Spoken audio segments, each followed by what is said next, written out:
Yeah. Yeah. Yeah. We're had one of those moments. We just had one of those moments. Thank you for the call out. I would have probably been flying half the flight without even being told. As soon as I read your thing, is I can't hear you. I'm muted. I forgot to unmute myself. And it's not the first time that's happened either. But all right, we're gonna start this all over. We have some breaking, kind of breaking, I guess you can call it, flight sim news that we're gonna be going over this flight. Now, I unfortunately was unable to go to the Flight Sim Expo in Vegas this year. I was hoping to go, had all the intentions and plans. But I found some news out on some future planes that I've already reserved or pre-ordered and got dates for one of them. Some of us already knows what the new one is for PMDG, but this other one I'm looking forward to as well. But yeah, next year I am like going to be going next year to a Flight Sim Expo. The act of God will have to stop me from going. So, I'm still pretty disappointed I wasn't able to go because I had a couple teams that wanted to meet me.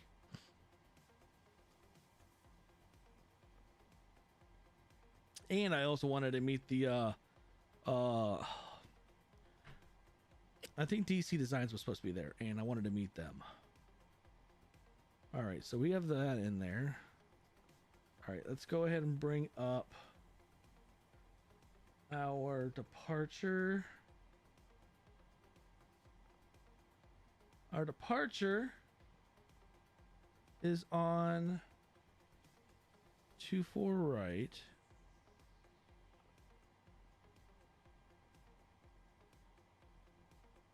Ocean 1. There you are. Bailey. There. All right, it did change. There we go. We're good to go. Flight speeds have been deleted. That's fine. We can put that all back.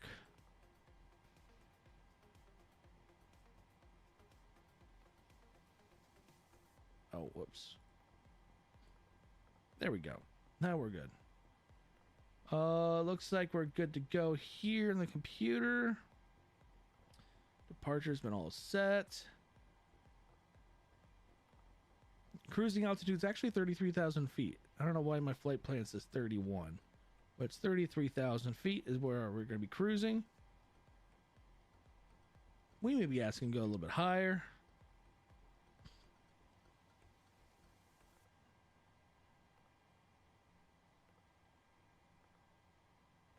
All right. I think we're good to go.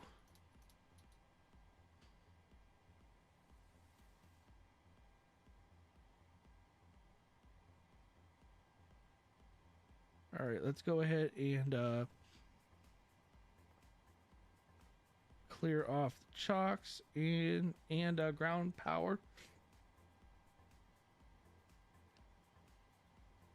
All right, while that's doing that, we'll go ahead and do for pushback, or actually jetway.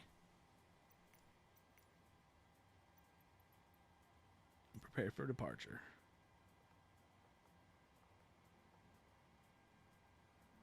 What's going on, Nick? How you doing? How is it going?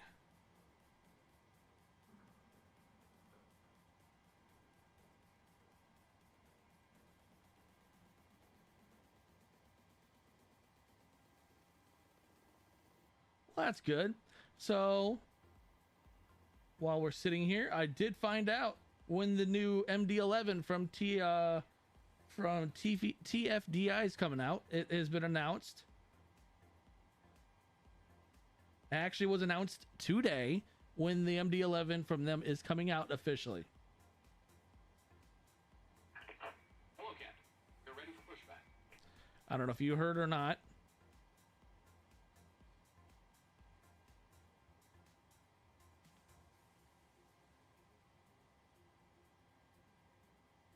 I do have that pre-ordered. That MD-11 was pre-ordered like a month or two ago. So initially, we'll start off with that. Departure check completed. IPAS pin inserted. The TFDI MD-11 release date is July 2nd. July 2nd. That is going to be on a... Oh, come on. That is a week from next Tuesday, which is also a week after the PMDG launch. I have a feeling they coordinated that. Locking gear. They didn't want to release on the same day as PMDG. That's my guess. So, oh, it's $80. So the MD-11 is $80. I already coughed it up. I think it's actually more. On the day of release, it's going to be more than $80 because the $80 was for pre-order. Yeah. Oh, that's an ouch. I already pre-ordered that. So, next week, Tuesday, on the 25th, this is the PMDG 777. I am getting that plane. We are flying it the day that it launches on the 25th. As soon as I get out of work, we're flying the sucker. I'm going to be stumbling through it, but I'm trying so hard right now.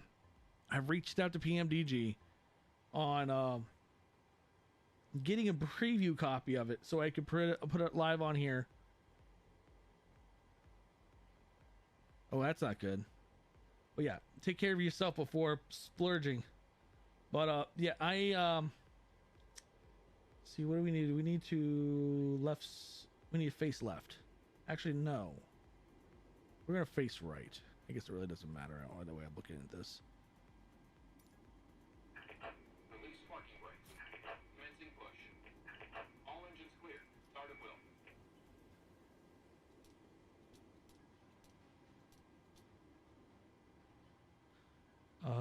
Let's see real quick.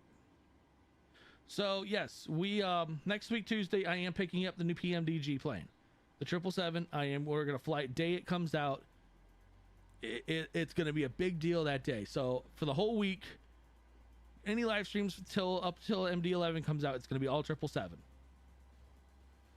Once the MD-11 comes out a week after that, 100% we're gonna be for that moment for like another week. We're gonna be 100% on the MD-11. I'm super excited for both these planes. And I'm sure half the community or majority of the community that flies these planes are also like beyond excited.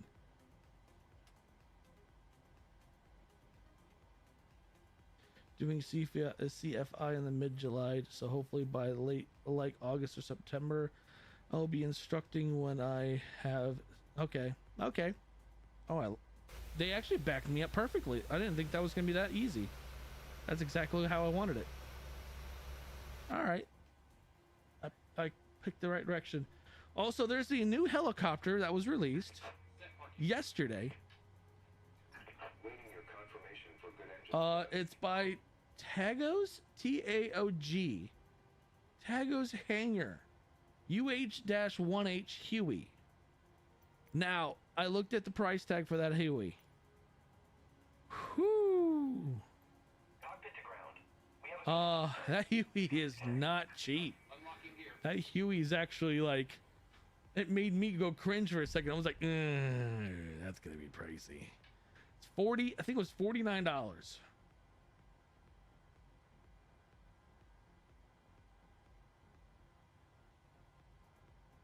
I'm trying to find the... Wait, there it was.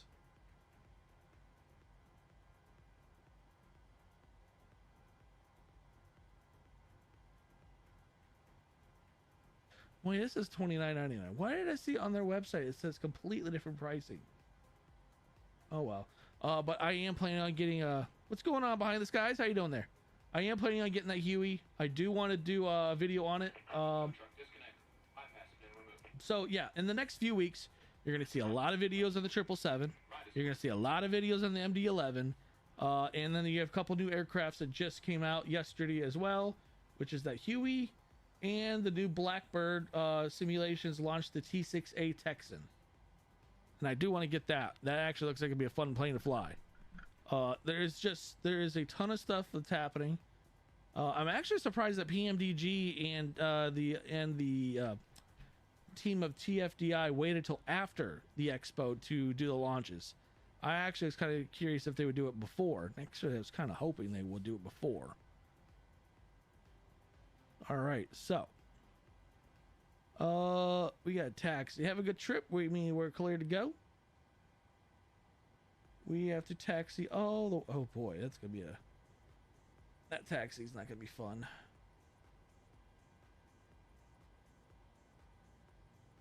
All right, yeah, this is not gonna be a fun taxi, but that's okay. Let's go ahead and put flaps already in position.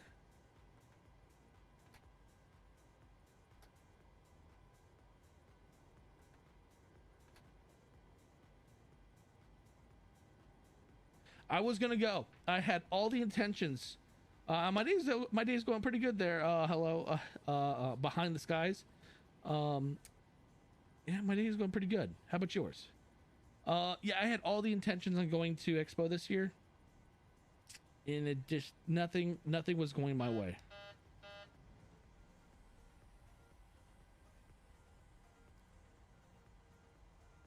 Either re-verify takeoff speeds. Okay. Oh.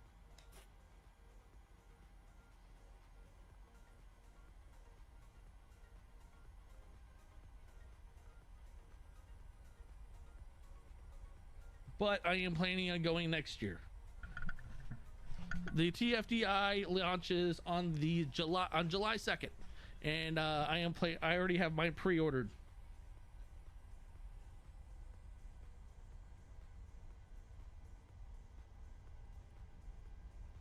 When does the okay? Yeah.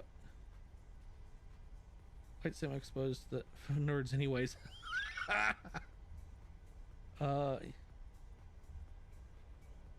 It's like $2,000 for a weekend away. No, thank you. So when I priced it, I had the hotel priced. Everything was all good. I found some cheap ass freaking flights. Since Columbus, Ohio has a nonstop flight. And it's through Spirit, and it's like I think it was like round trip $200, and I was all gonna do it. But then the financially, the hotels are what they were the ones that were gonna freaking soak me. For 3 nights, it was going to be like $1,200, and that was a cheap hotel too.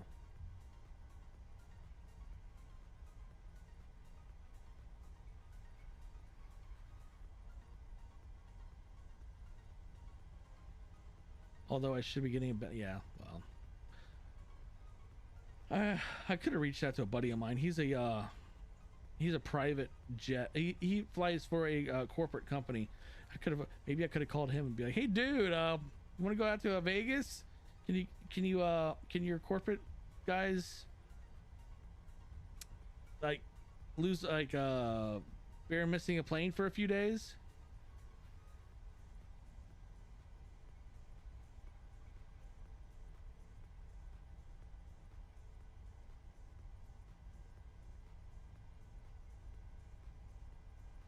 All right, we're taxiing to our runway.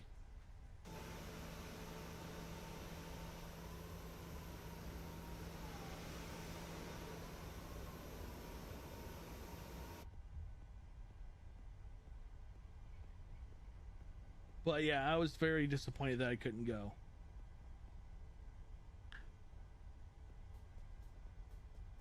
It would also help me get some visibility on my channel. Ouch. That's ridiculous.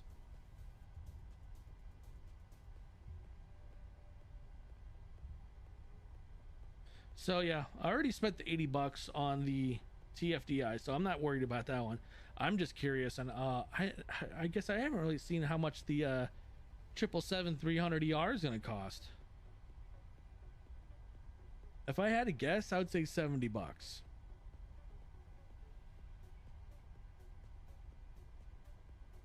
Yeah, I would if I had to guess.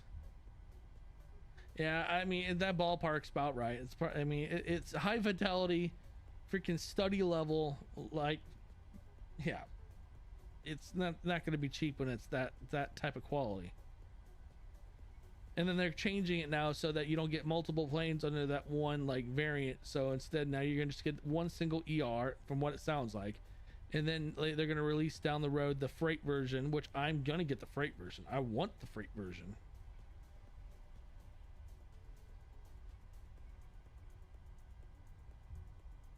That's why you know what? That's why I like Columbus. Columbus is a nonstop hub. I believe is a nonstop hub to Vegas. Someone's having fun.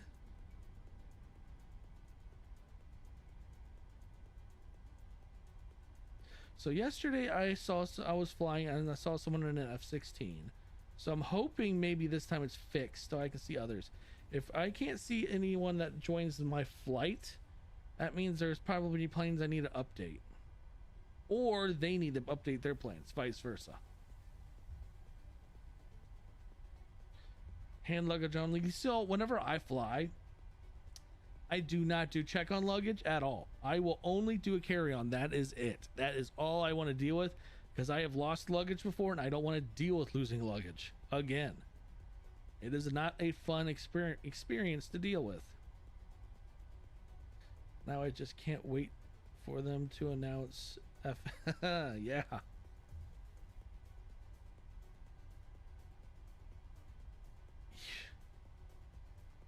Yep, I'm gonna definitely be there, because I had some people that actually wanted to meet me that were, I guess, fans that were gonna be there, and now I kind of disappointed them.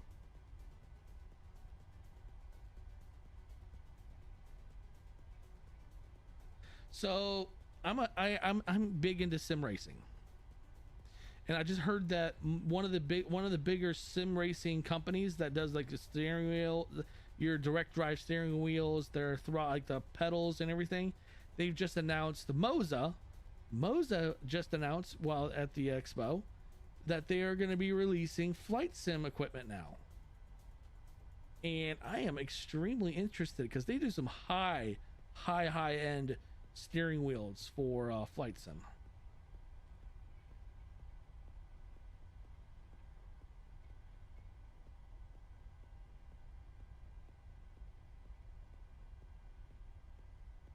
All right, we're gonna taxi across this end of the airport.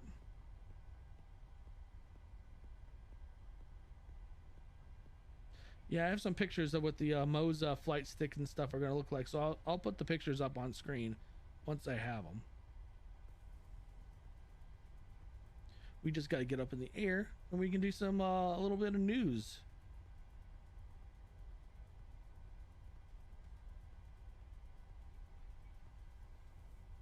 But I'm pretty excited for the Moza stuff, because only problem is it looks like the Moza flight sticks and stuff will have to be mounted to some type of cockpit, so it can't be like a freestanding like flight stick like I'm using from Turtle Beach. Hey, welcome to the Discord channel. I appreciate it. Mr. 60th. I think that's 60th including the bots. All right, so recentered. There we go. Come on, we're good to go. Are we on? Oh, we need one more flap. There we go. Now we're on the right flaps. Should be good to go. And full power.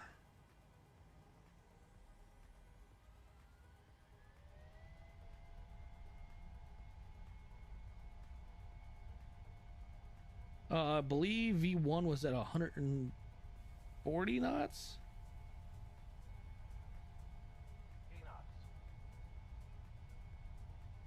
Just over 140.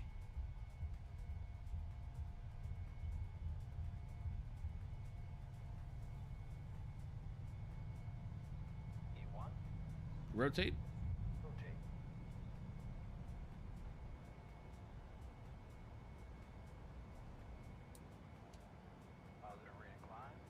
Gears up.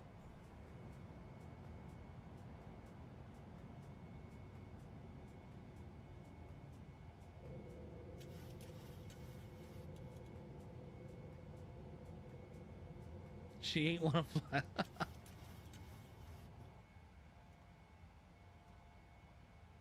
All right, VNav, LNav, all been set.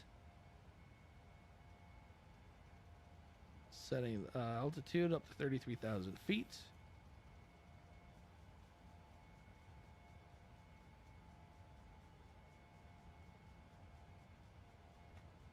Flaps up. I think the engine's all kinds of different in the new one.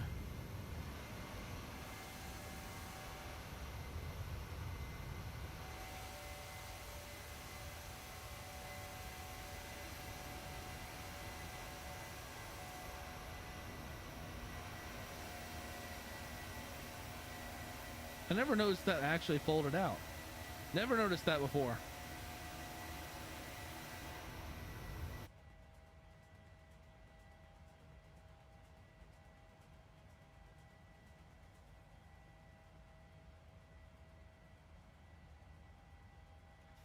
What's going on, Turbine? How you doing? How's your day going? All right, gonna make our turn up here soon. So come in, see if it's fixed, because I have seen others in F-16s and everything like that in my and other like recordings and stuff. So it's either one, you either have more up to date version than I do, or your version is out of date compared to mine. It's vice versa. So if I see a completely different plane from than I've seen before, either of us has to do an update. And I would probably say I'd probably have to do the update, honestly. So that's the theory. So you go ahead and try. But I have seen, yesterday I was flying in the F-35, doing that that short I did earlier or yesterday, which that short did absolutely great for the channel. Did just under 10,000 views in 42 hours viewed. And I had an F-16 that was tailing me half the time.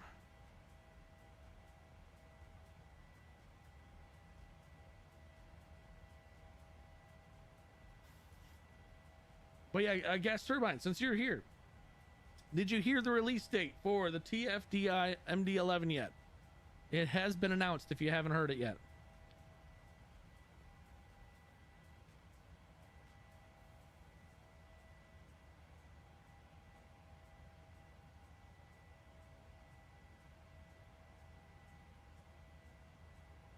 Oh, I might just do this. What is this? Oh, that's Fenix. Okay.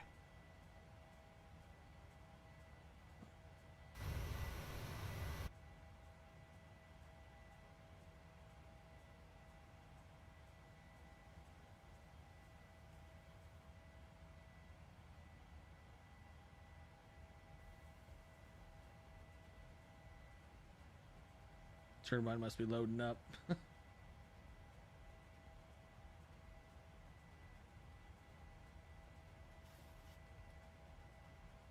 All right, so I'm trying to see how much that new Huey is. There it is.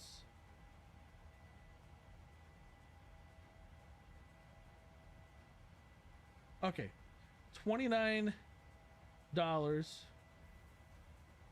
on flightsim.to.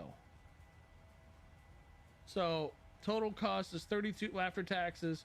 It's $32.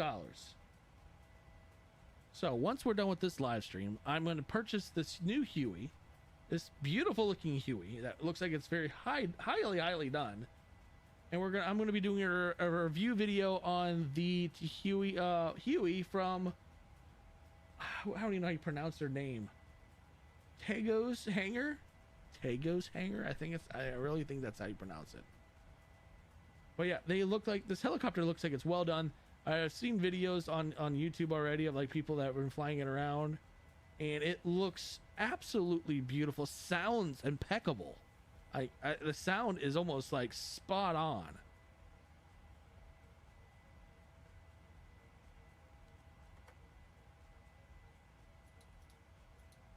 Forgot to do that.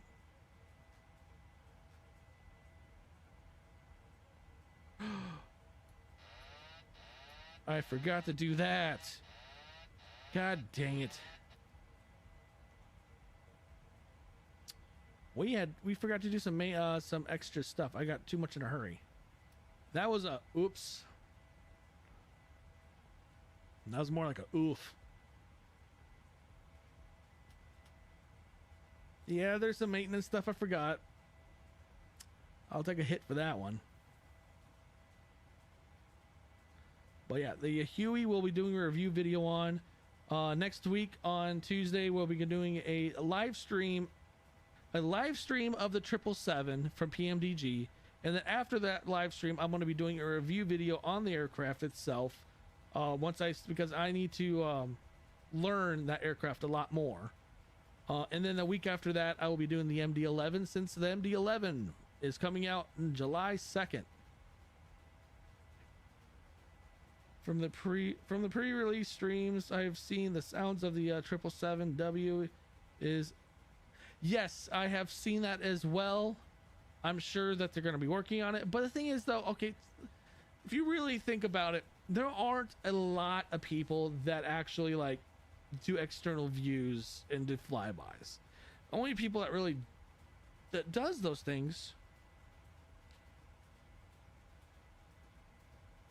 are your content creators. So like me, when I do flybys, if I don't like the sound of the flyby that's being provided in the sim, I'll be a little cheeky. I'll be a little cheeky, and I'll go out and find an audio that resembles close to what the audio or what the visual looks like. So I'll overlay the video with a better sound source that's not actually from the sim.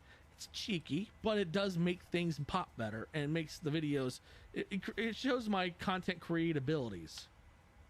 Yeah, sounds take off. Yeah, I saw that. I heard it. It was horrible.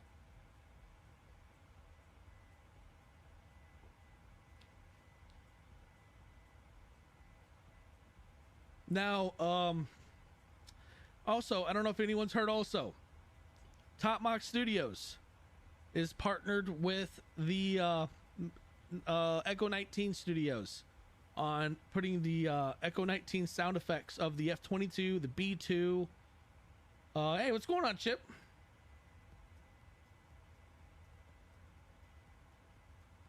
It's like the Milli Vanilli of flight sims. Yep.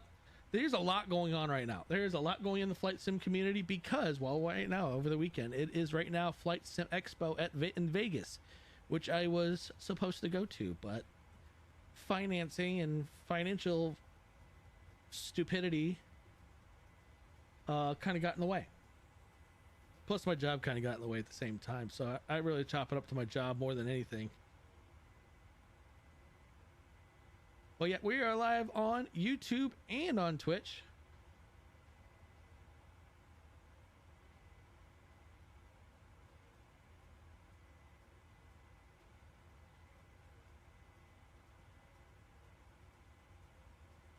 We're so close to 3,000 subscribers too. I mean, we are so close. On YouTube, we are right now sitting at 2,957 subscribers. It is awesome to see. I think if we continue on this trend, I'll be at 3,000 before the end of June. That would mean that on average, it's 1,000 subscribers I gain every 6 months. That's now what it's up to on average.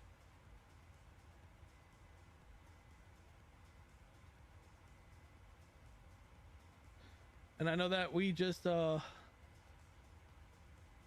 yeah, we've had some pretty good times this month. For the last, was it 2 weeks, 3 weeks, almost the entire month of June has been very, very like active on the channel, which is great. I liked it. All right, we're climbing above 16,500 feet. Got some mountains in front of us. This long flight to Montreal from LAX.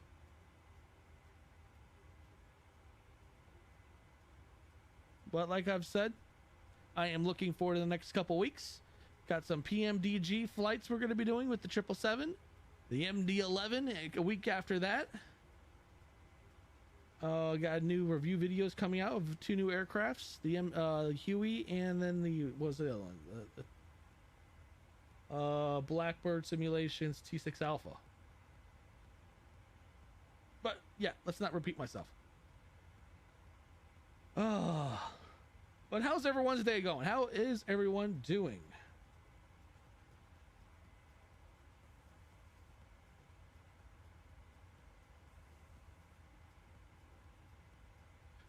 Where did you get your logo? I love it.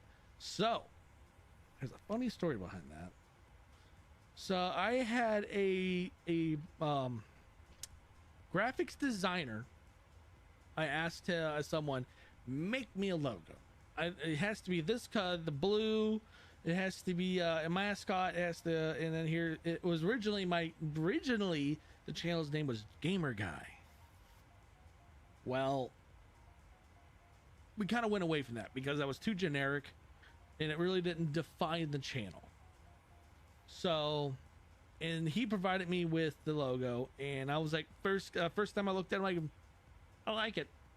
Yeah, he pretty much was batting 1,000 right out the gate, so I went with it. So it's a blue panda, and any other new logos you see has been from AI. So like on the YouTube channel, I took my original logo and said create this logo into a captain. And what is crying to me? Why is it saying that my air pressure's low?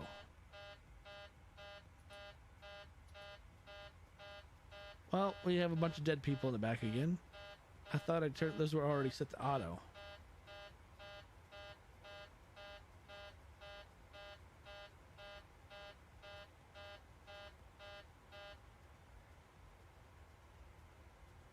Yeah, I saw that. I thought they were auto already. I missed it. I think they'll be good enough. I think they'll live. I think they'll survive.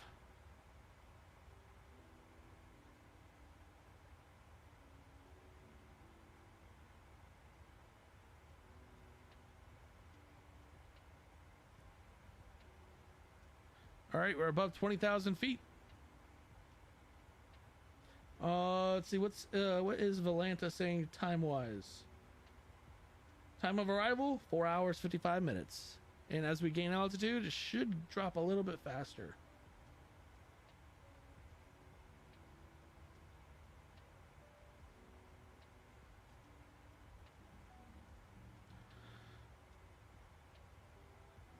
Yep.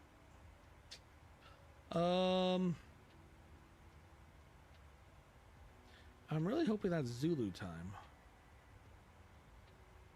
Yeah, it has to be Zulu.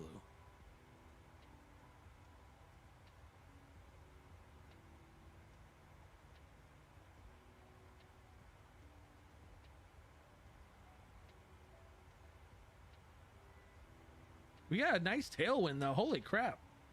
Check that tailwind out.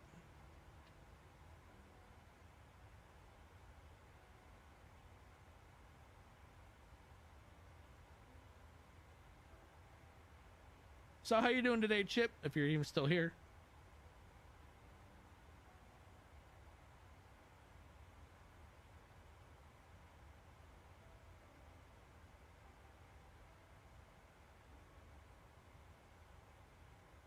Let's see, is there any other news going on right now in Flight Sim? Oh, what's this? Flying art. I like the idea of the panda, honestly. It's very unique, honestly. I've been told it's very unique. No one's usually would have used it, and me, basically it's just like meh, and I just stuck with it, and I've just grown with it. So looks like Flying Art launches cabby AI cabin announcements for MSFX or MSFS and X-Plane. Flight Art has announced AI generated cabin announcements for MSFS and X-Plane on the stage. Okay, there's an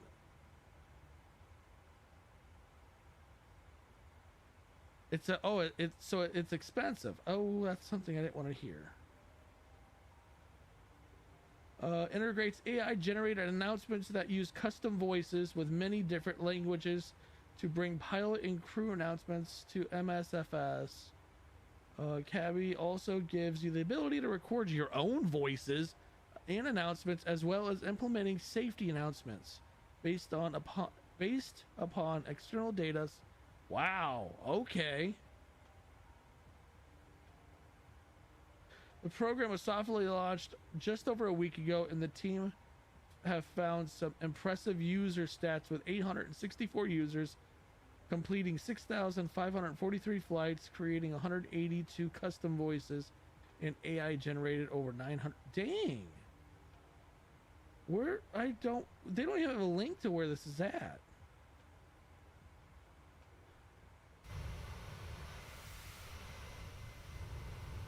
All right, so one of us has an out. One of us needs to update our stuff. What are you trying to fly?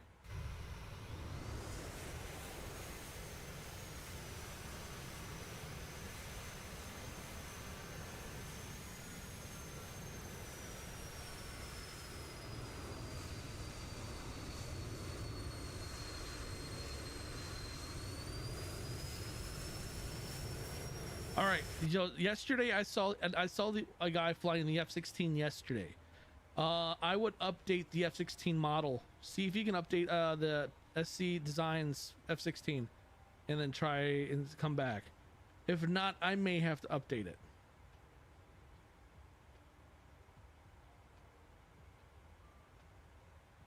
Link. All right. Yeah, I really want to try this. It looks, and if I like it, I'll do a video on it as well. You know what? That'd be an FSX thing I've seen before, where you see a hot air balloon running at about 70,000 feet up. I've seen videos from Air Force Proud. Like, okay, we have a hot air balloon at 70,000 feet.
That's expensive.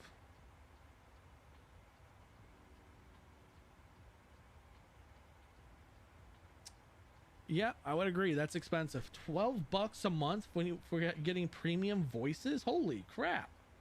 Or you can buy it outright one time for $29, but you do not get marketplace voices.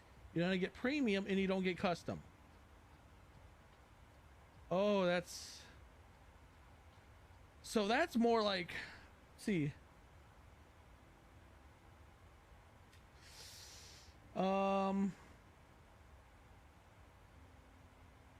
That's catering to your die-hard flight simmers that are on your every single day.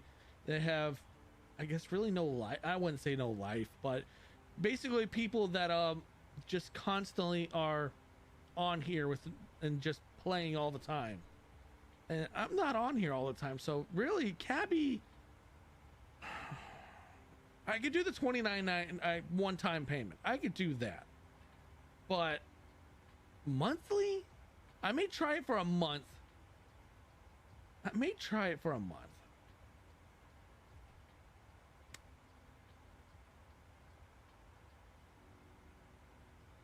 I think maybe we'll see.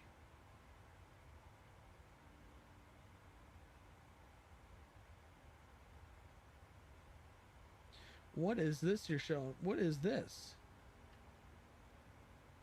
All right. Behind the skies. What is that you're looking? Is that am I looking at?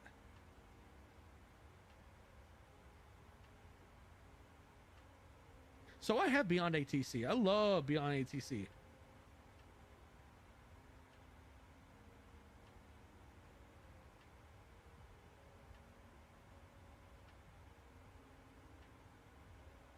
Wait, are you doing VATSIM? Are you a VATSIMmer?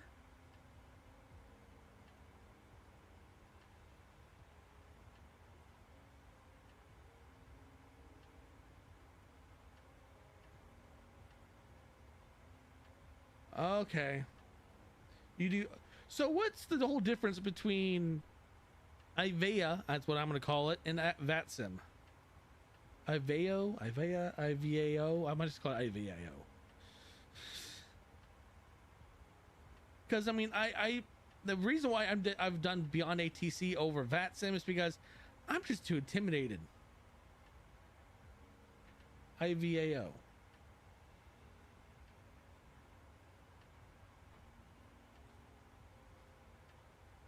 Yeah, I'm just too intimidated to do VATSIM because I feel like if I'm gonna screw something up, it's gonna come back on me hard.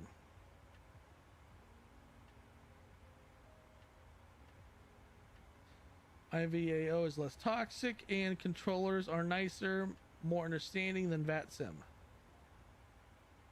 So I'm gonna then it's safe to assume that people that use VATSIM are more pros at the, I guess more pros, more I guess in tuned, more into the stuff than everyone else.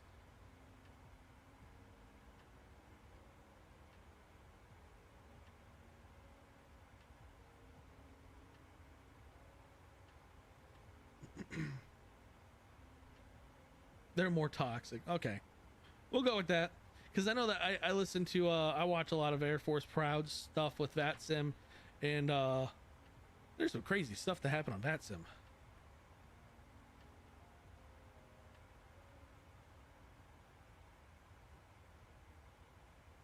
But yeah, we are right now. We're at just under 30,000 feet. We are slowly climbing still. 4 hours is it looks like right now.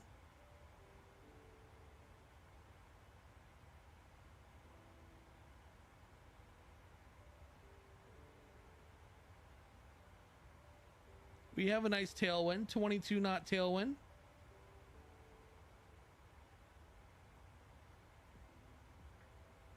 Uh-oh, I think I forgot to do something else. I just looked up and realized I think I forgot the yaw damper.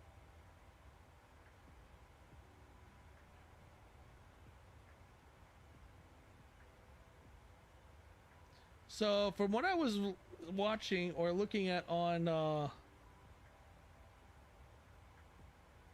weather radar,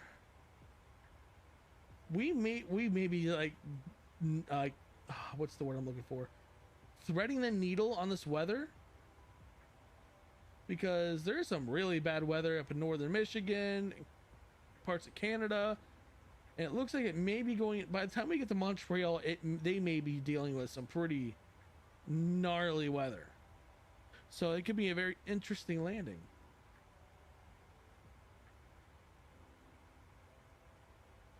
IVAO is great.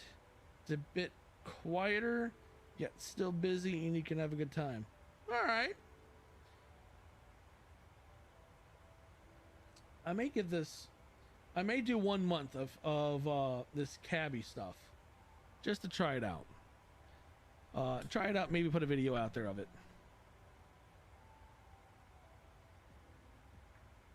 What other news was there? What's this? SoFly announces roadmap for eco soundscapes. During the expo, SoFly has announced a roadmap to eco soundscapes, their most recently released product. Address that they were aware of feedback surrounding the sounds and some performance issues. Doesn't sound like it's anything I would use. And it's for, oh, I didn't know. I thought VATSIM was free too.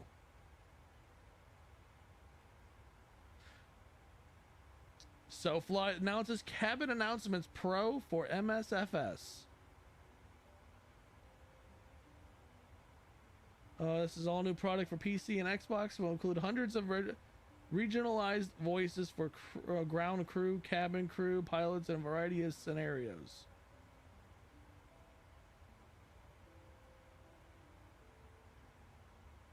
Okay. SoFly says it will release later this year. So SoFly is also doing a cabin announcements package. There's a lot of places doing cabin announcement package. I still say Luke, was it Lukla? I don't know how you, Luke something. Their cabin announcements. What's going on, Chris? How you doing? Their package is free though, and it's on flightsim.to.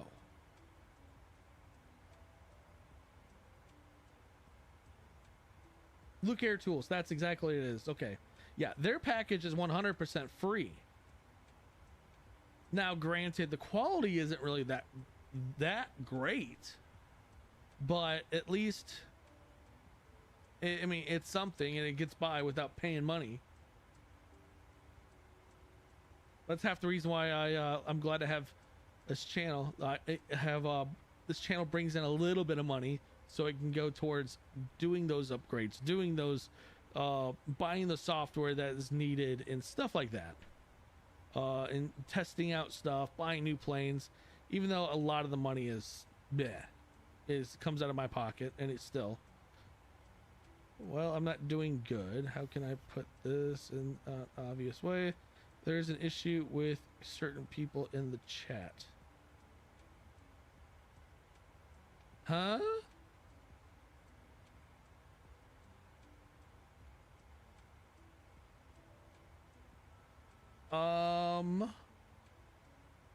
I'm kind of confused on that reference.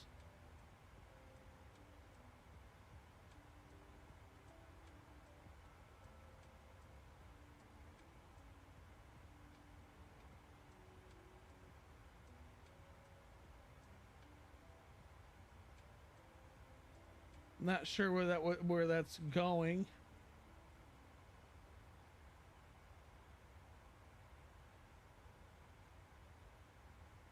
Oh, Navigraph announces a new traffic sector overlay.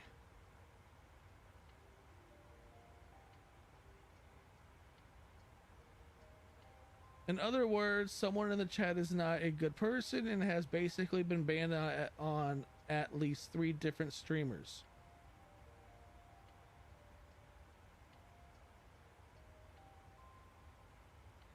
I haven't had any issues with anyone just yet.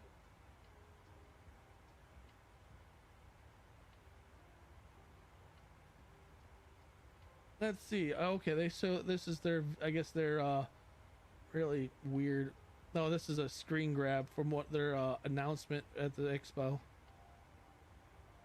Has used its slot on FSC Expo main stage this afternoon. Announced that their feature for Charts app, traffic overlays, which the team admitted their most requested feature, and allow users to view ATC sectors on their charts, current VATSIM and IVAO controller connections, and other Navigraph users. You can also interact with other users by clicking on their icon, where information about the flight path. You know what? Navigraph sounds like they're kind of what's the word I'm looking for?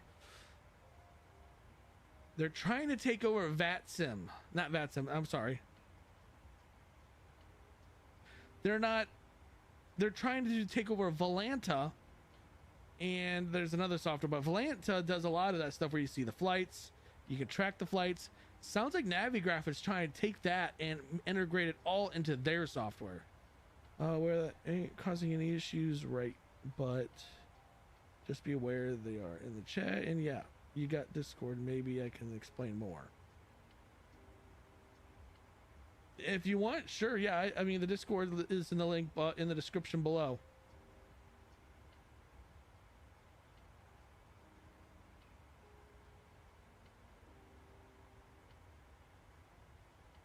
So it sounds like, yeah, it sounds like Navigraph is going to start taking the place of Volanta, and then Volanta may be going bye-bye.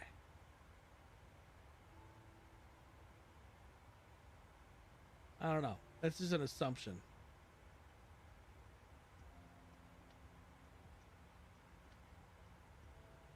CAV Simulations announces airport traffic boards.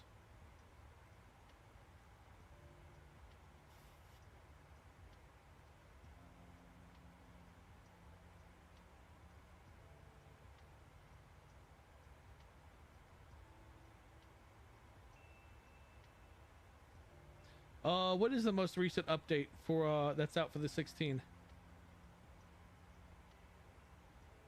Let me see if I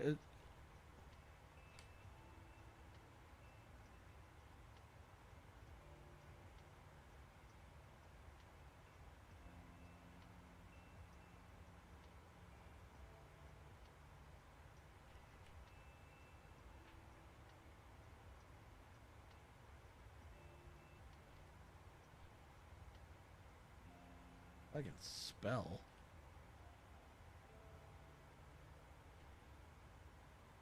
Jesus Christ, I really butchered that all up.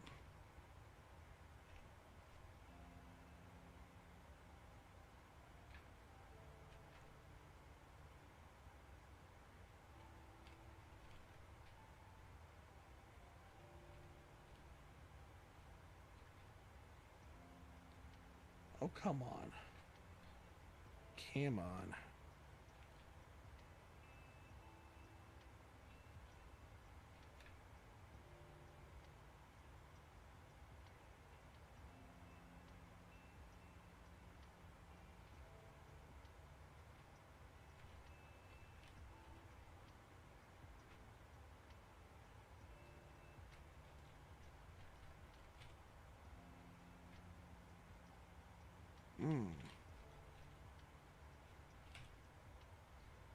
Really?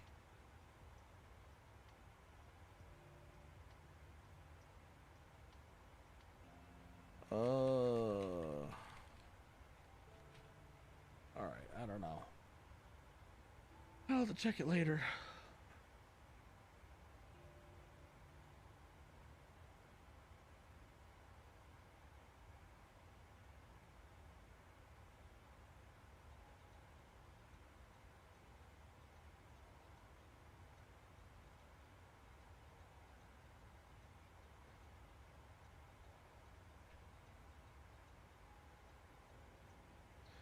But yeah, we are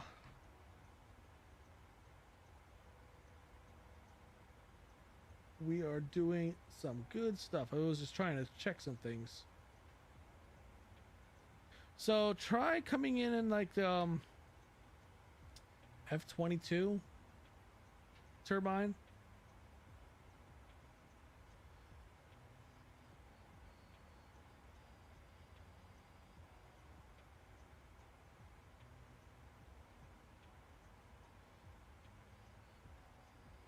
So it looks like we're gonna be skirting south of the significant weather pattern. But once we go up into Montreal, Montreal is gonna be in some significant weather area.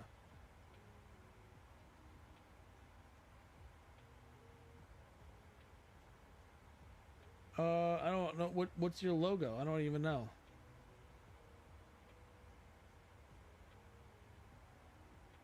Oh, that. Okay, I see it now. So yeah.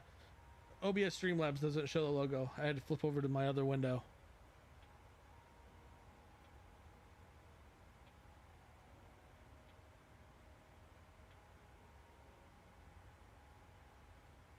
I don't know. I think it looks kind of cool.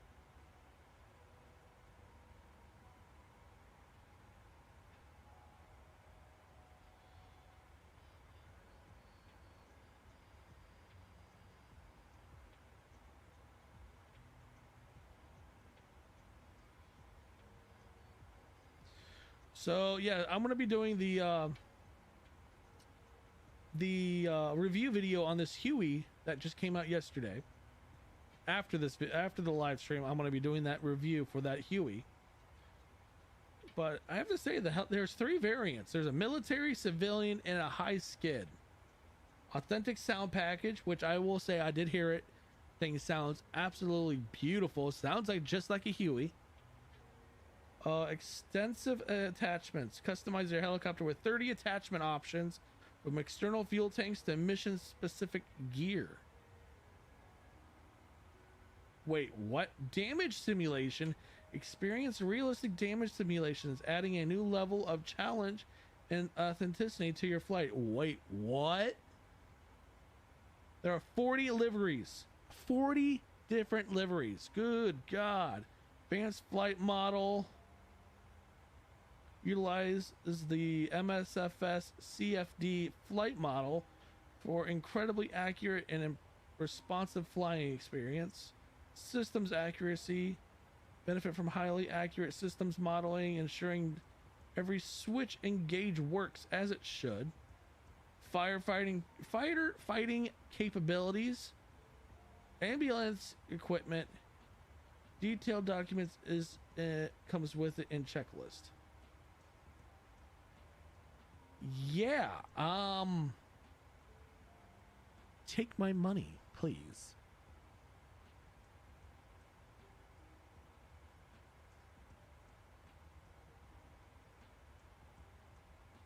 Got a 44 knot tailwind now.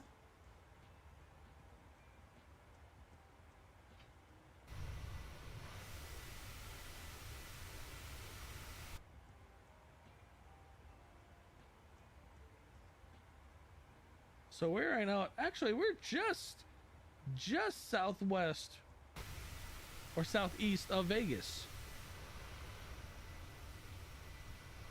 There's Vegas. Las Vegas. Nellis Air Force Base.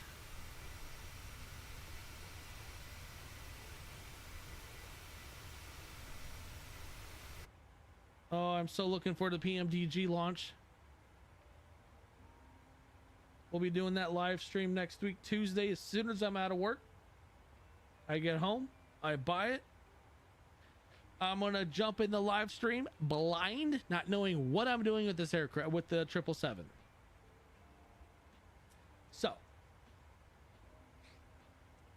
So gonna be a live stream, pardon me, a live stream exploring around type of stream.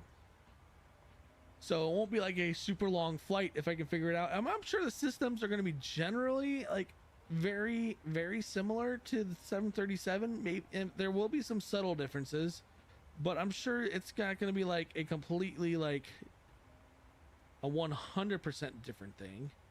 And I'm really hoping, since it's PMDG. Oh wait, I forgot to do that as well. God dang it.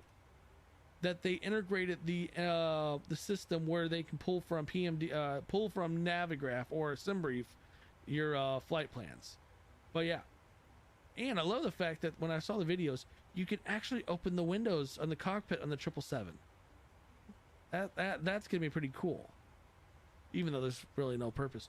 What if we were just like, oh look, we're gonna open the window in mid-flight and then everyone just dies? No.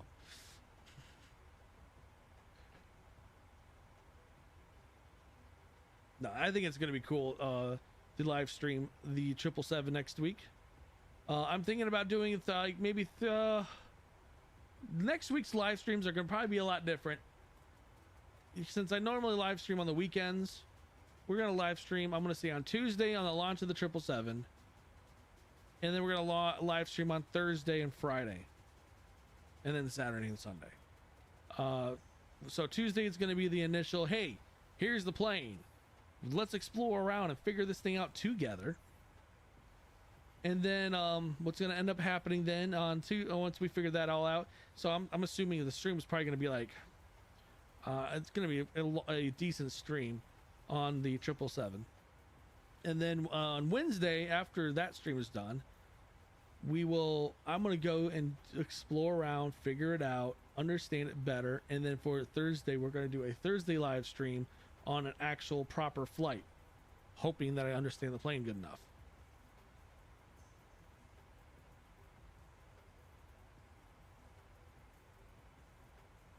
So if you haven't already thrown a like up on the YouTube video live stream, go ahead and throw that like up. Get that. Let's beat this the YouTube algorithm. Love to get out there, push. Oh, look, there's a 32 in front of me. Or 32. Why did I say 32? It's 22. There's an F22. So yeah, there. I may have to update my F16 model. That's probably what it is, Turbine.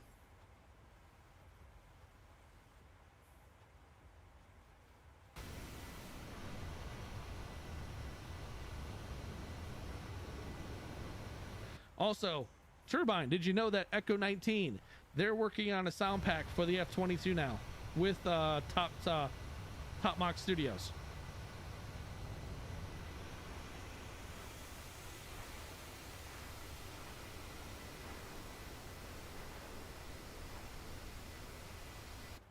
Yep, I was reading that on Facebook that Top Mock Studios has partnered with Echo 19 on doing the sound recordings of the F-22 and also for the B-2 bomber, which I am super excited to hear that the B-2 bomber is getting closer and ready to launch. I've already back in December, and need to reconfirm with them that Top Mock Studios is going to give me exclusive access to the B-2 to preview before launch. I wanted to reconfirm that though, since that's been like 6 months ago. Since the plane, I think, was supposed to be released 6 months ago.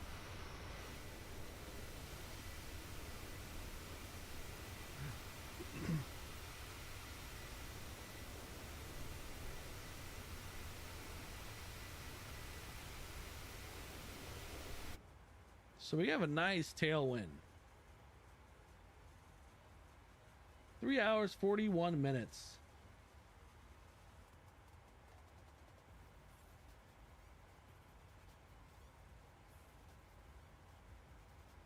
But yeah, I have a lot to do in the next few weeks, since it's a busy. Oh, that's right. The Moza flight sticks. So Moza, actually, who here knows the company Moza Sim Racing? Anyone ever heard of them? Just out of curiosity.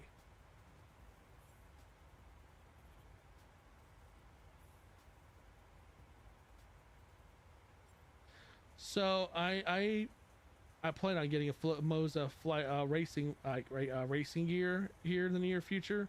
More like the near future being the next decade. But there has been an announcement from Moza on a new flight stick from them. And there it is. Moza AB9 base with a Moza MH16 grip. So this is just the start. This looks like this is just the beginning phases. Because there you have a separate base, which it looks like it gives force feedback. It's a 9 Newton meter dual servo motor, which tells me it gets force feedback. Unparalleled realism precision with the Moza AB9, featuring a 9 Newton meter dual servo motor, advanced MCLS force feedback and algorithm, and aviation grade aluminum alloy construction, capable with leading flight simulation games. Thing sounds awesome. Trying to see if we can load this up. There it is. Aviation grade aluminum construction. There's where the motors are.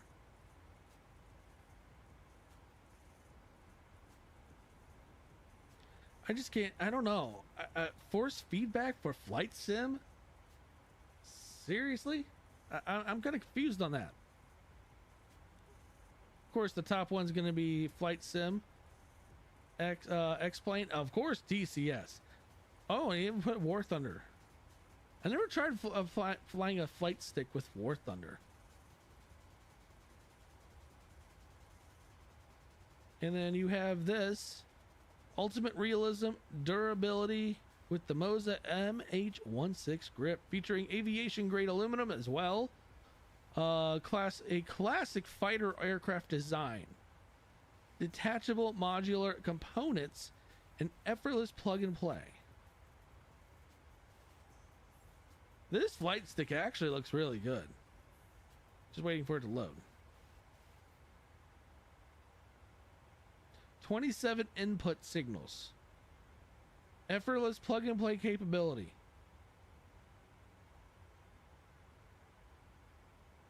Huh. What you guys' thought of this? How does this look to you guys?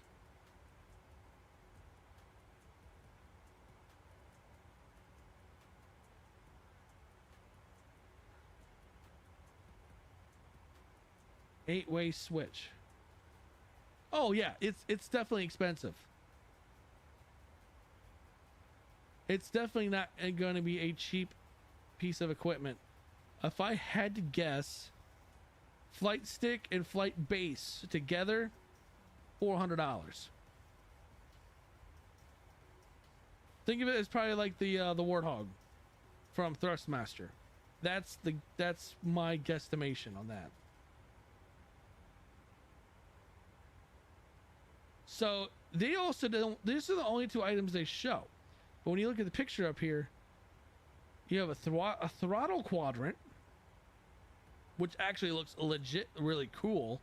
And then there's your rotor, your rudder, which is, I don't know, just from the glance, this rudder right here looks really weird.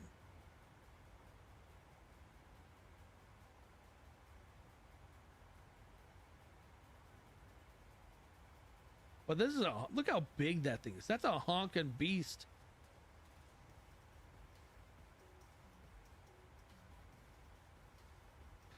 That is a beast and a half.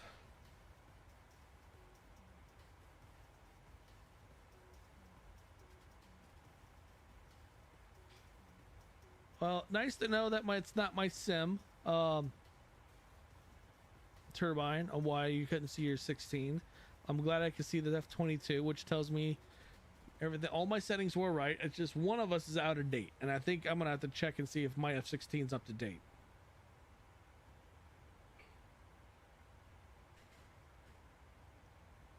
Or reinstall it.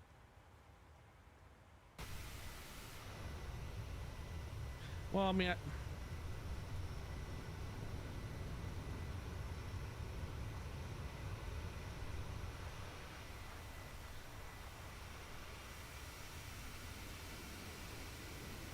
oh, I love the maneuverability of the F-22.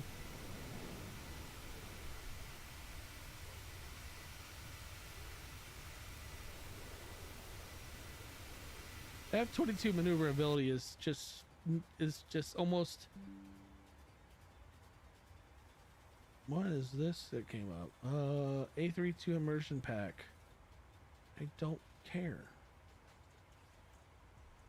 Why are you popping up like that?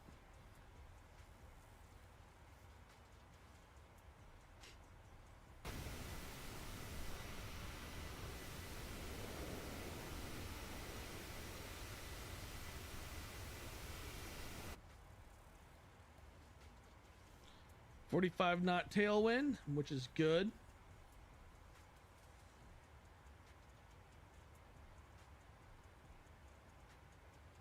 Mr. Gas Turbine, having fun.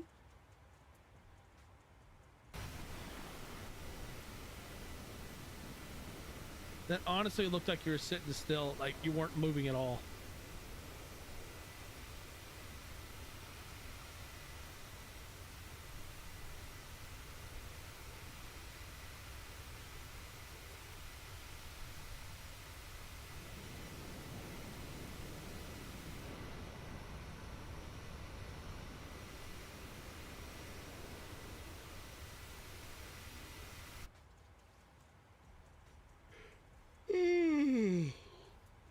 Excuse me, sorry.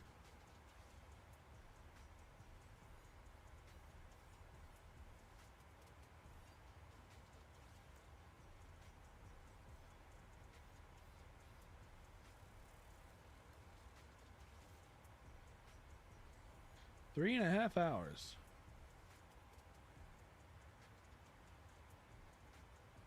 So I'm thinking tomorrow's live stream,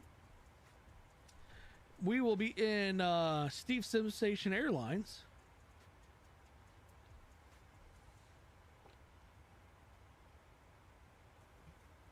And I have still yet to figure out where we're flying to.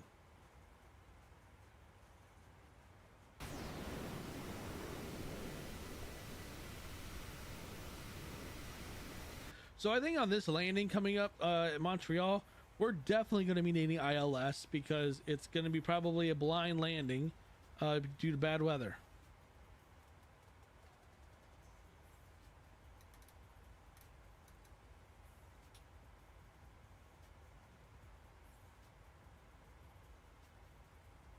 What was that? I just flipped anyways.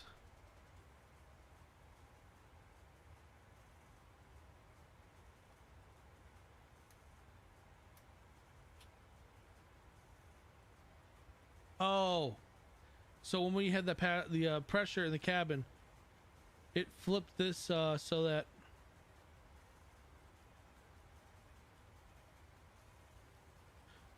they had their mask down in the back. That's what it was. Okay.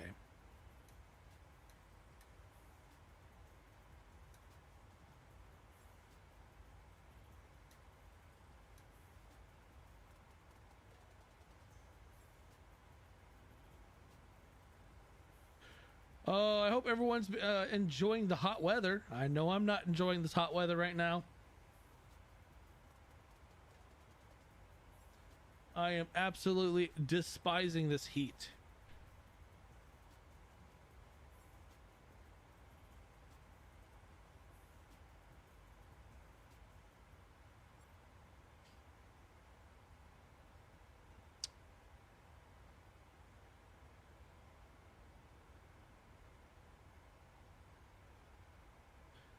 Why is my... Not sure why my auto throttle shut off. Just saw that when blinking. It's like, oh, look, we got an F-22 that just flew right through us. May have been desync? Don't know.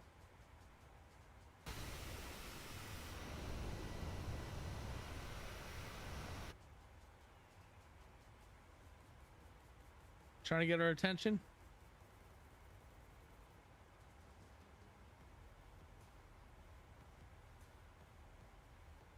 Are we flying over? Okay, we must be flying over Area 51, restricted airspace. We're well out of that area anyways. I think we're actually in now Colorado. No, we're in Utah. So yeah, technically, yeah, we're not even in near Area 51.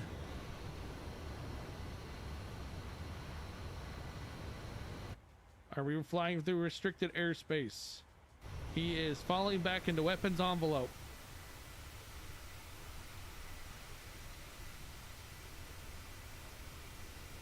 Oh, he seriously, that was actually kind of cool. He is in weapons envelope now.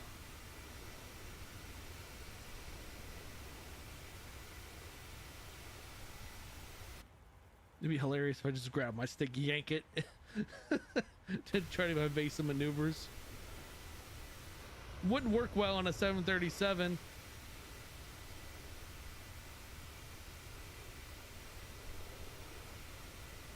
The new maneuverability of a 737 is like a oh, look, there's an F-18 in front of us. Is that an F-18 or was that him?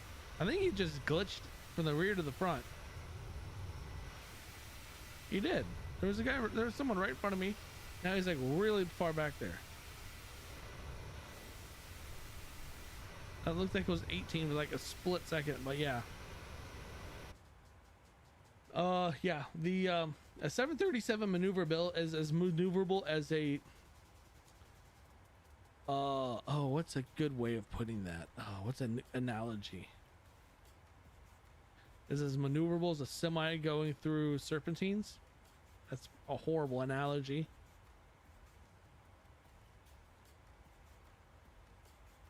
That's honestly a horrible analogy.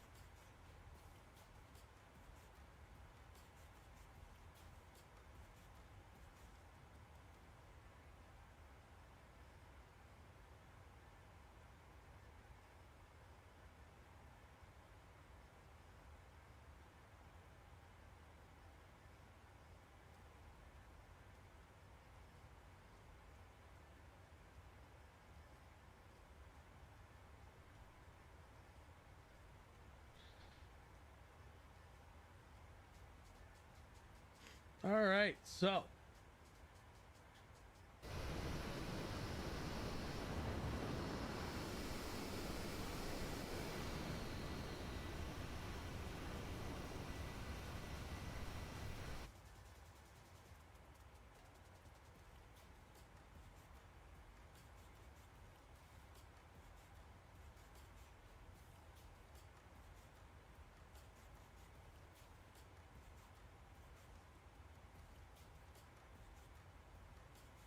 getting kind of close there. Shave a little bit off the top.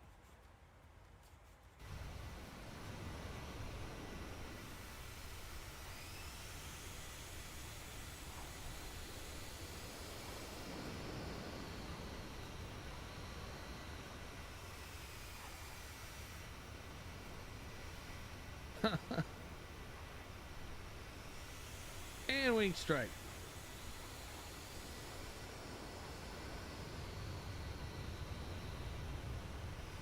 Okay, that's not legit.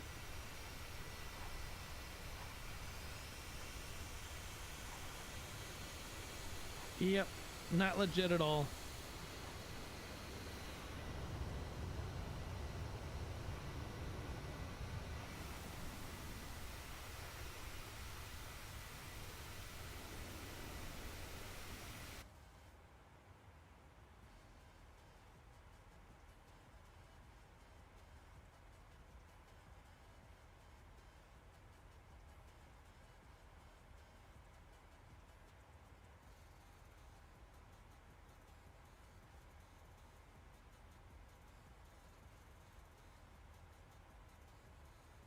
All right, so let's go. I know we're still hours away from landing, but we're gonna already prep.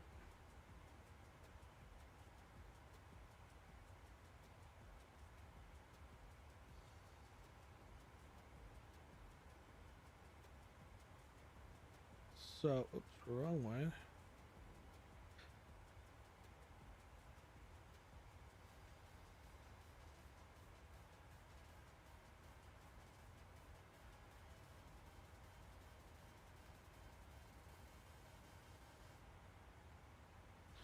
All right, so there's Montreal. That's where we're landing. We're landing on runway 24 right.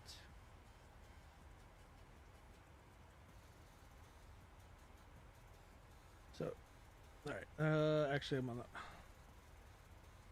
gonna get rid of my camera fast so you guys can see. Boop, there we go. Now you guys can see. So we're in the 24 right is our landing runway. That's this runway right there. That's the far right. Fly up through here.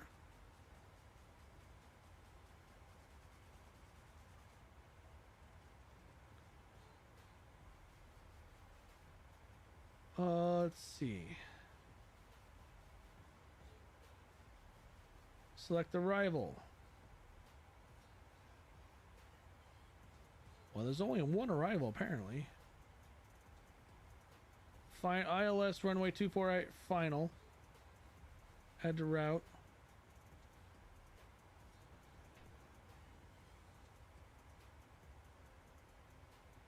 So we just got now update the FM onboard computer with that information.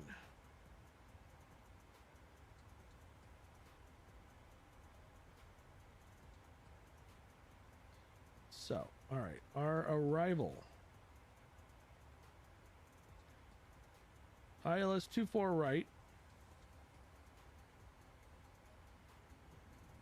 Impact 4.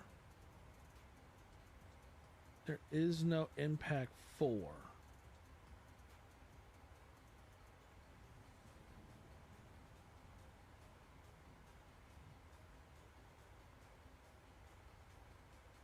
It's impact 3. And it's also an arc transition, which is correct as well.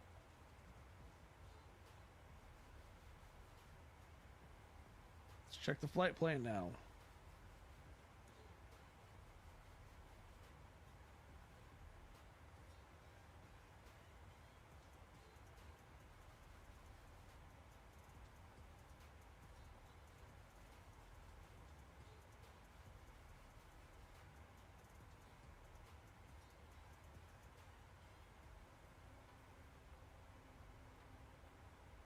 Looks like we're good to go. We are good to go for our approach then.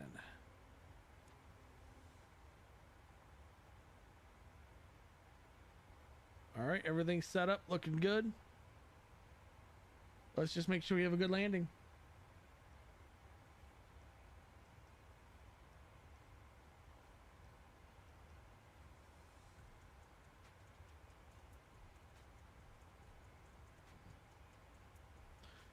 Oh.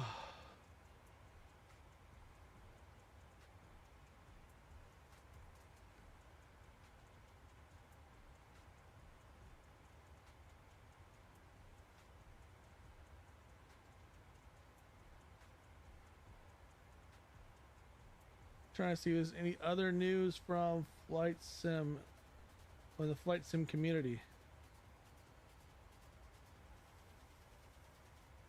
Nimbus Simulations announced Boeing 707.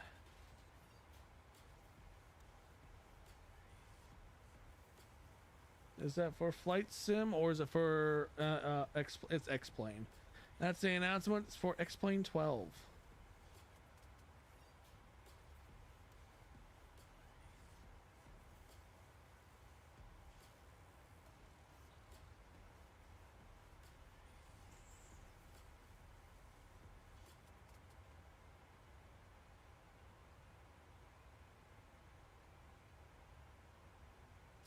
All right, an announcement on the FSS stage this morning, or FS Elite stage this morning in Las Vegas. TFDI Design has announced that the Douglas MD-11 add-on will be released on July 2nd. The developers were the first to speak on the FS Elite stage on day 2, Flight Sim Expo, blah, blah, blah. Speaking to the crowd of flight enthusiasts, the company said first spoke about their new smart cars product. What? But then their key announcement was the MD-11 release date.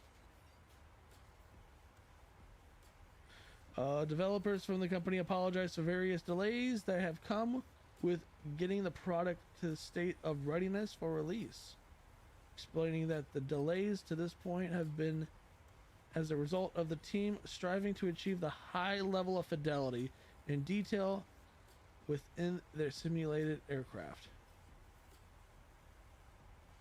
All right.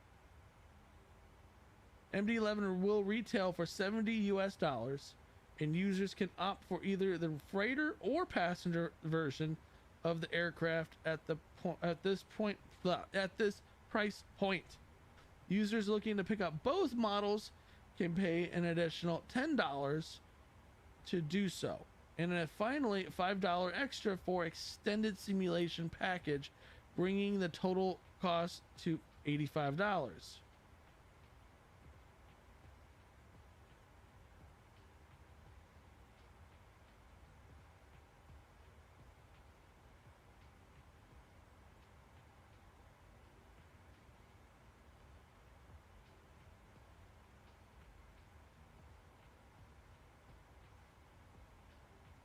So if you want the entire thing, is it possible to play it on KBM? Keyboard and mouse? Is that what you're, I mean, oh, Indigo, are you, Indigo, wow, my mind is, are you wondering if Flight Sim is able to be played on keyboard and mouse? Let's bring this back on. Was your exact question, if Flight Sim is a keyboard and mouse?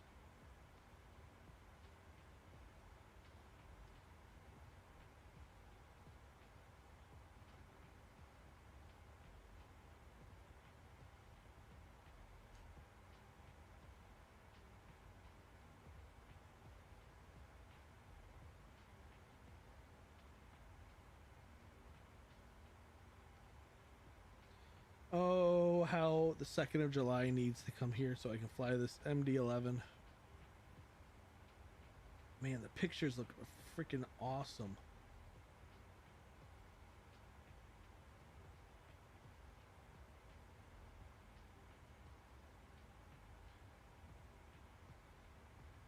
Dude, that cockpit looks clean.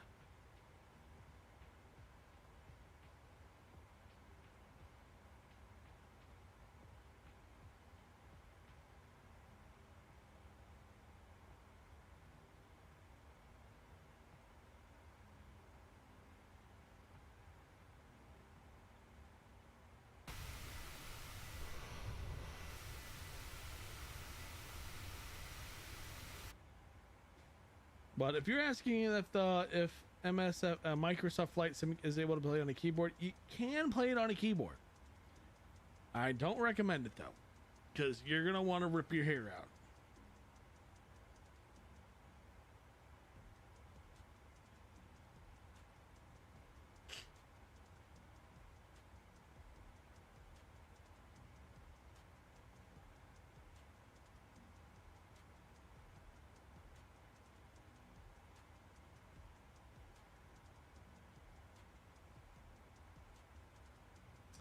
Okay, the Blackbird Simulations T6A Advance is $45. That's not cheap.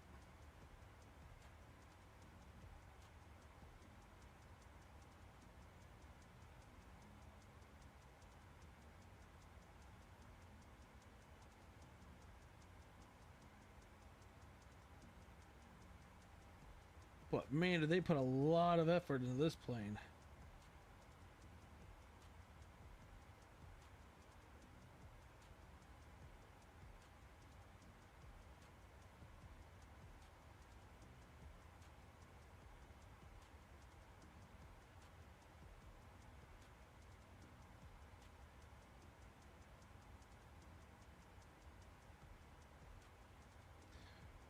Is this, I wonder if this is on Orbix.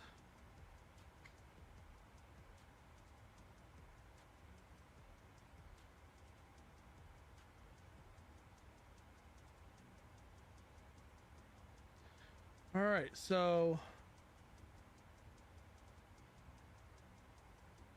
the features that are provided on the T6. Engine and propeller blowout, fire effects. Act fast to douse the flames and get your plane back into the sky. Tire sparks and wheel blowouts, really? Full circuit breaker system. Oh, good grief. Option to fly from the front to the back or back cockpit. Blech. Automatic co-pilot option.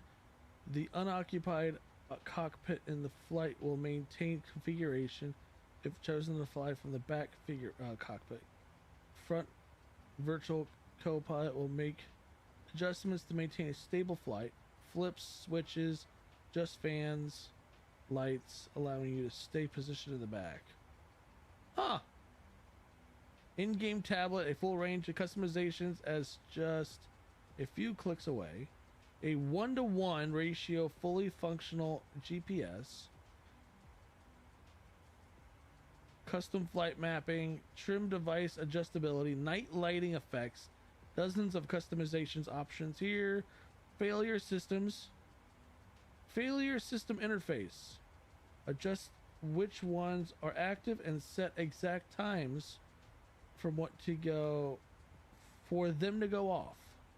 Over 12 liveries.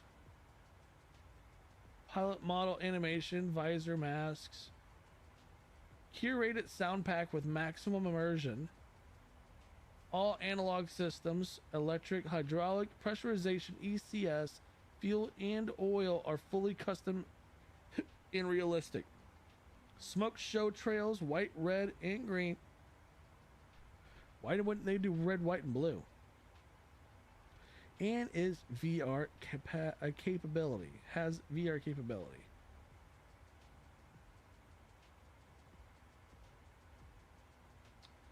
I actually really want to get this one.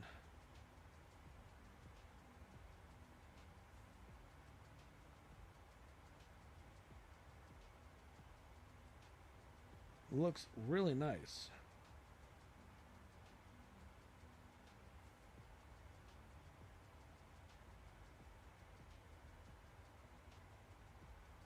But geez, man, there's so much stuff coming out right now. It's making me want to spend all kinds of money and I don't have.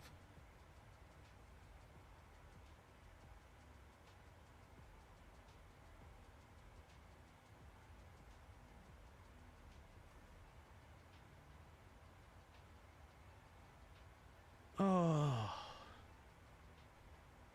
you need to stop having me spend money, people. Of course, though, they need to make money, but that's why I make this YouTube channel, so I can make money, a little bit of revenue off here, so I can cover my costs on the sim.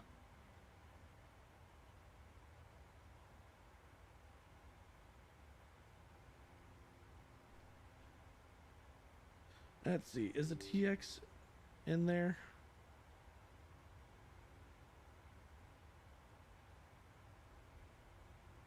Really? You're not going to keep me logged in?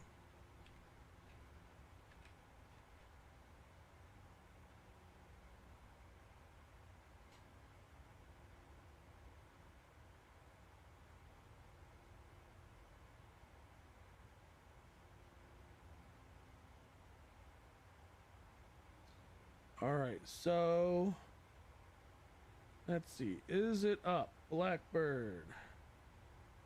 No, it is not on Orbix yet.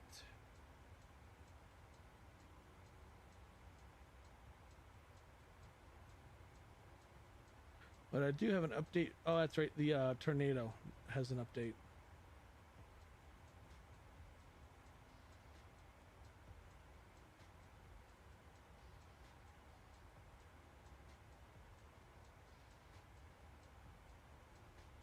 All right, so we are right now. Ooh, plane just got a little cheeky on me. We're going into Colorado at the moment. We got some weather. I really hate this thing. Some weather is coming up. We were going to be well above it though. Tailwind is increasing in speed. We have 56 knot tailwind. Are we going to get any faster than that? Let me check Navigraph on our weather.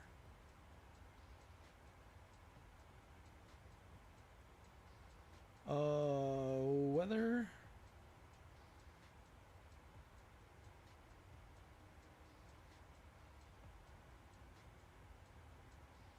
Yeah, we're gonna be going through some. We're gonna be going through some soup when we get to Montreal. Let's see.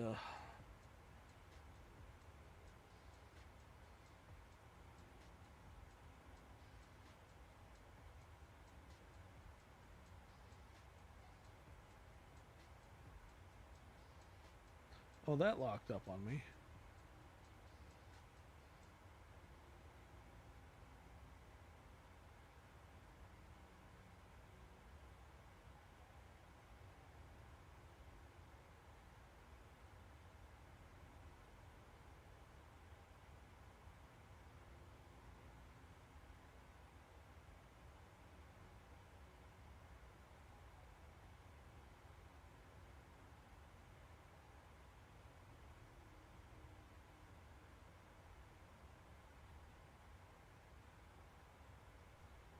Well, Navigraph locked up on me.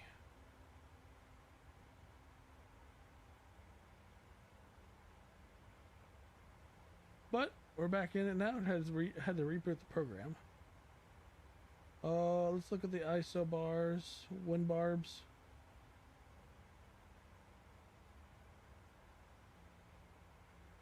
So once we get to close to Iowa, I'm gonna say that's actually more like Nebraska.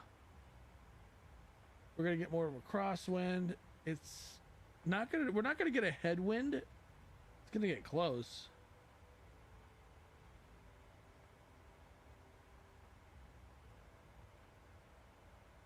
That's a 22,000. 33,000 feet. I think I think all the way. We'll get a tailwind the entire way, it looks like. That's a pretty safe bet.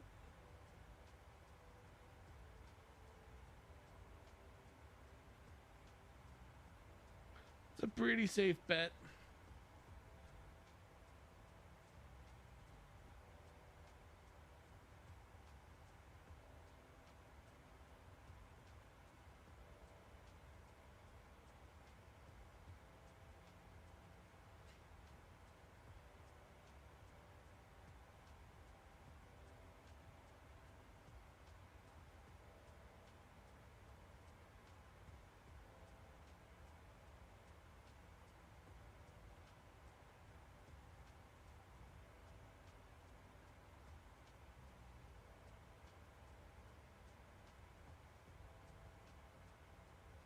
But yeah, we have some videos we need to get done.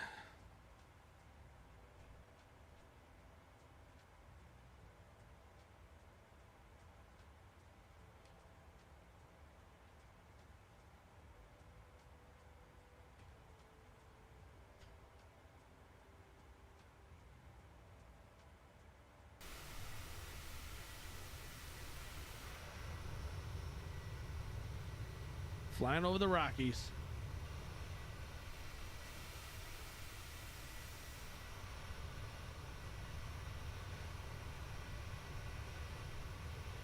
Oh wow, excuse me.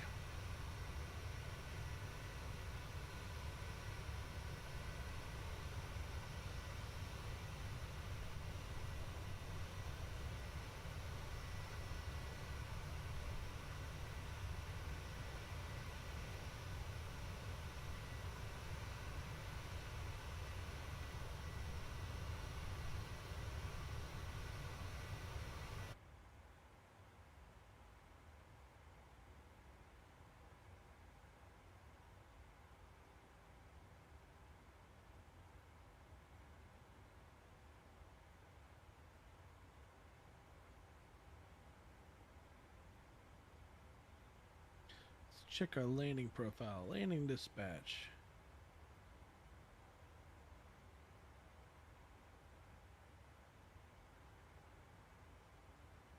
So runway we're landing on is 11,001 feet.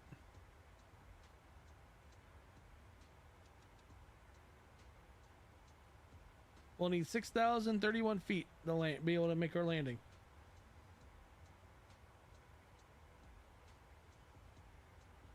Plenty of runway.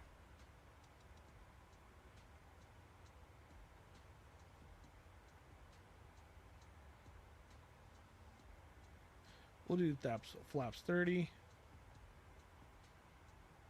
Auto brakes 3.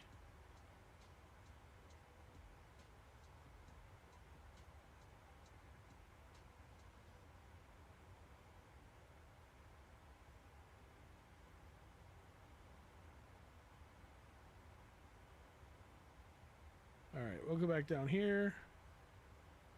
So flaps 30.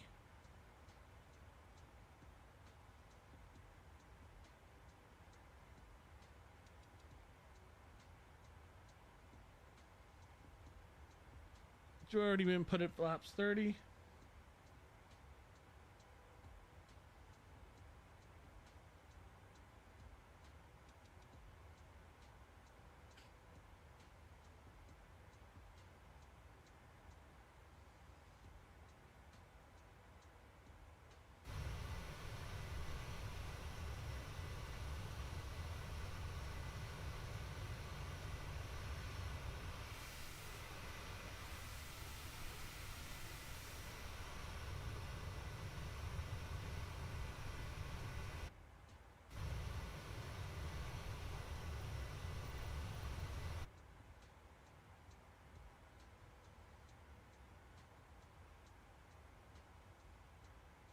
What's going on, Damon? I'm flying from Manila to Manila. Manila to Seoul. 737 900 yard Korean Air. That's a good flight. Oh, you're going to fly in Incheon. The Incheon Airport.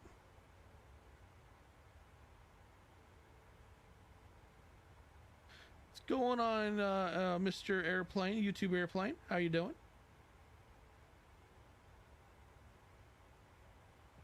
Don't forget to throw a like up on the live stream. Helps beat that YouTube algorithm up.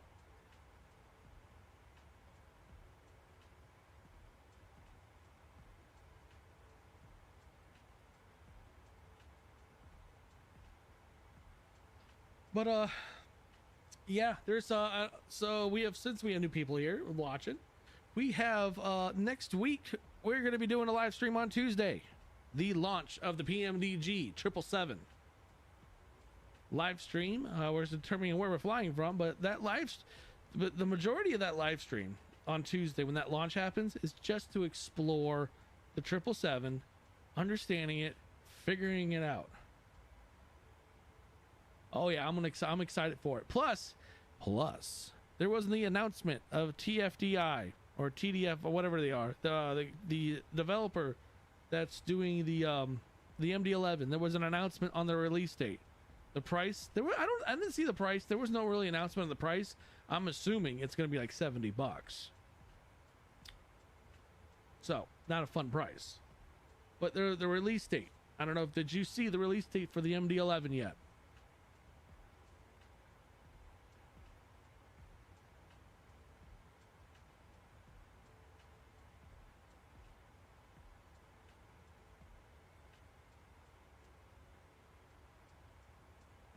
I wish they cost cheap. I mean, I understand the pricing on the why they do it, because I mean, look how long they spent on that 777. They spent over a year on that thing trying to get it right. Its fidelity is very high. It's going to be the pinnacle of the 777. It's going to make Captain Sim like a freaking fool.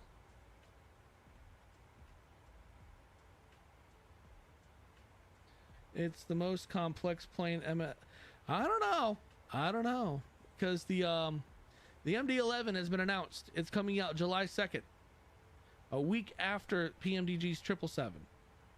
I already pre-ordered the MD-11, so when it comes out, I'll have it. So, and we're also going to be running, we're going to be doing a live stream with the MD-11 as well. But I've seen already some good videos of the 777. That thing is highly detailed. I mean, like, extremely detailed. I'm actually pretty impressed with the details. I actually really enjoy the 737-900. I do like it. I like all the 737s, really, but I mean, I fly them all. I've flown the 700, 800, 900. I don't even have the 600. I need to get the 600 still. Sadly, that's one I've been lacking on getting. My closest airport is going to be,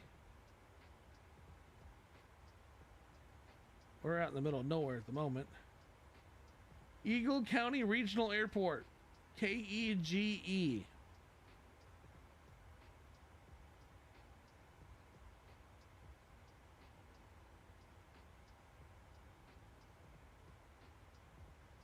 We also gonna have we're gonna have a bunch of new review videos coming out too. 2 new aircrafts were released yesterday. You have from Blackbird Simulations, the T6A Advanced or ADV. It's an Air Force trainer aircraft.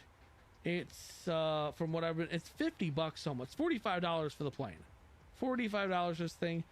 But it's an Air Force trainer aircraft, and it's extremely detailed. Like, this thing is like stupid amount of detail. And there's also a new I'm so excited about the new Miltech Aerial Refueling Pro. I need to look into that because I didn't really see much in that one.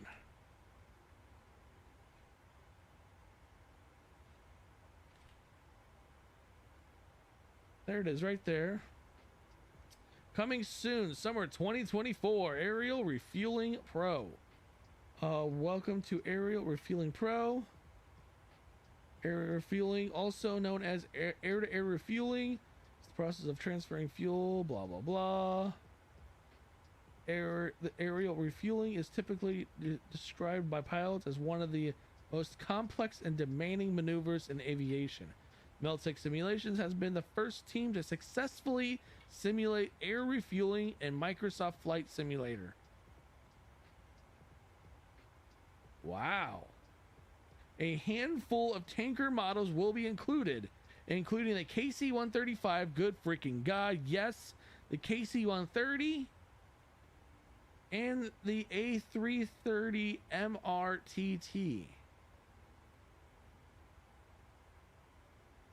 Really? Both refueling methods are supported, flying boom, and probe and drag. Oh, probe and drudge? I don't know what that is. Request a tanker anywhere, anytime.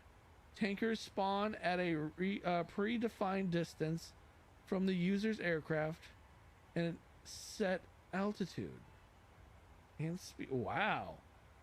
You may request a tanker anytime during your sortie or perform practice refueling during any free flight. Over 30 third-party aircrafts are compatible, including all Militech simulations, DC Designs, CJ Designs, and India Foxtrot Echo aircrafts. Realistic sounds and calls from the refueling operator.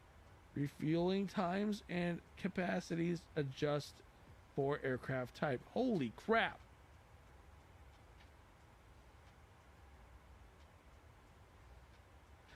They said that there will be 5 models, so I suspect the KC-10 and KC-46 will be added. That's freaking awesome. Xbox compatibility? Yes. Are the tankers flyable? No. At least not on initial release. Wait, what? The product has been developed from the receiver point of the view and hence the tankers fly autonomously. Is it compatible over multiplayer? To be decided. Due to high complexity over the add-on and the limitations of multiplayer compatibility, it is subject to further investigation. Oh, I'm definitely going to make a video on that. What if my aircraft is not compatible? Will it be progressively added more products and compatibility list based on requests? Okay, so there are going to be requests after initial launch on any additional planes. So my whole thing is this then. It needs the C-17, the Delta Simulation C-17 needs to be added. 100% needs to be added. You need there was no mention of Top Mach Studios F-22. And then you're going to have the B2 on top of that from Top Mach when that comes out. And then you have SimWorks working on their B-52. That's going to need probably some adjusting. Dude, this has extreme level of like potential. I gotta hand it to aerial refueling. Yeah, gotta hand it to them. Now I gotta hand it to Miltech. They've done a lot of cool stuff, and I just saw someone fly by me.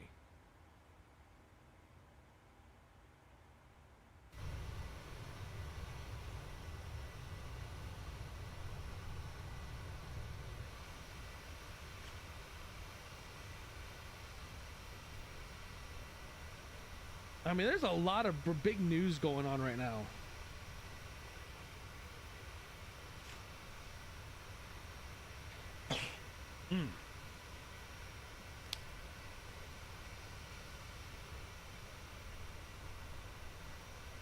I kind of figured.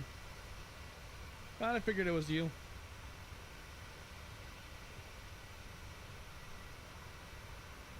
But yeah, there's a lot of big news going on right now. I mean, that's pretty huge. I need to keep an eye on that. That's going to come out this summer, they said. So I may have to reach out to Miltech and see if I can also preview that once before release. Request tanker anytime, anywhere in the world.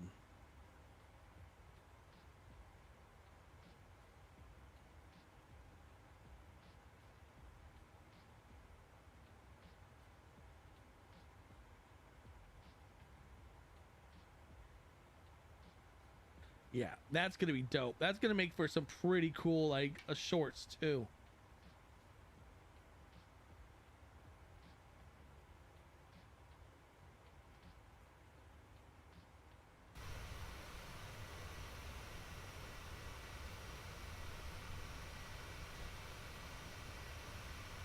Wow, they lowered the price of the Captain Sim C-130. Oh, I gotta see this.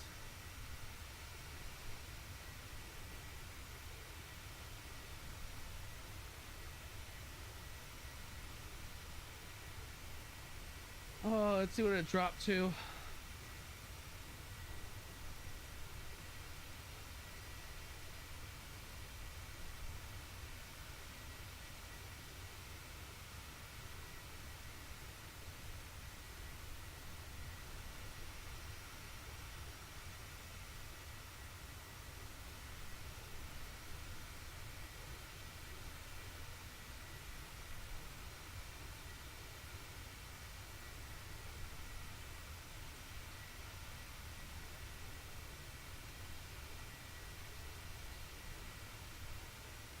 Let's see. Oh, yep. It's $30. You are right.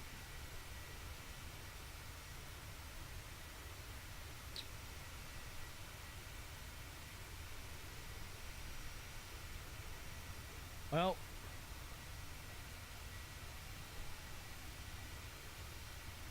it's sad that I waste. That I shouldn't say waste, because that C-130 is not horrible. I mean, it's not worth no $50 when I bought it, not by a long shot. But I also wanted to do the review on it, so I kind of taken on that one.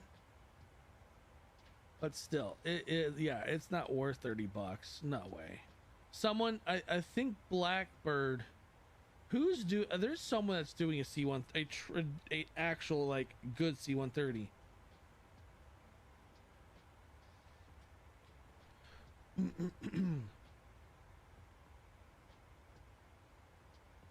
All right, who's doing it?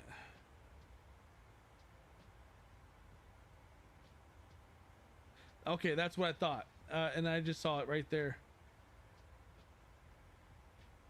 Yeah, Blackbird is doing, and Blackbird in their products, they do absolutely an amazing job. No, they like to keep things pretty hush hush.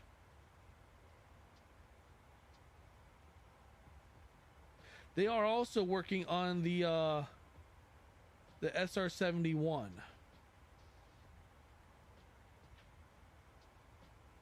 which is still in development, it looks like. They're also working on UH-1H for flight sim.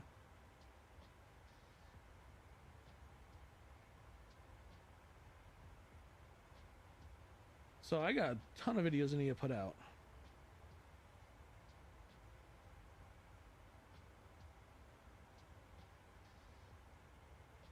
Yeah, I would love to get my hands on the C-130 from Blackbird once it's done.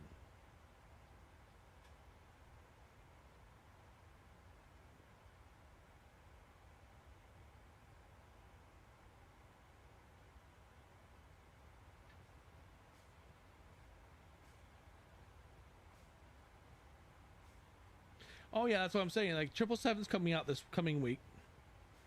And like I said, I'll be live streaming Tuesday with it. Then you have a week later, you're going to have the MD-11 come out from TFDI, which I already have that one pre-ordered. So that one's going to be it's going to be a given. I'm going to be live streaming that one. I'm going to be making videos on the new AUH, the new Huey that came out from a developer I've never heard of, Toga Hangers or something like that. And then Blackbird just released that new T6. Yeah, I have some work to do. I have a little bit of work to do.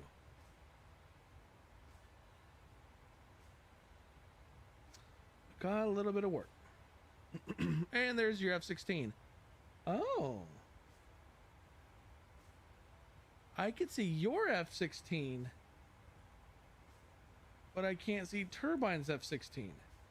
Interesting. I think we both have outdated models then.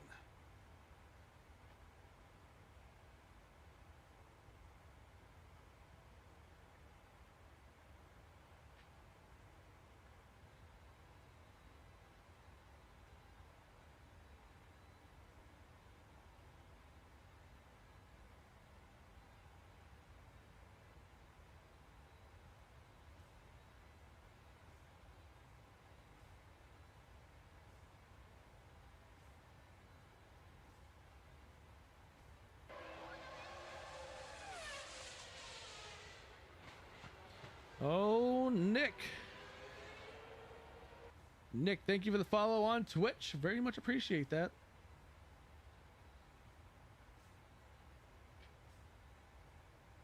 Is that the same Nick that it doesn't load my chat all the way up there? Yep, that's the same Nick on YouTube. Thank you for the follow on YouTube. On Twitch. Thank you very much for that. Appreciate it.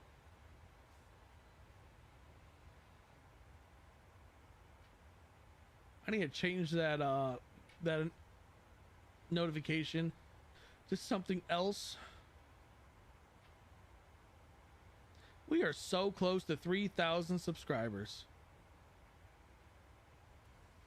There you are in that F-16.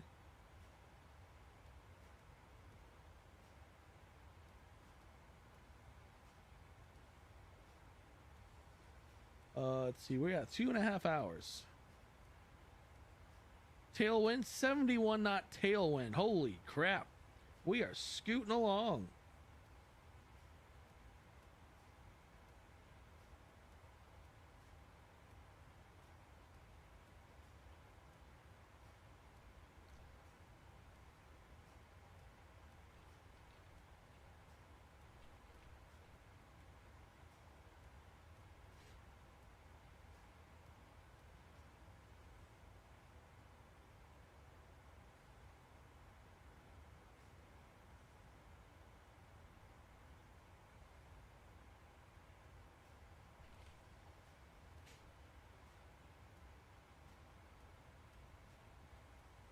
So we're running at 538 knots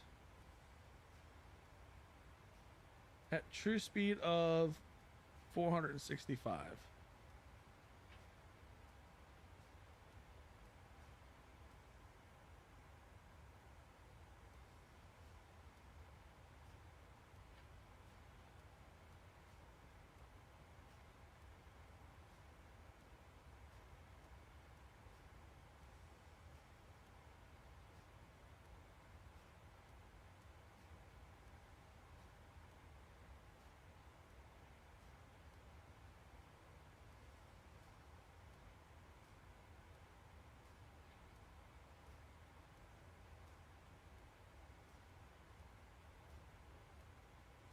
So our ground speed, we're actually, our ground speed's faster than our actual airspeed.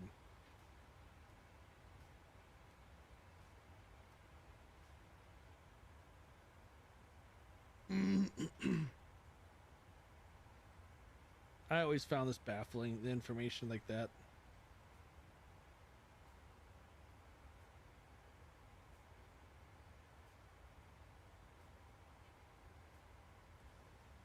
Well, I'll tell you what, with a tailwind like this, we're pretty fuel efficient.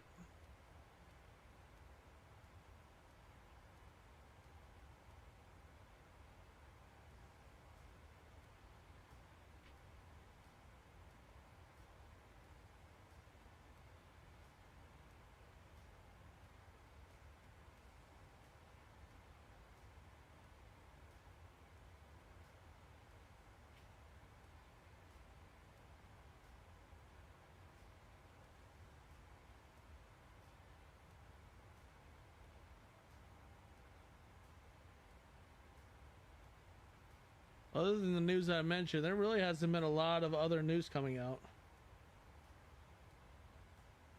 I think that was the biggest showstopper, like probably the flight sim or the flight sim expo is the PMDG and the TFDI MD-11.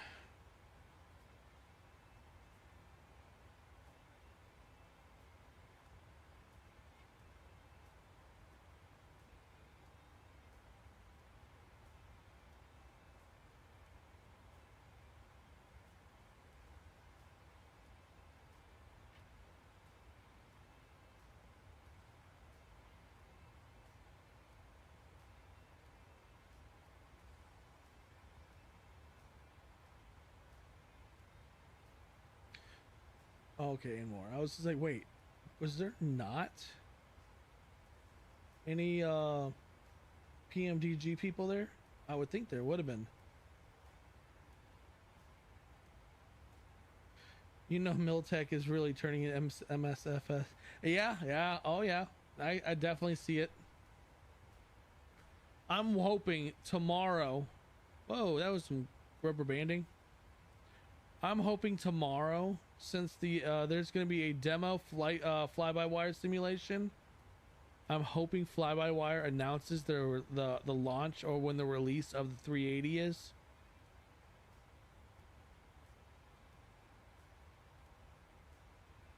There's an Aerosoft interview tomorrow. There's an Elgato Stream Deck demo. Ooh.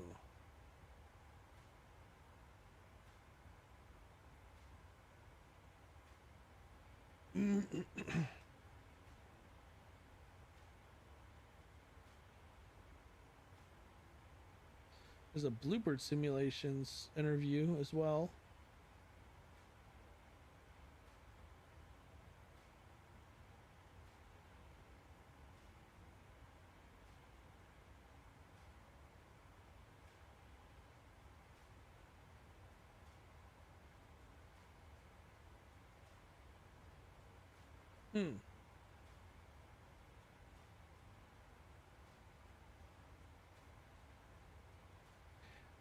That's, as far as I know, yeah, but there hasn't been much from them.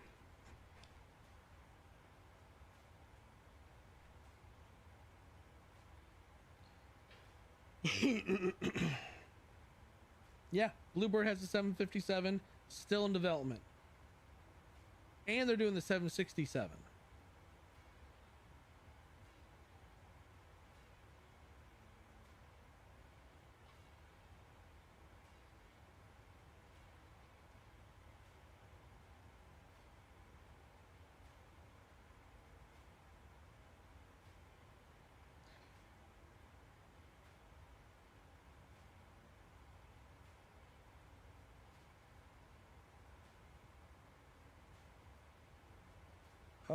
All right, this is what they've said about their external model. The development of our external model has been an extensive undertaking involving thousands of hours of cumulative work.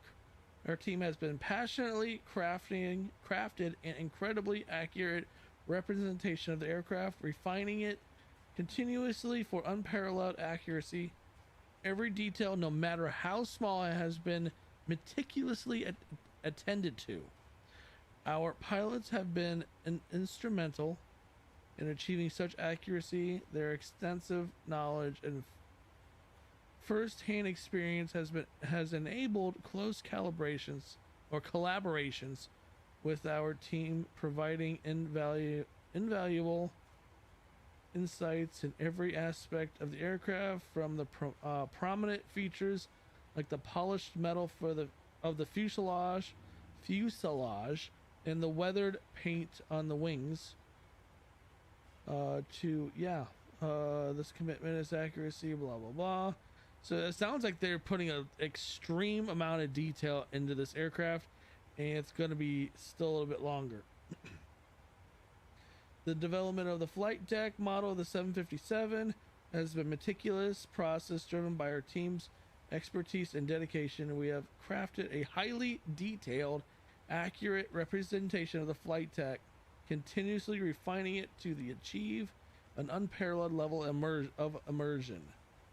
Our model's accuracy is testament to our commitment to authenticity, every aspect of the flight deck, from the arrangement of the instruments and the controls to the layout to the pedals or panels and displays.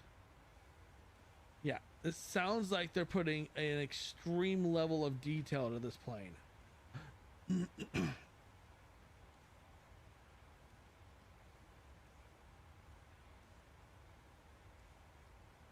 Yeah, that's some extreme level of detail.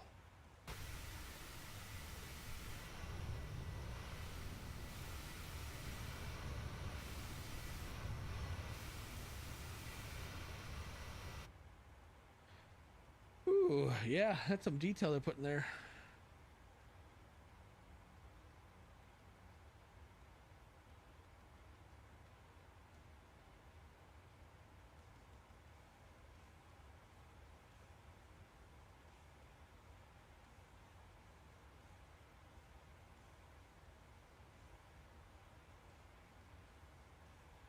Still just got a little under 2.5 hours.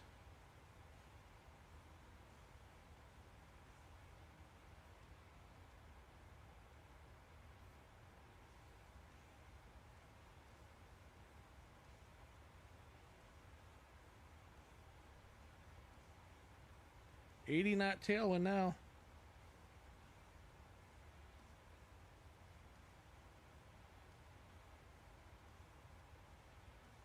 All right, let's go ahead and what is our approach?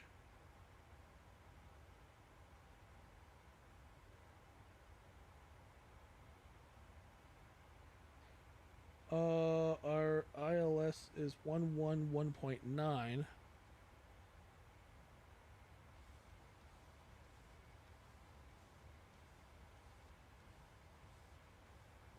Just so we're ready on this. Course setting 237.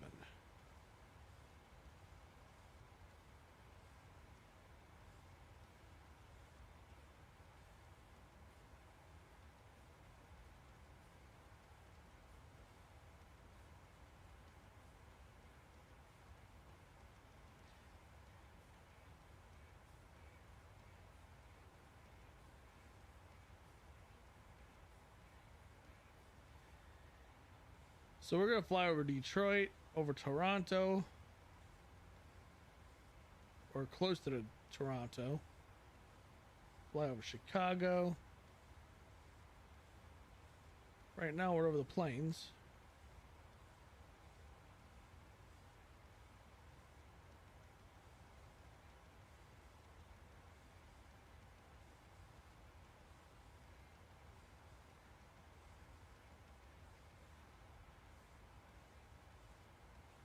So, all right, I'll be right back.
All right, we're back.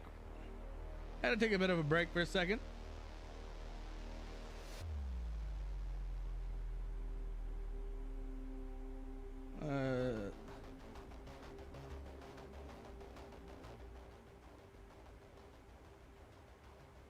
See where we're at right now.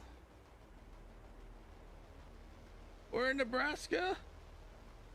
Got 2 hours, 15 minutes.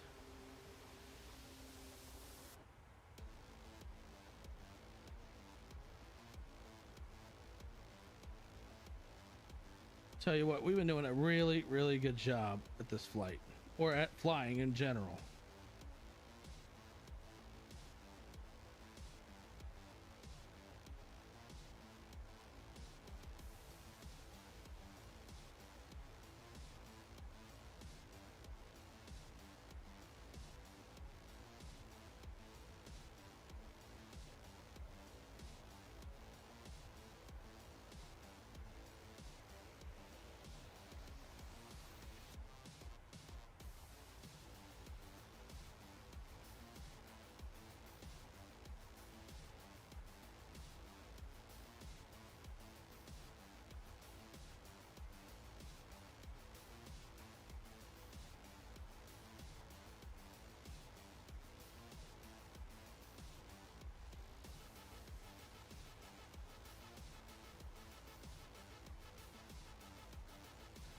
We've been a busy person on this channel lately.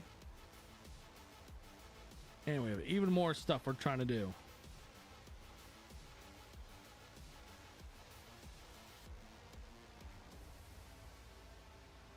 So don't be afraid to hit that like button either.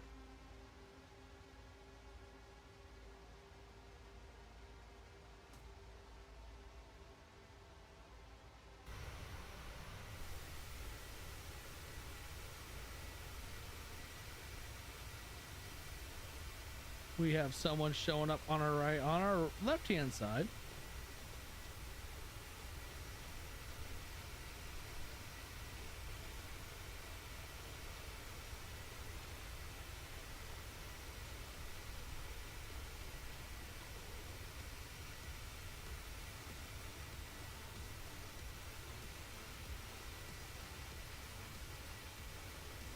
He's giving a little wave hello.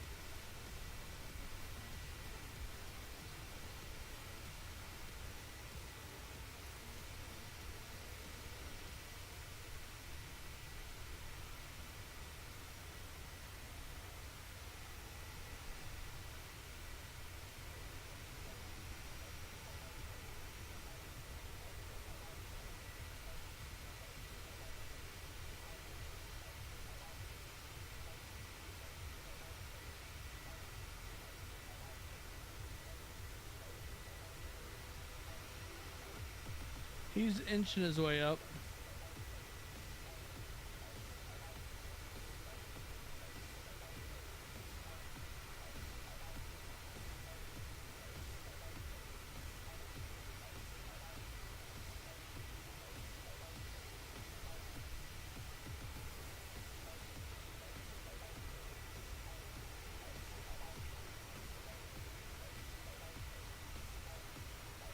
I kind of figured that was you.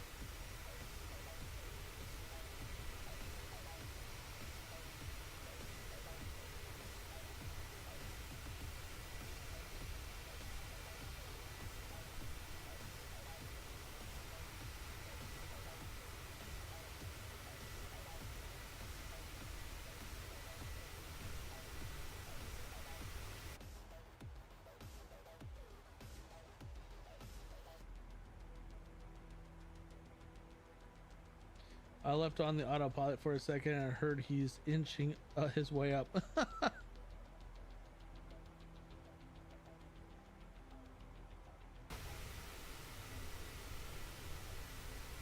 We just did a minor course correction.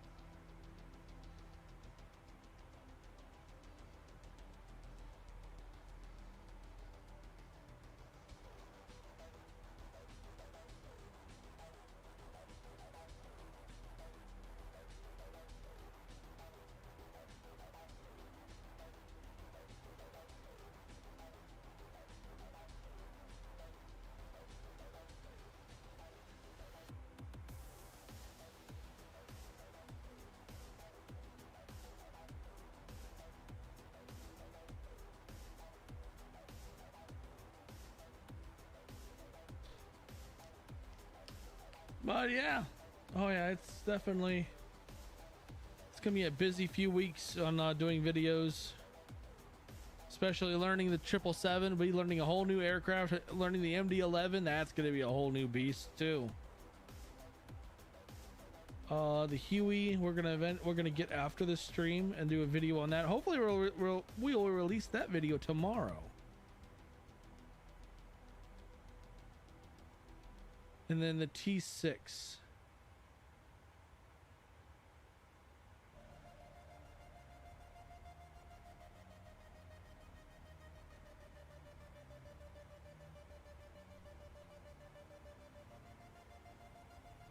Yep, the T6 Texan.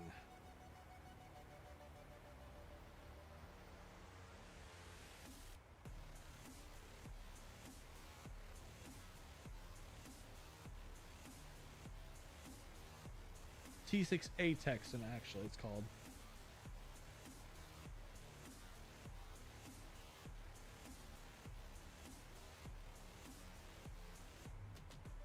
I don't know. I never tried that one. I am the Blackbird just released. Blackbird Simulations released the T6A ADV.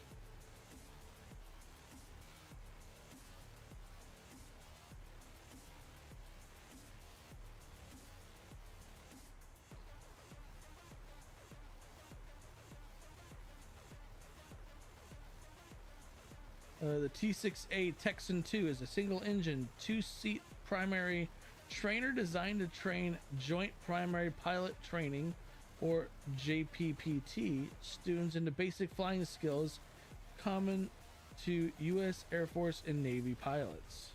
That is what the job of that plane is. It's a trainer.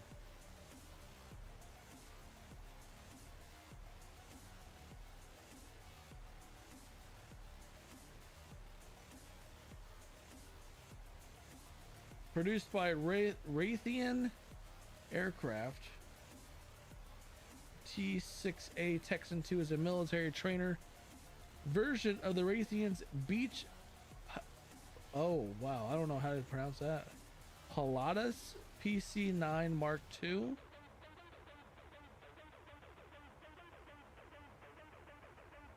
It's a stepped tandem seating in a single cockpit.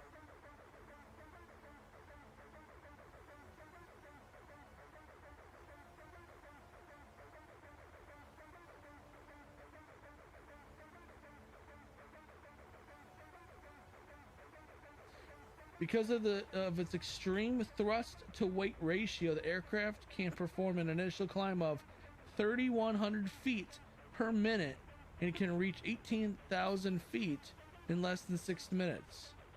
Well, that plane's impressive.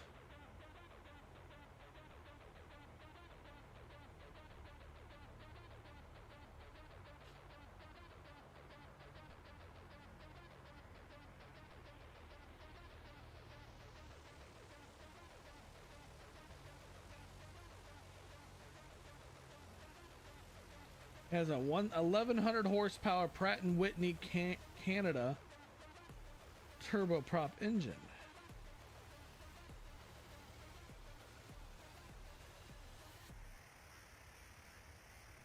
Things ceiling maximum altitude 31,000 feet.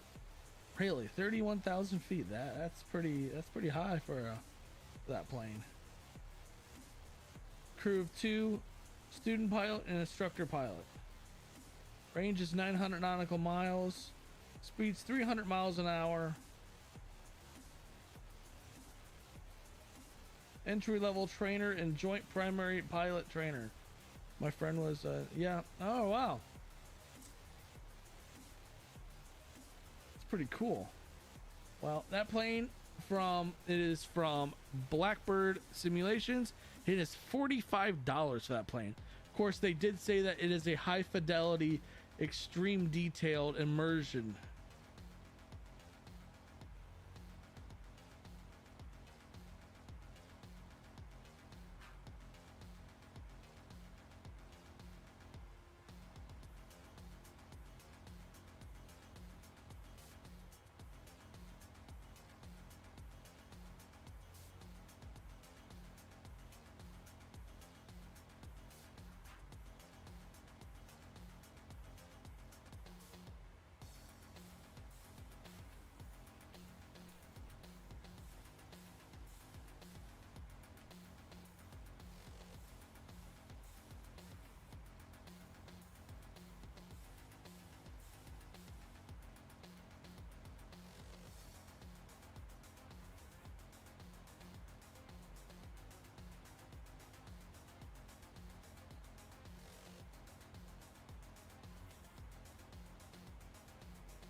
I did. I did ask them. I sent them a message. I honestly don't think it's gonna happen, just because how big PMDG is, and they probably have their own team that does that. And I've already seen, like, who was that? Oh, there's another flight simmer I've seen that's already done it.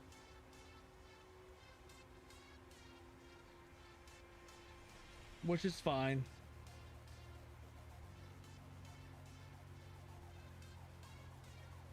I mean, it's worth a shot.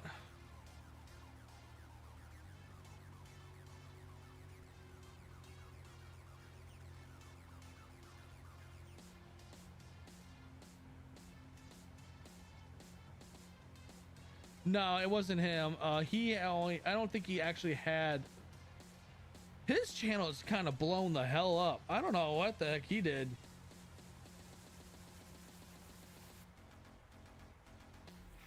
But his channel has exploded. It's like 1 week I see him at 14,000. Then the next, like, couple weeks later, I'll see him at like 24,000.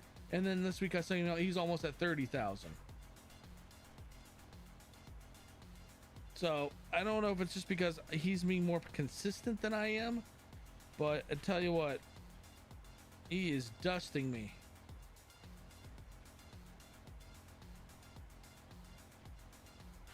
And it's kind of almost disappointed me.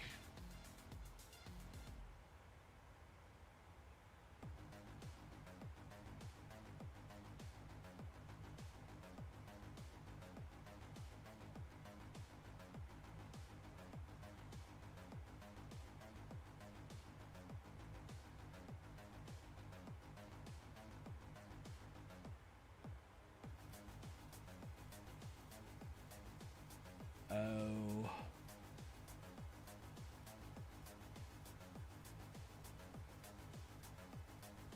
Yeah, that's kind of what I'm seeing.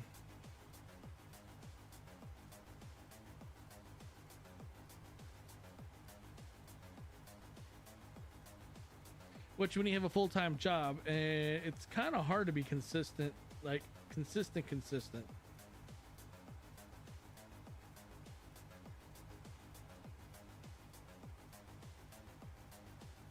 Oh, don't get me going on the YouTube algorithm. There's days where I'll do fantastic. And there's days where I'm just doing awful. It's like today's stream has been pretty good. It's been decent. But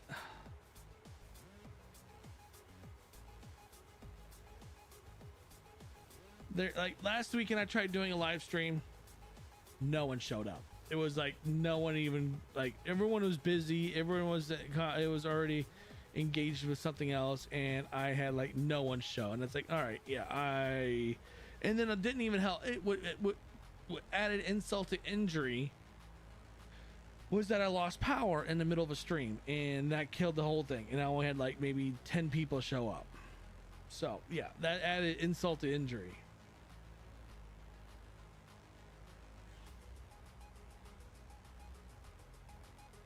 So that kind of killed the vibe for the entire weekend. Trying to do a video on like beyond ATC. It's actually a lot harder to do a video on something like that than I expected. So it didn't feel right when I had the video created. The vibe of it just didn't sit well with me, so I didn't push it. Last night I decided to do a short on the just a random short with the F-35.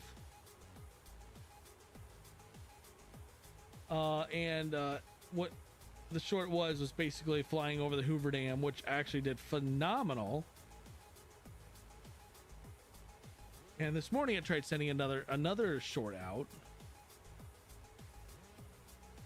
and that didn't get a single view on it for like 2 hours. Not a single view.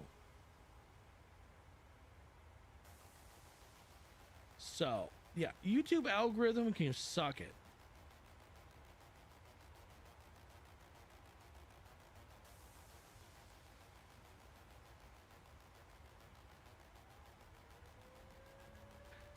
I mean, when you look at the okay, if I go look right now, like, so I did the C-17 video, what? June 5th. That video is doing phenomenal still, and it's actually increasing in views today. We're at 11,000 views since the 5th.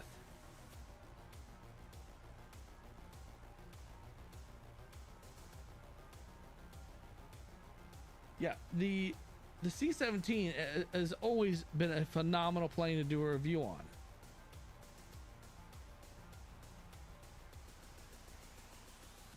And it's showing because I'm averaging in 2 days, I'm averaging almost 1,700 views in 2 days.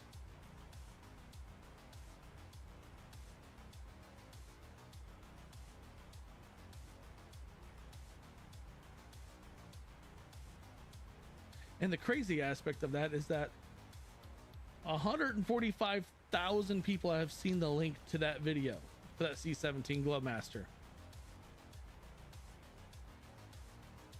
And I only have 11,000 views on it almost.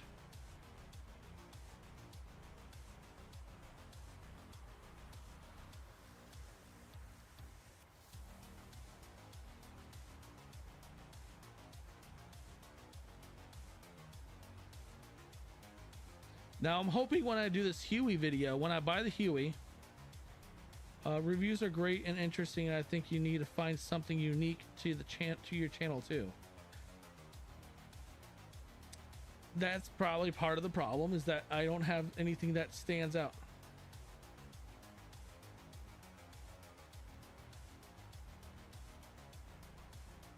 I kind of like how your streams right now.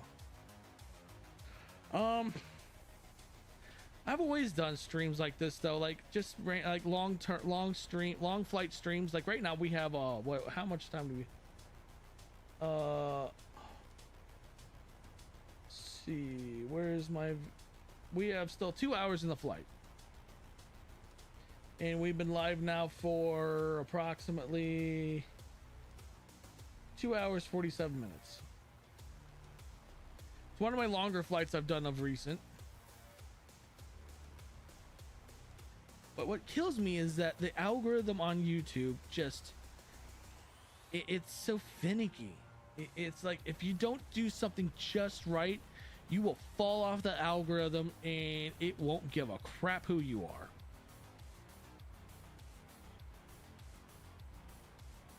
And it's kind of disappointing, discouraging. Like as soon as I'm like, I start doing really well, start doing good at putting these videos out, I'm just getting hits. And then slam, the door is in my face. Once I fall, I get busy, or I get preoccupied with work, which my full-time job does take precedence over this.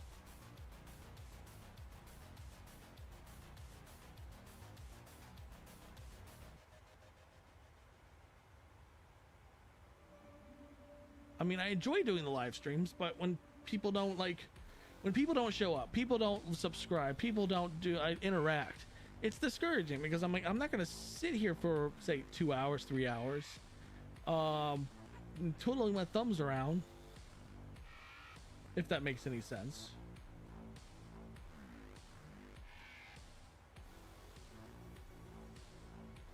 Like you flying with me.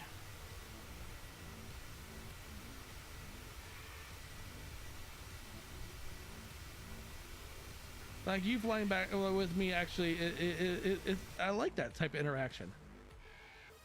Now on Twitch, I mean on Twitch, I'll probably I'll stream, but I won't be flight stream, or flight sim. I won't stream flight sim a lot of, unless I'm streaming on YouTube at the same time. I'll do baseball stuff or whatever on Twitch. Most of the time, I'll just be hidden in the realm of other streamers that do fight at baseball.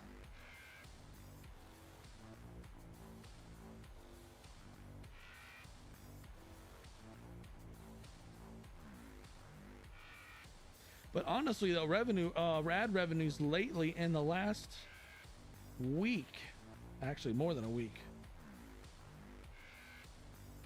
since the 6th of June, our ad revenue has been really, really good. and I'm hoping that continues. That will also pay for other content being that I can purchase.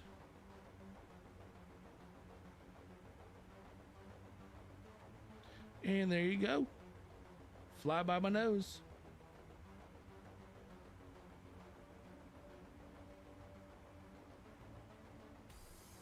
Now, the goal is to hit 3,000 subscribers before the end of June. And at this rate, it is going to be a very, very possible.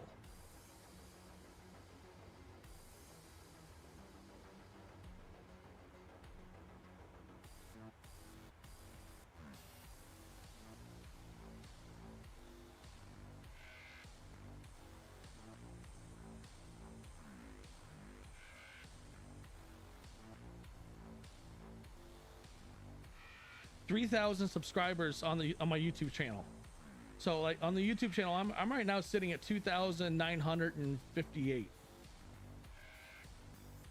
I'm trending towards 1,000 subscribers every 6 months. Last year I was trending towards 1,000 subscribers in a year, which I actually hit almost spot on. And now I'm actually going even I'm picking up people even faster now.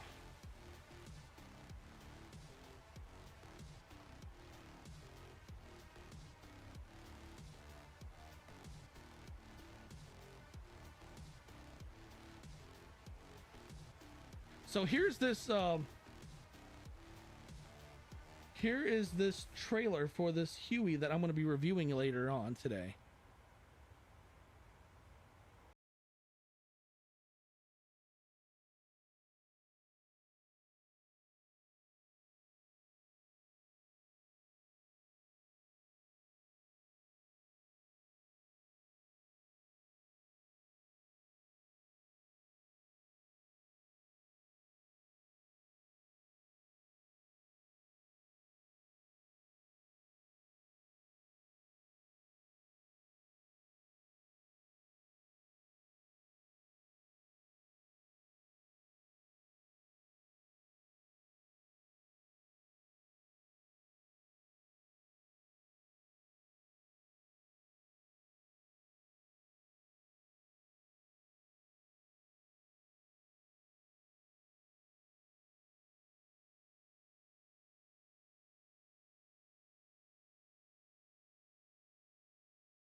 Came out yesterday, and it's gonna be I'm gonna be doing the review today. Yeah, that thing is gonna be sick.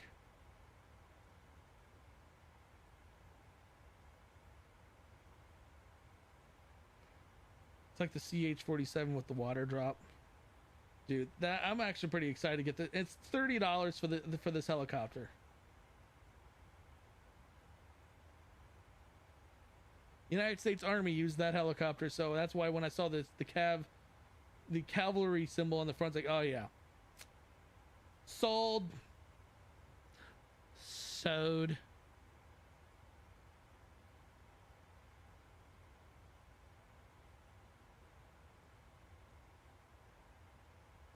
Oh, I missed it. Yesterday it was on sale on launch for $26.99. God dang it. Oh, and the way you pick your water up. The water, you actually have to go to like a river or a source of water, and it will, and then you pick it up there. Oh, that's interesting.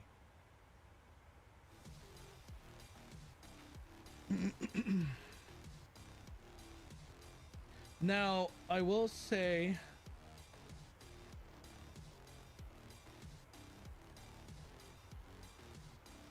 the new MD-11.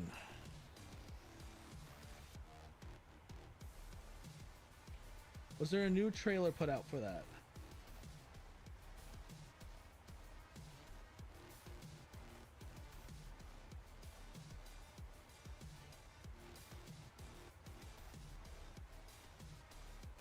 I might have to. I'm gonna see if I can reach out to TFD. I highly doubt I can get a copy of this as a preview before launch. I highly doubt it.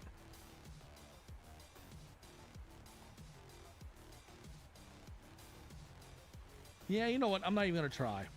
I'm not even going to attempt to do it. No, there's no new trailer for it.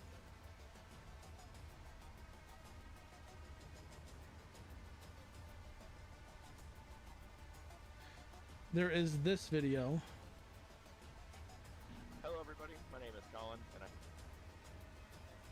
Oh, okay, it's a tutorial. Yeah, that's fine. Oh, I love the super carrier. I did that video too. Some people really hated that video.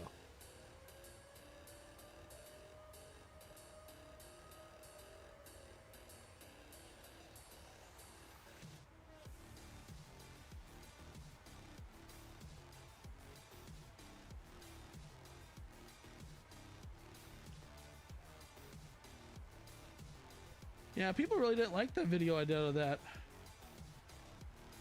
Oh, people were making fun of me because it wasn't accurate. I didn't know what I was doing landing on an aircraft carrier. I didn't do it at an angle. I was doing it straight on, incorrect approaches and stuff like that.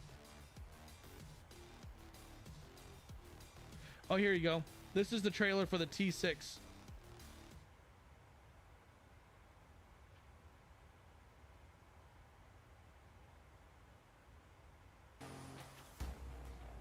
Oh, I know my landing sucked. I already knew that.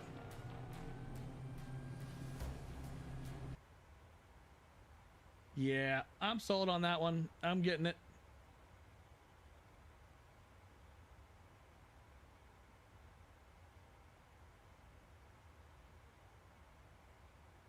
Yeah, I already knew my landing on that in the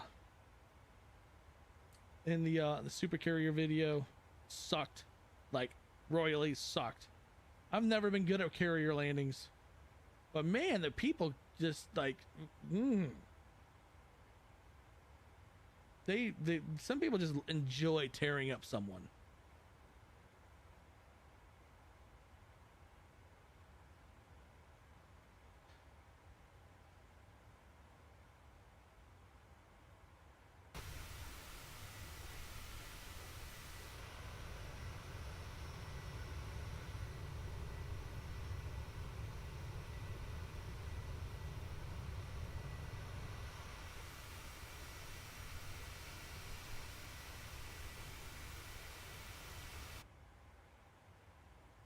Definitely is hard.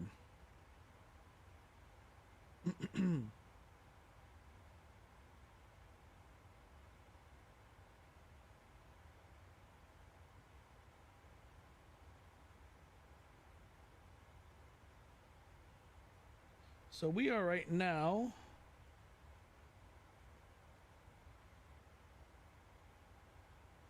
what is our location? We are right now in Iowa. Still have a tailwind. Next stop, we'll be flying over Chicago.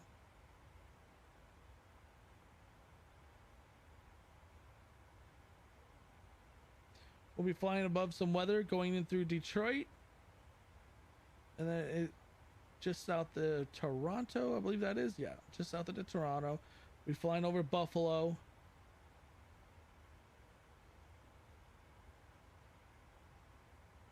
Yes, they do. Yep, they do. They have that coming. I'm still waiting on what's that one? There's a team that's working on an Apache. Trying to see if we can find where that is.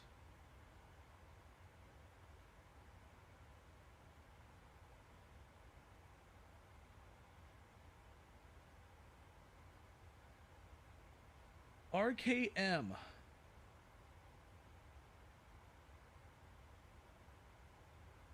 Oh wait, no, it's the Apex Simulations. Apex Simulations.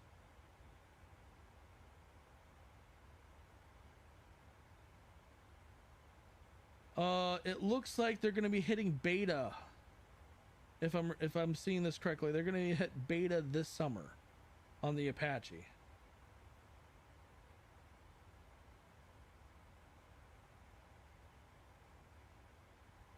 Which that was posted on the 5th of June, so as of the 13th, as stated above, we'd like to hit beta this summer. Take that as you will. As long as all goes well, I'd say yes, but we aren't there yet. Never really. Okay. Will the Apache be released before?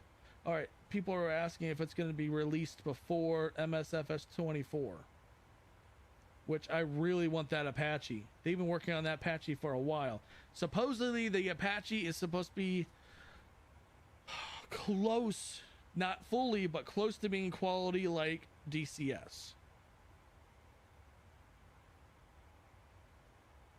I'm going to take that with a grain of salt because that's all rumor at this point, because there really has not been a lot of information on the Apache. But this is some screen grabs that they have out for it right now. That was back in December they posted that. Actually, October. That's the interior.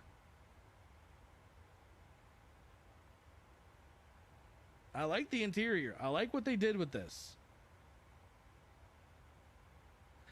That supposedly they definitely have done a lot to this. The texturing there looks pretty janky. Obviously that's gonna get probably, that was posted, this was all back in October for these.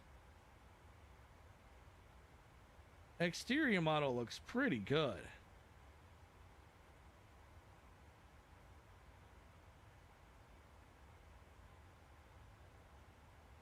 I mean, I like the detail they put into the rotor.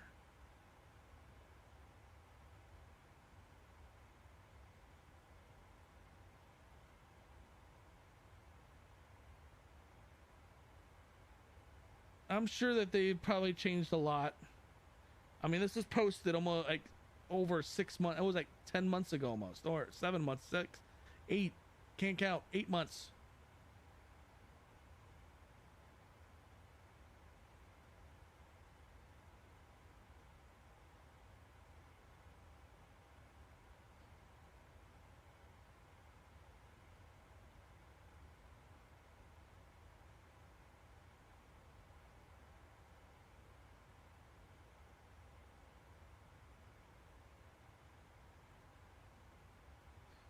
Yeah, I'm sure that they'll refine the entire thing.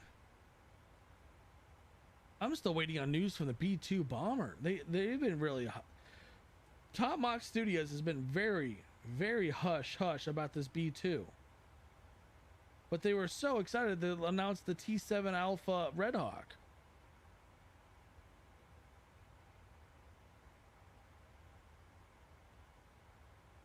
I even posted on their Facebook, like, any news on the B-2? And they're like, look at our Discord. And their Discord says squat. Yeah, Echo 19 group, they're going to be doing the audio for the F-22 from Top Mock, and they're going to do the B-2.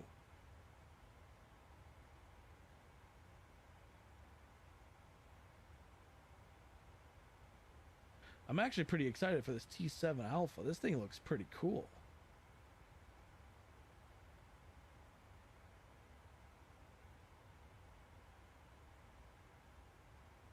So I don't know. This is the T7 that they were talking about.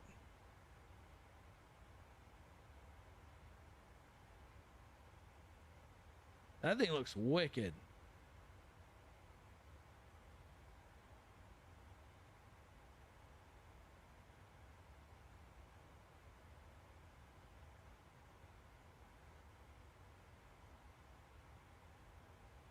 Oh, the detail on there is so nice.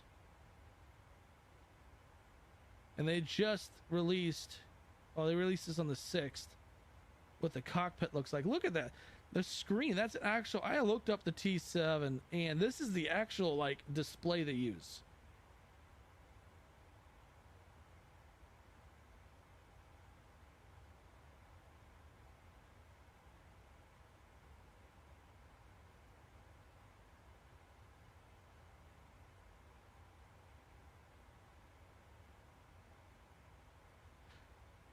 But yeah, if you go scroll up, there's their new pilot anime or pilot model.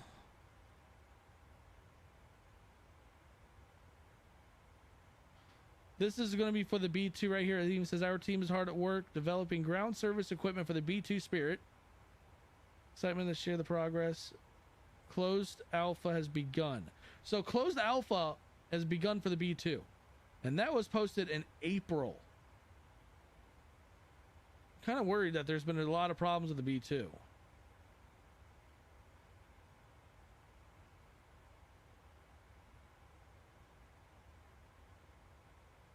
I wonder if this is a like a lift to lift a bomb inside the bay. That would be cool to actually watch them like install it. This is their bomb systems.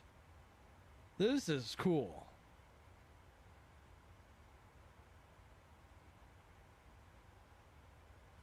That was on, they posted that one back in March.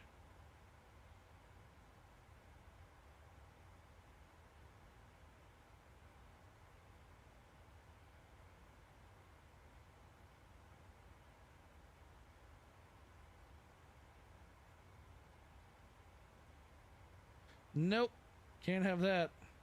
So this is another thing they're having work in progress. An Su-30 Mark 1.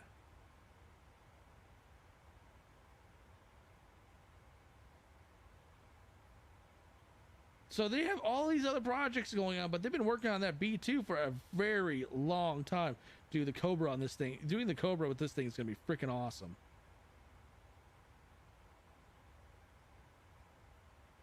Top Mach's got some, they bit off a lot right now.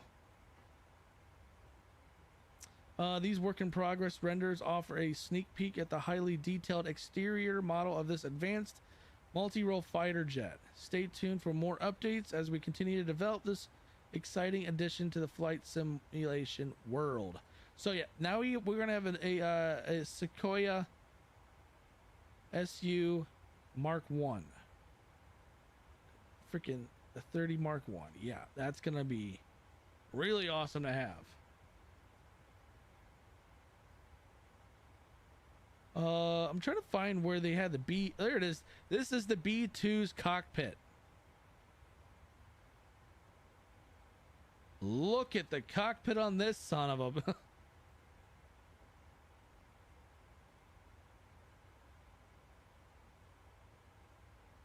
They actually, I don't know if how they got details, or if they just kind of mocked it up themselves on here. I think it looks like this because a B2 is still pretty top secret on everything inside. At least I'm assuming.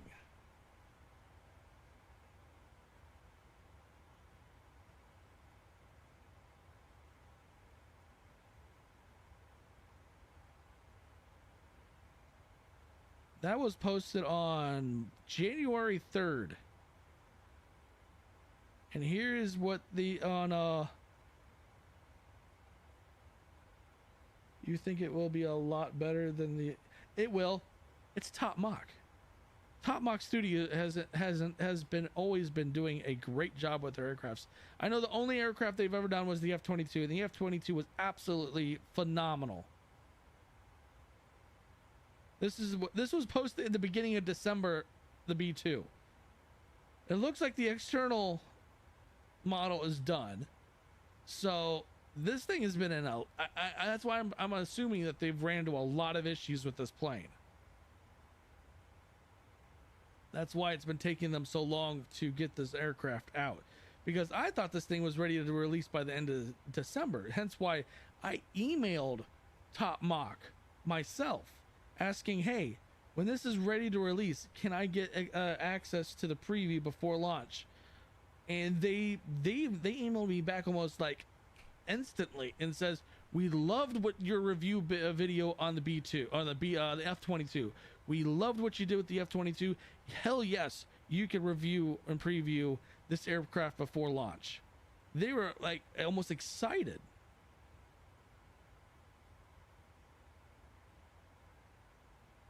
So I'm hoping, and I'm going to email them again,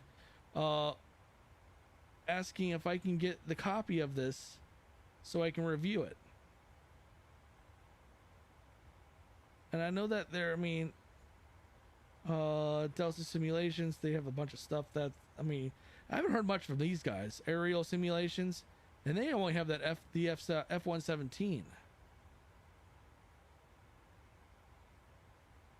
They just have the F-117, which is, that's the only thing they've ever done.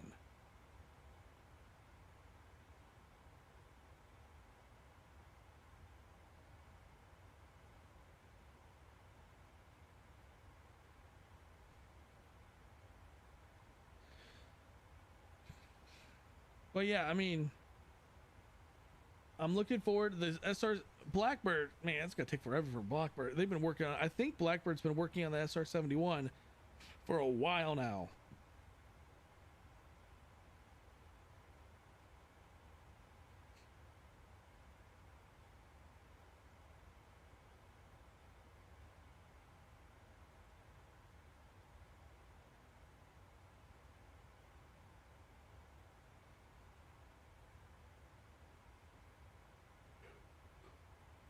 After this stream, I have a steak waiting for me in the fridge.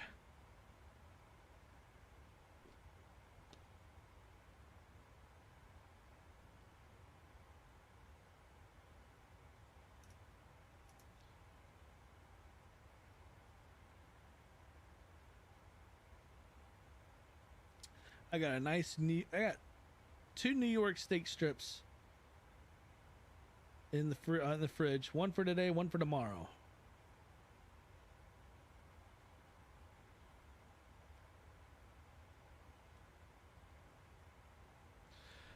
Oh, that one, who knows when that's going to be out.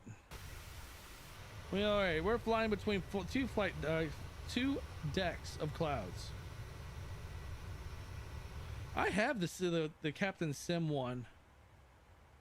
I have it. I mean, I don't know if you saw the video I did on it. It's not an overly horrible plane if you're just a basic flight sim person. If you want something if you're a person that wants like fidelity, intuitiveness, and some in-depth works, yeah, don't get to see this Captain Sim one.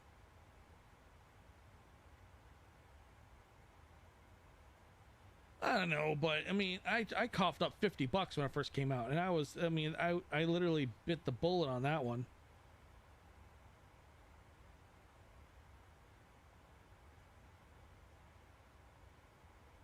Now, I will warn you, I don't know if you saw the video I had on there, the engines on the C-17, or the C-17, the C-130, I don't want to talk crap about the C-17 because it's an amazing aircraft. But the C-130 from Captain Sim, the engine sounds on the props are from a King Air. So it's not an authentic C-130 audio, it's a King Air audio. Which, honestly, they don't sound too far apart, but by horsepower wise, there's a big difference. And I've also tried, because in real life, the C-130 is able to land on an aircraft carrier. In real life, it has been done. That C-130 has done it. I tried it in the sim. It's not possible. So already Captain Sim got that all screwed up.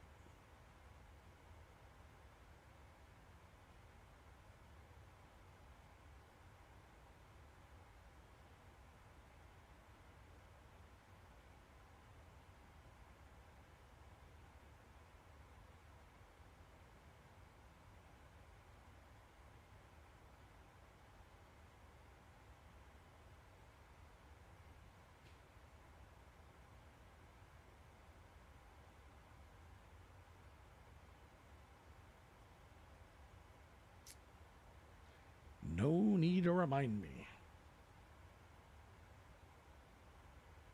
I think I tried like a dozen times landing that C-130 on there, and I want to say at least 4 of the times I hit the deck good. That thing just did not want to put.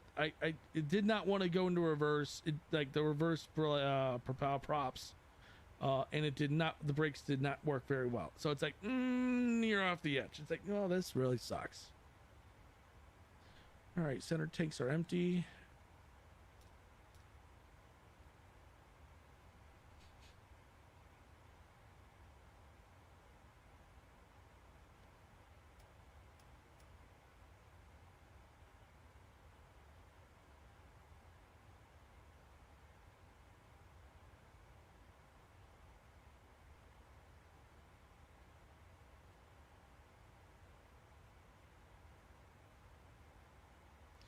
So I got a nice brisk tailwind.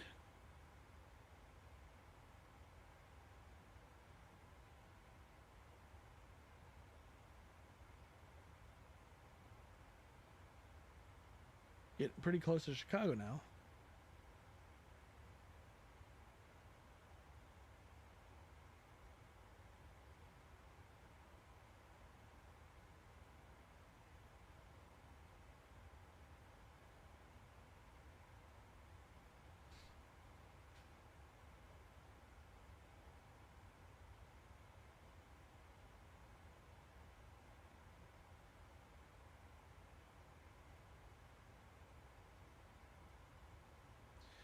We're actually flying through a really thin, like, there's a really high cloud deck.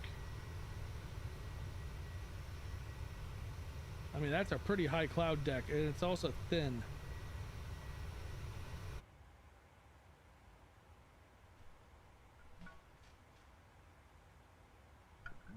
That cloud deck actually looks pretty weird.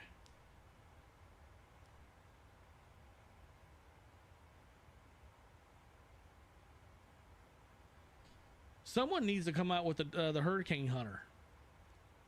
Someone really needs to come out with that Hurricane Hunter plane.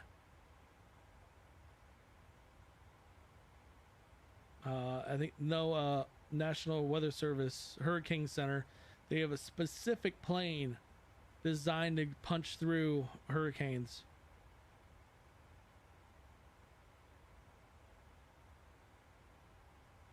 Is that what it is? A P3? Yeah, that's exactly what it is. Yep. Yeah. Oh, well, I mean, okay. There is a P3. It is for free. It is on flightsim.to. The exterior model is pretty good, but the interior model is of a 747.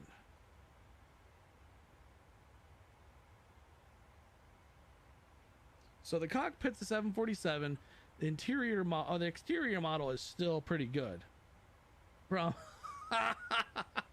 I completely forgot for a second. So here, I'll show you what I mean.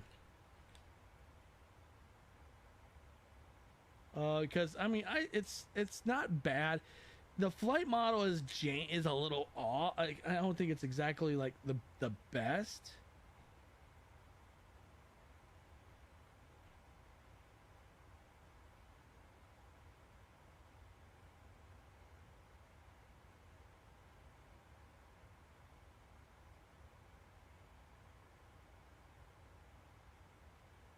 Trying to bring it up.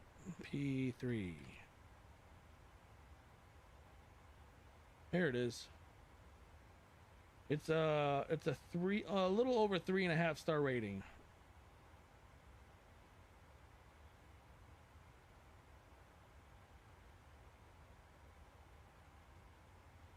Honestly, that exterior, the Model X on the exterior is pretty good.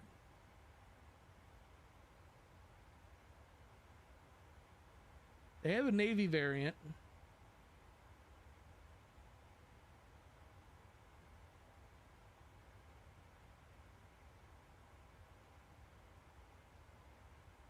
They even have a Joe. I think that's the NSA.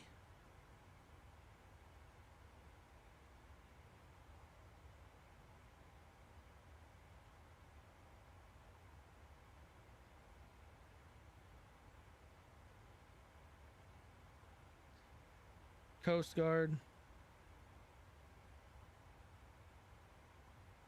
So Lockheed Martin P3 and Orion. Now, that's part of the problem, is that when you get close enough, it looks like this. So, not the best. Don't get too close, essentially.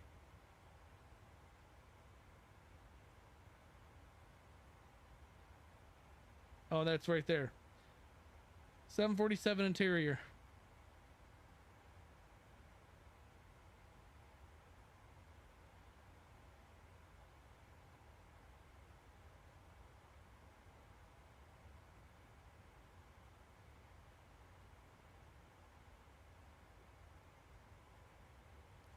When was the last update?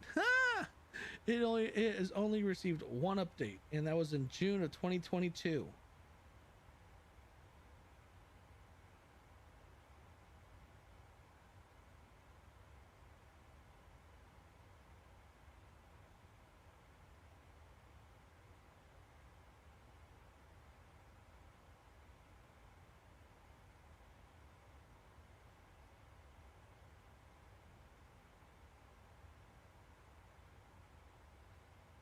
Looking at the comments.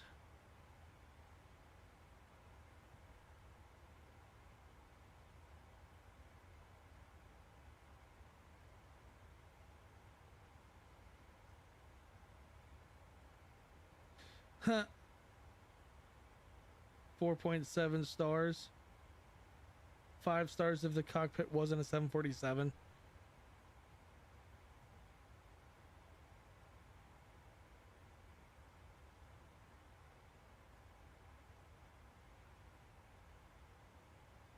It's still getting downloads.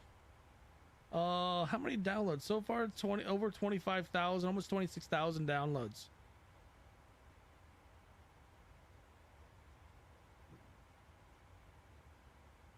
But unfortunately, you're on Xbox.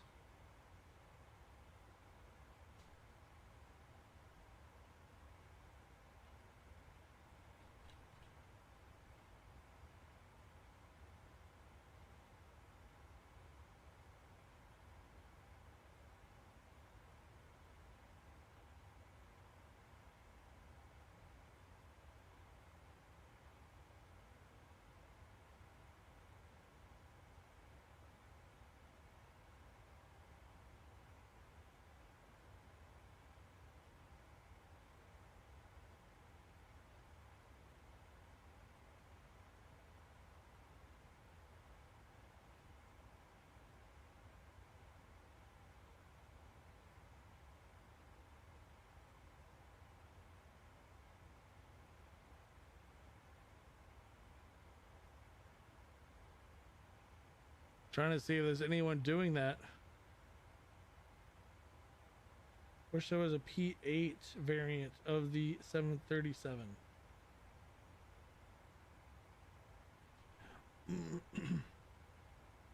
Oh, the Poseidon.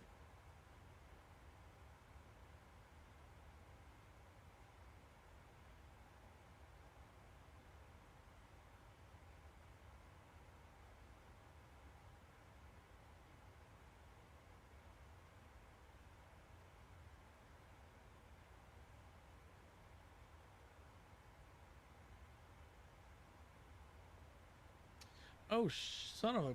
Wow, the Poseidon drops depth charges and torpedoes? What?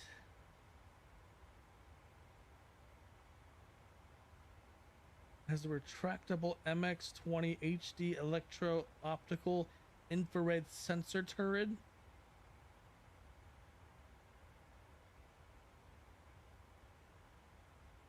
Has an auxiliary fuel tank totaling 70,000 pounds of fuel. Has a sonar buoy launcher.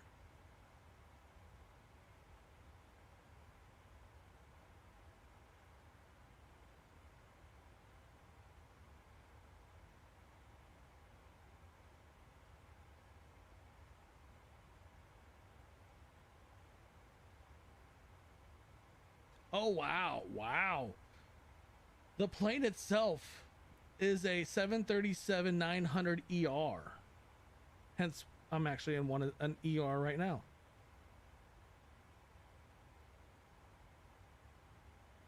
Hold the front door. What?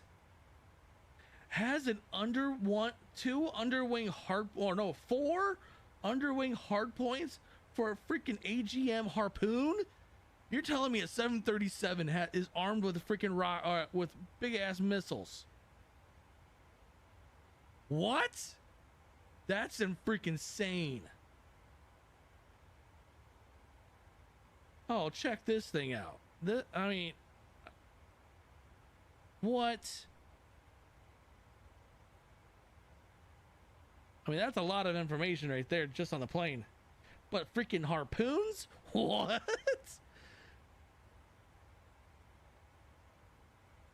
Who knew a 737 could be used as a fighter?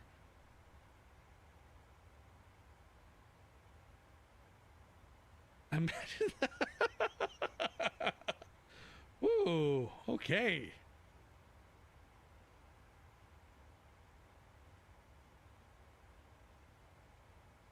This just blows my mind right here seeing that. They do touch and goes all the time at my home airport. Dude, I had no idea that there was a 737 that was armed with 4 rockets or 4 missiles or whatever.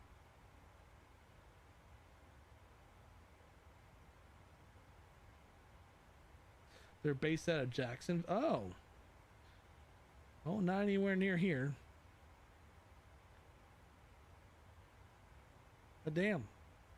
Had no idea that the 737s carried missiles.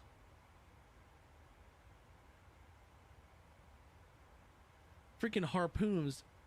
AGM harpoons. Those aren't a slouch either. AGM harpoons are freaking gnarly. The harpoon is an all-weather over-the-horizon anti-ship missile.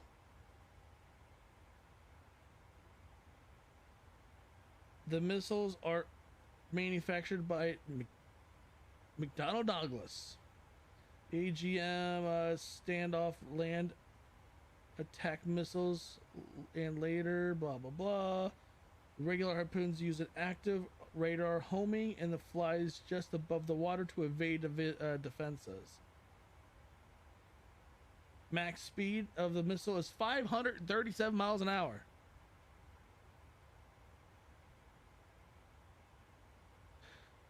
I mean, it makes sense. The planes also carry torpedoes and depth charges, and buoy and sonar buoys.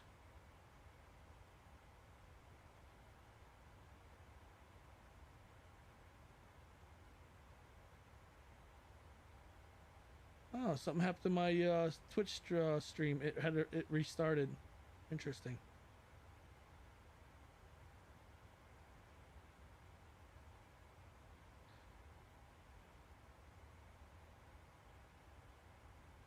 Okay, guidance system. It's a sea skimming cruise monitored by radar and altimeter. Active radar terminal homing. So yeah, essentially the harpoon is I guess basically it's a cruise missile. A less sophisticated cruise missile.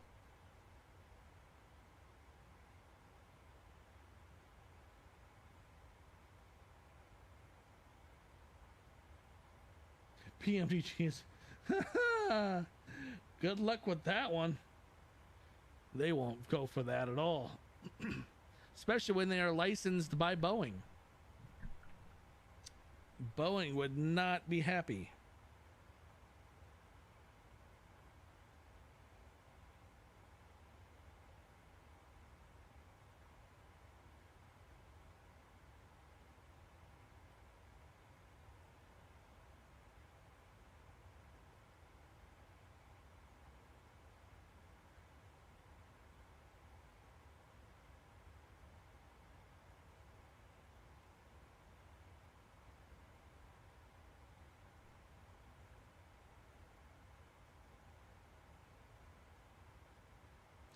Yeah, Boeing would not go for that. Someone would have to. Oh man, I almost promise you, PMDG's stuff is all heavily encrypted.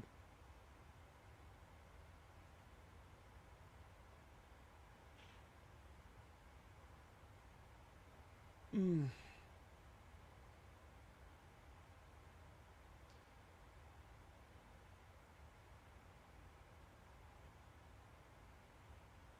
Coming up on Chicago.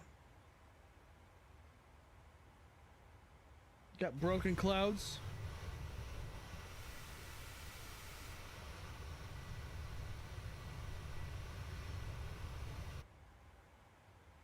I almost said we have broken clouds to our south.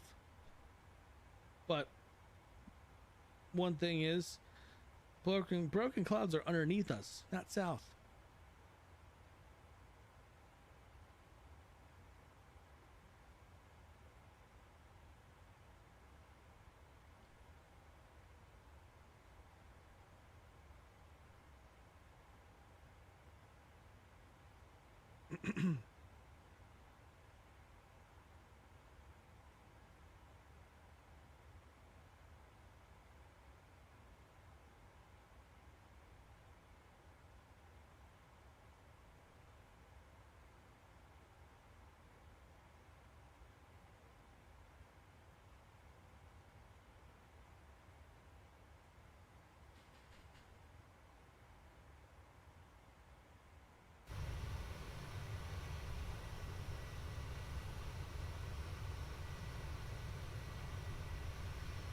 We're over Chicago, or we're about to be over Chicago. There's Michigan, Lake Michigan.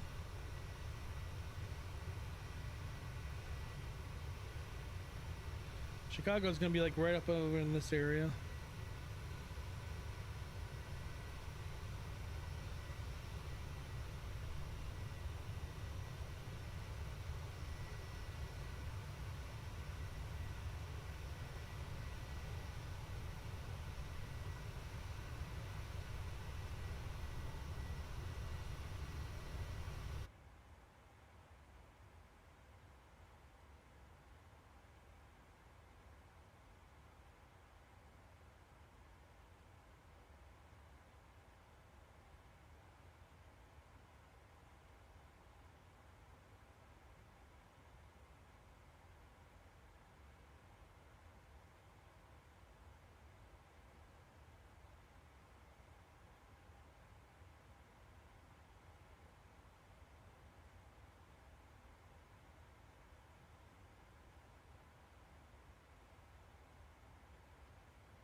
Good God.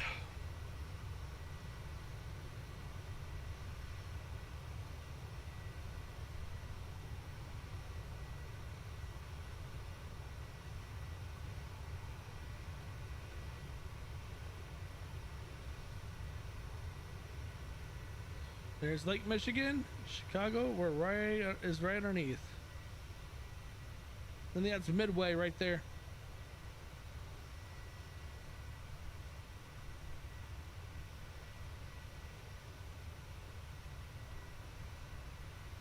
Yep, that is Midway. Chicago Midway International Airport.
Well, we went over a lot of good news today.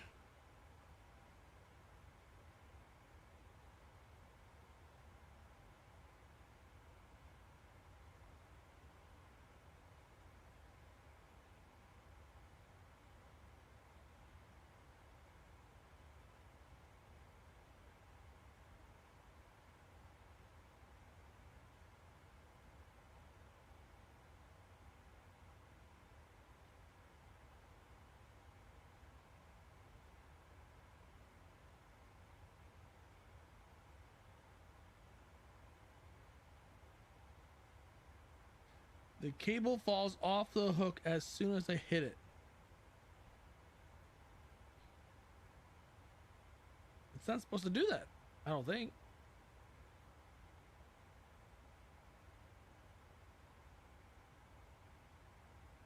Now, are you hitting the first wire or the third wire?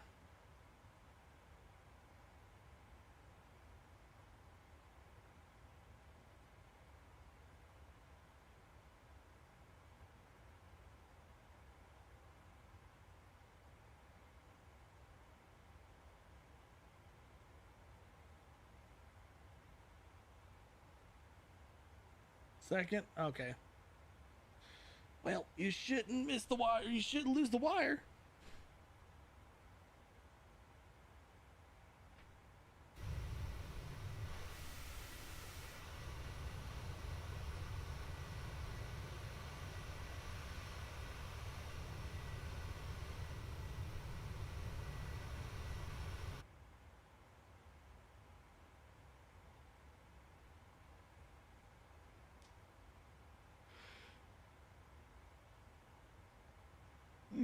Man.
Oh, it's Woozy.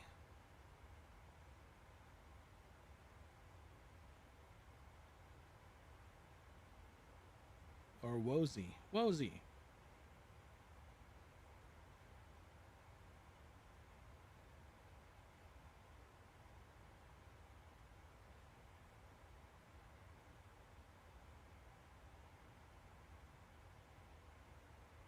All right, I will be right back. Give me a little bit of time. Got to take care of something.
All right.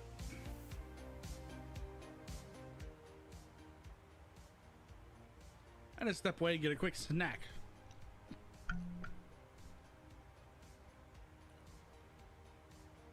Mint cookies getting stuck in my teeth. I didn't bring water with me. Good, good, good for me. Got an hour left in the flight. We're coming up on Ann Arbor and Detroit here in a minute.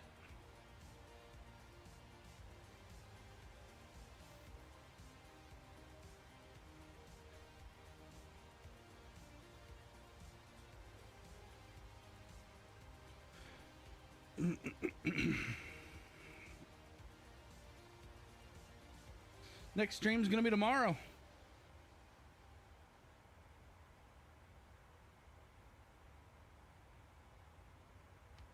Still trying to figure out where we're going tomorrow. About the roughly the same time too, between 3 and 4.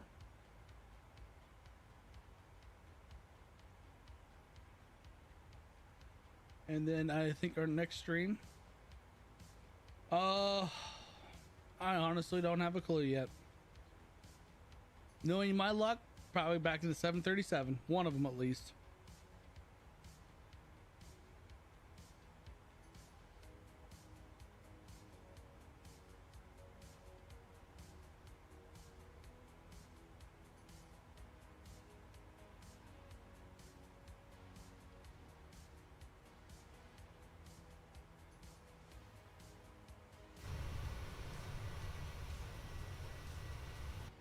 Got a nice tailwind still. We're still getting our tailwind, huh? Huh.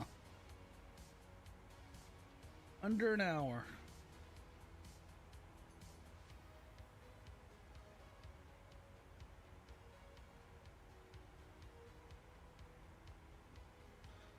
Well, I did the, what was that, 730 or C-17 one of the, like a few times or a couple times ago.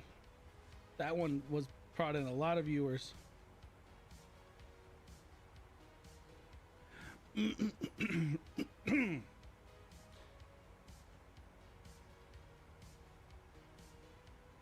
There's just not a lot of systems I know.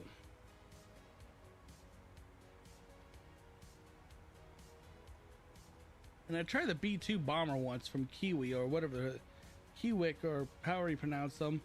And their autopilot system is kind of not right.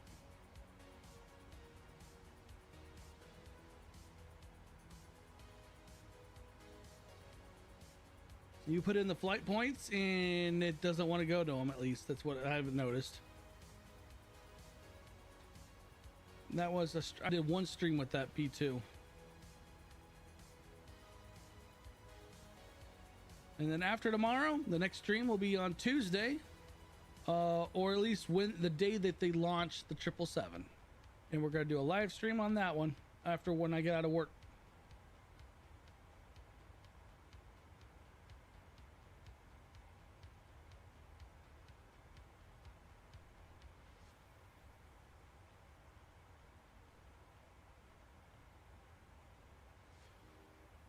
Well, they won't have, it doesn't have a FMS or any type of flight plan system.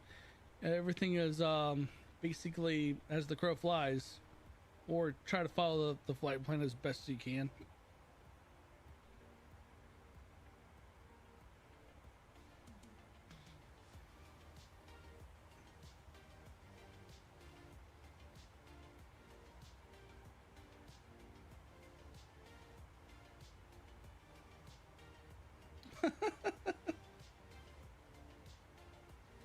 You're just like, good luck with that one.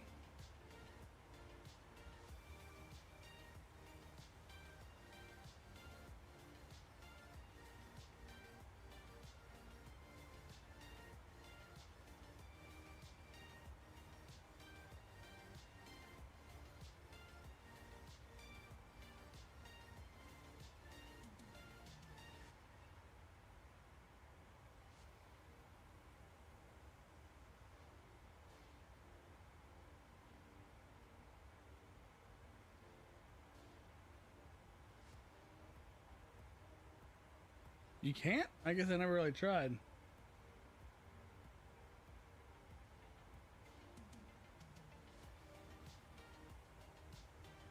Yeah, that wouldn't float with me.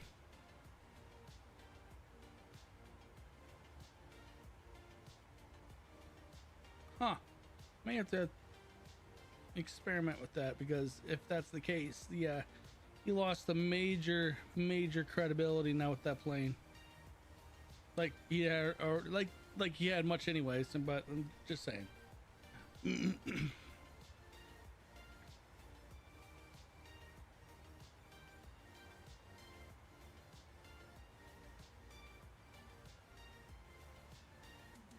All right, we're like over Ann Arbor right now.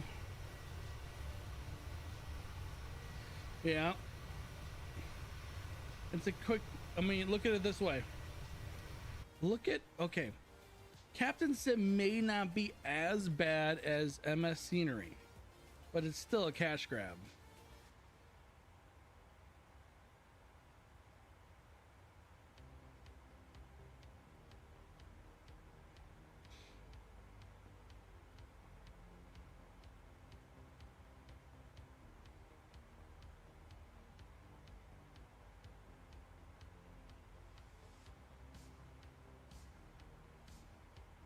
If you're going to specialize in animation, do it right.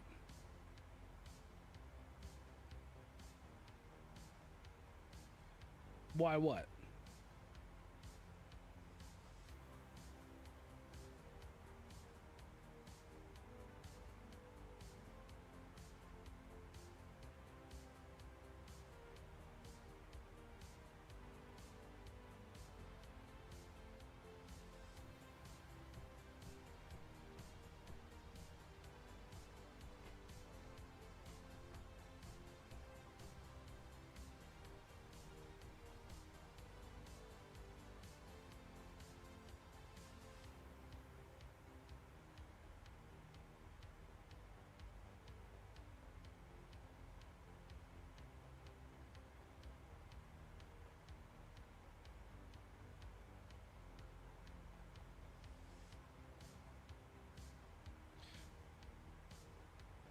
Why do you play 3 hours for the same image?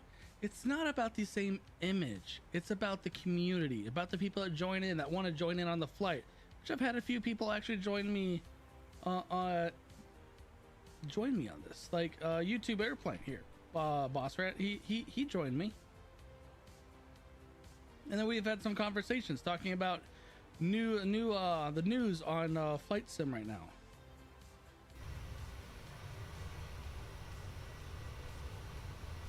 I mean, I'm not the only one that does this type of live stream. I mean, there's other bigger YouTubers that do it, like Oz Flight Simmer, EasyJet, freaking AvGeek. Those guys do the same thing. But obviously they have a bigger community, which is more interaction. But I got to start somewhere.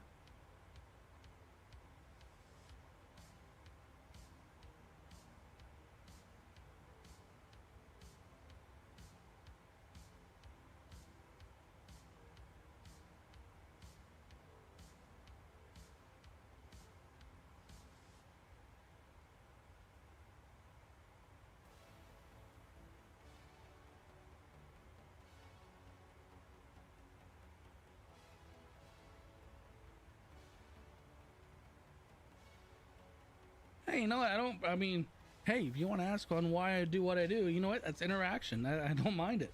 I'll explain it.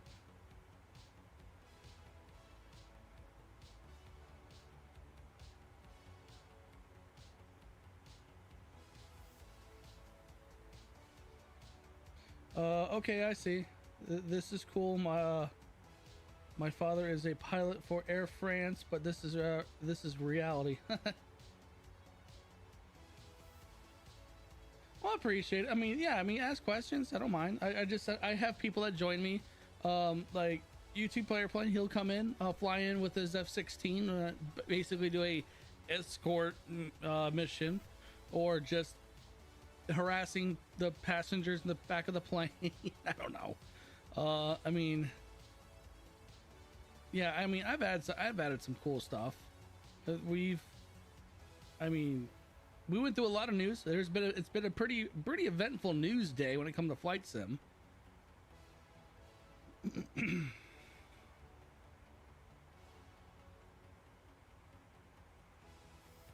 Which after this video, I go make myself some dinner, and then I'm gonna download that new Huey and do a review video on it. I mean, this channel is really community driven.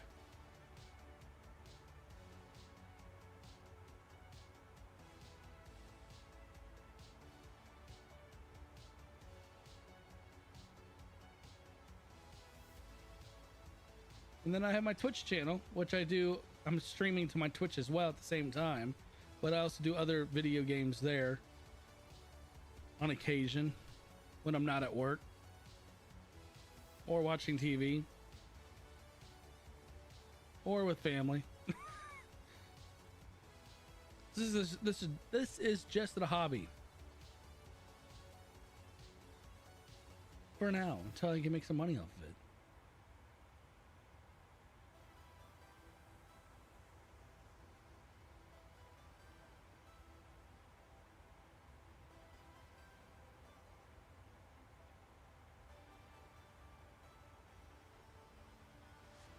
Oh, I love it. I mean, I've gone to the point where I'm learning these planes thoroughly, and I just like the community interaction of everyone joining. Say, in midstream, I'll have people show up. Hey, where are you at? So I can fly out of this airport and join you. I have several people that do that.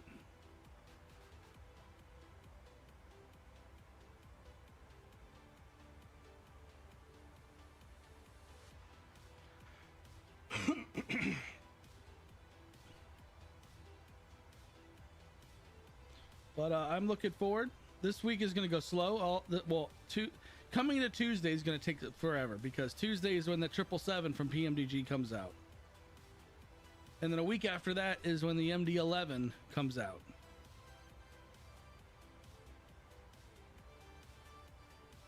But I mean, I don't do just flight sim. I do review videos.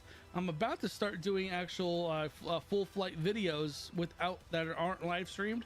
So it's basically a 3-hour flight packed into a 30-minute video. I want to start doing stuff like that. I just got to find the right vibe, the right format that fits me. And with those 30-minute videos, I'm going to be using Beyond ATC as well.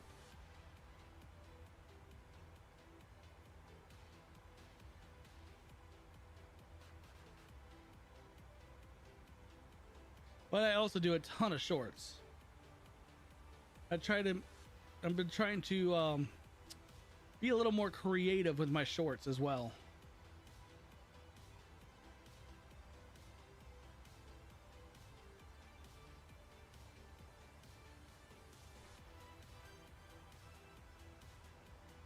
Oh, is that a big old supercell we're going through?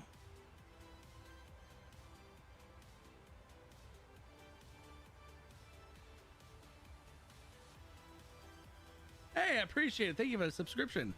I hope to see you on one of my blah. Can't talk. I hope to see you in the next flight or whenever you decide to show back up. I do appreciate it. Well, yeah. You have a good rest of your night and enjoy it. I'm pretty sure it's not as hot. It's not as hot in France as it is here in the U.S. in Ohio. As I'm stumbling over my own words.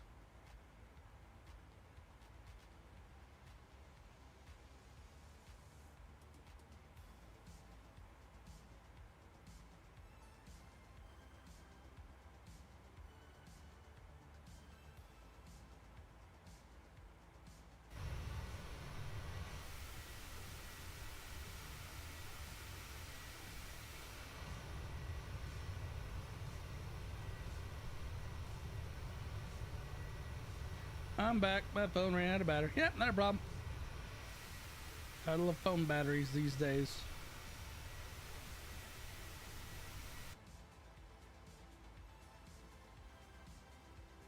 Yep, you have a good night.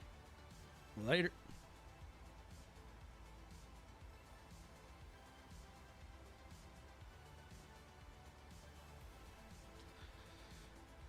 It's sad, but the best part of the streams is when I land You can either see me fall flat on my face or pull off a freaking butter.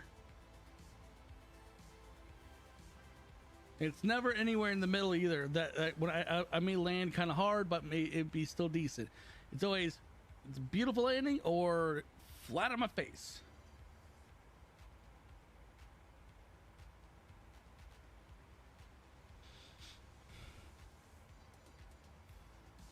All right, we're going through. What's the temp outside? 9 Celsius.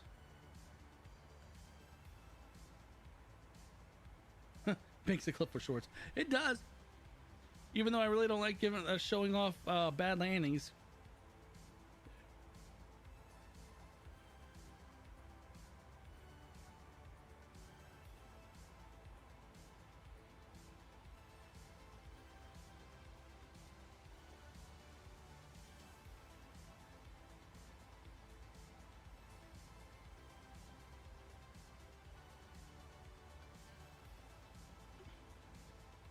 I need to get a haircut.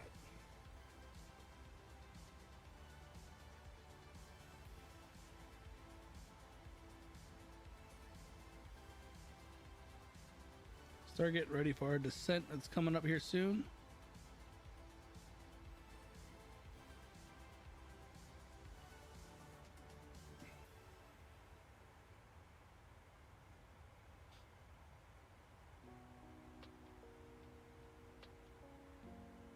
Well, we're in Canada now.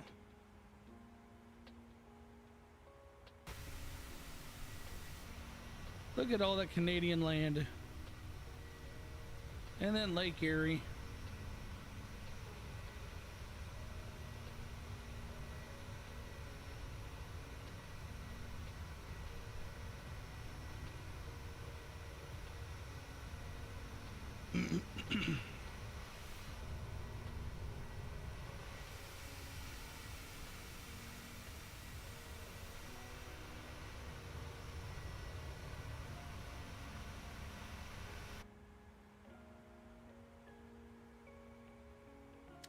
Uh-oh. Uh-oh.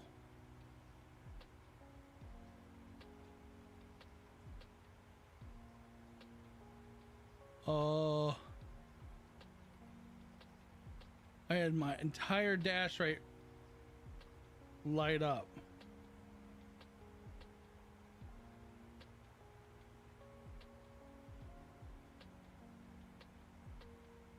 No alarms. I'm hoping maybe that was just a misclick. Hoping that was just a misclick. That freaked me out for a split second.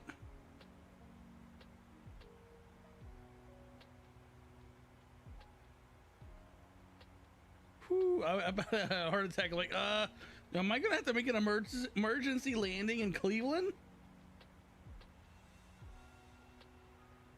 All right, my closest airport. London Airport, CYXU.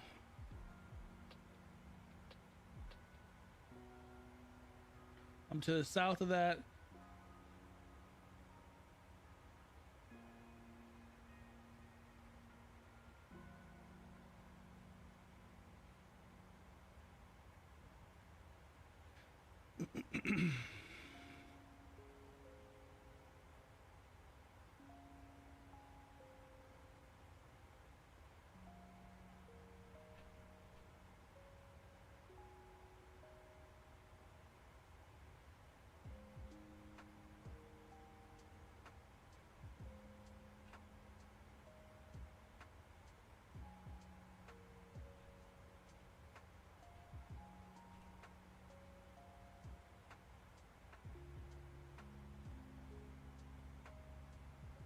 All right, sleepy music can go away.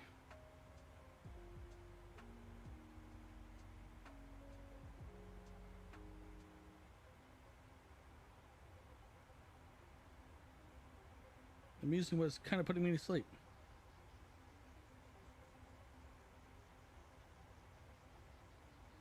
My aviation hot take for today is that the development of the F-16 was more revolutionary than the F-22. Do explain that. Do explain.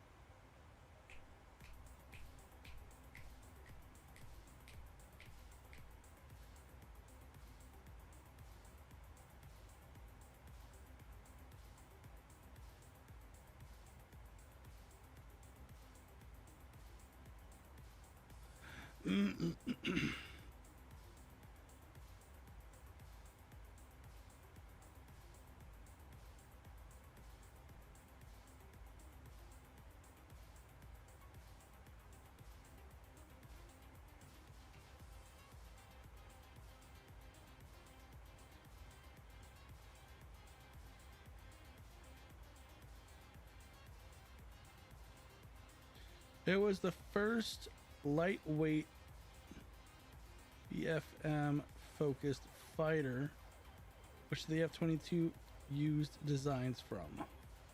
Ew, I didn't know none of that.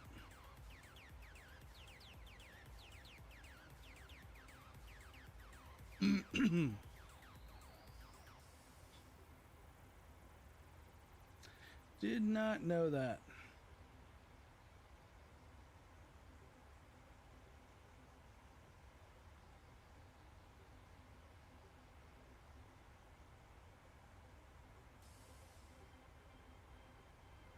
Also, the F-22 stealth already mastered with the B-2. Had already been mastered with the B-2. Yeah. Only thing it has is thrust vectoring. Thrust vectoring is amazing. Seeing it in person just defied everything.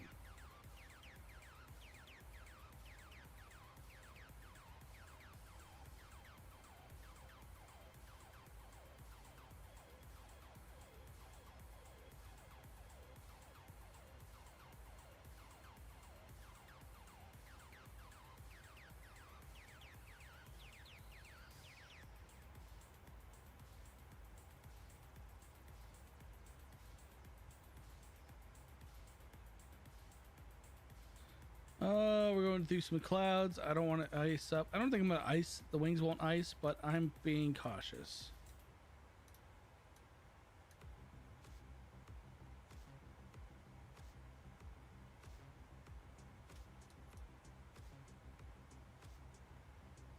Window heats are on. Pitos are on. Wings and engine anti-icing's on. I don't want to risk it. It is only negative 9 degrees Celsius outside. Now, obviously, at this altitude, we may see icing a little. It won't be much because as soon as you drop to altitude, it's going to go above freezing quick. Precaution.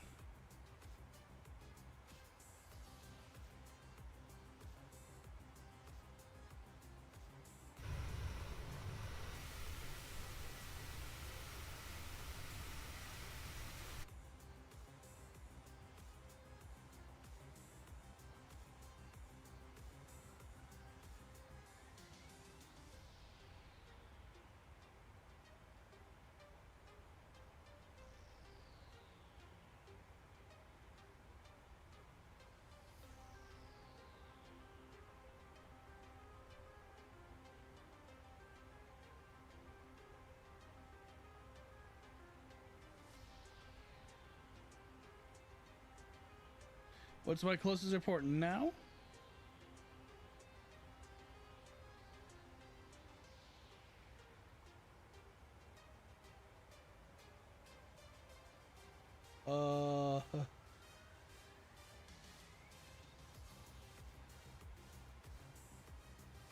Tilsonburg Airport, CYTB. I'm to the southeast.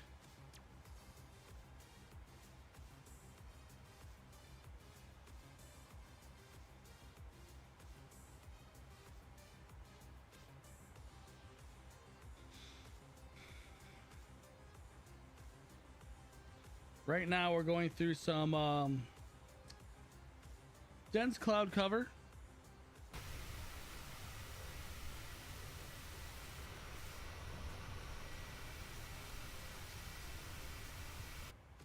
Oh, this is some dense stuff.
It's not a heavy rain or heavy storms.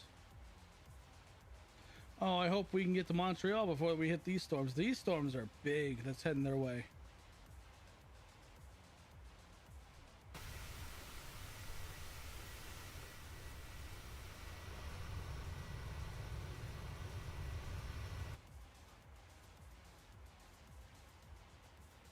Stupid thing, you.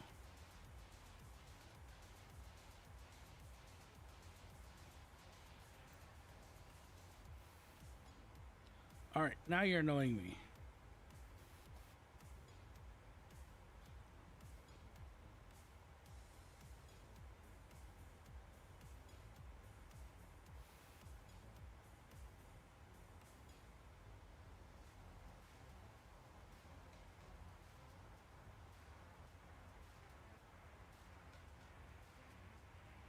Well, we are not far from the airport.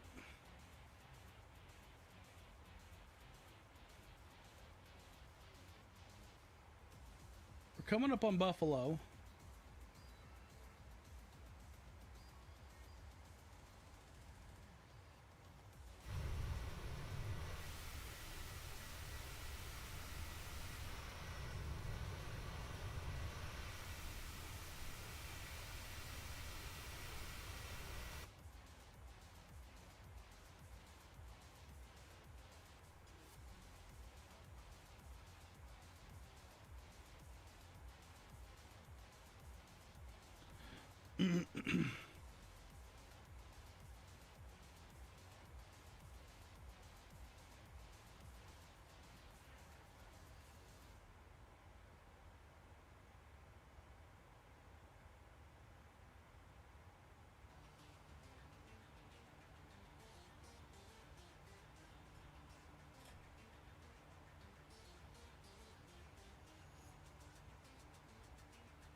All right, we're coming to the clouds now.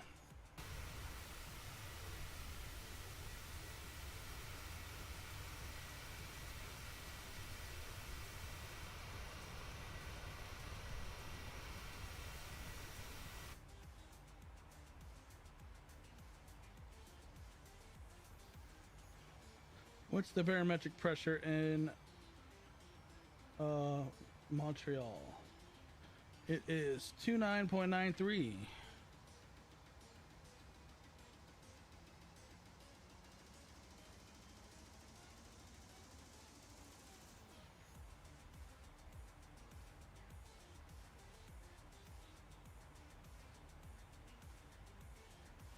And what is our minimums?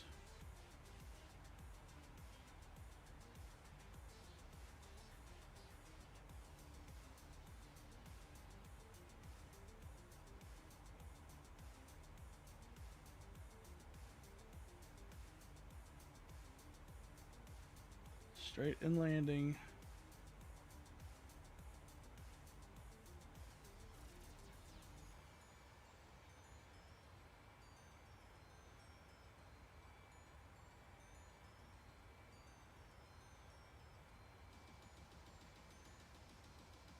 So there's the M for minimums. 306 it looks like.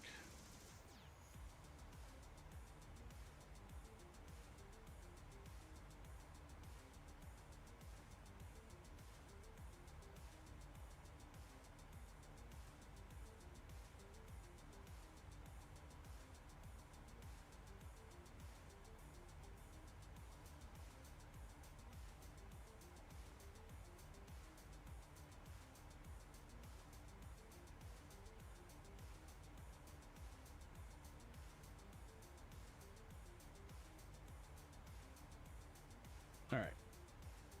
We're going to go with that.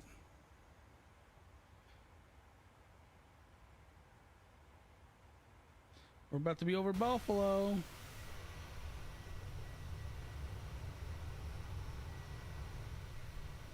Oh, okay, there's Buffalo. Downtown Buffalo. Back in the U.S.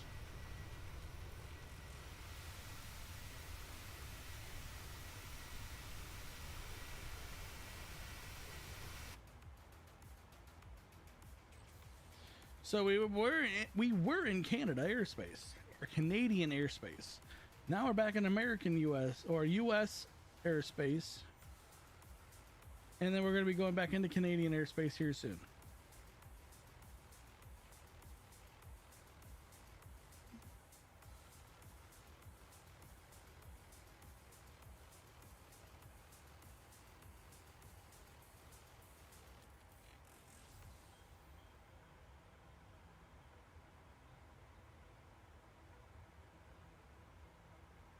"32 minutes.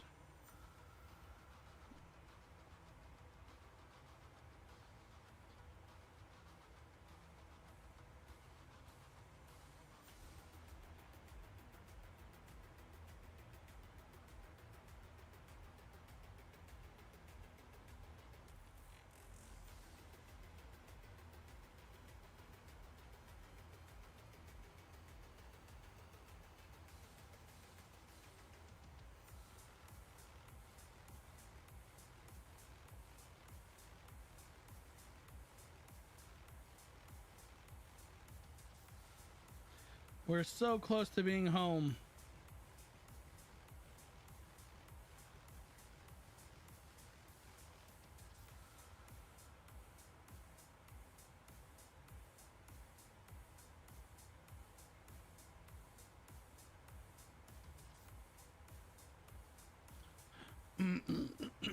"90 degrees outside where I live. How unpleasant."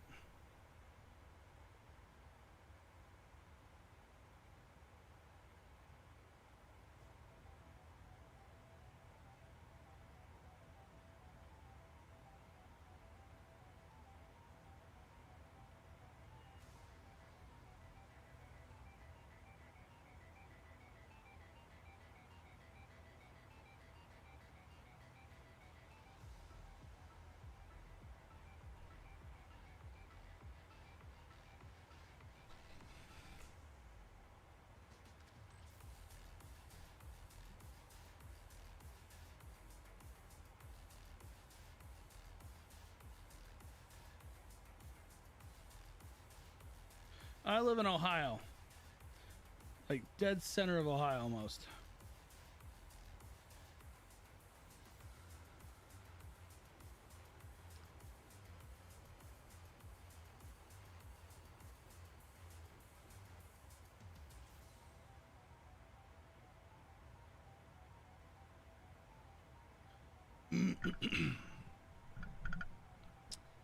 Yep, great old Buckeye State.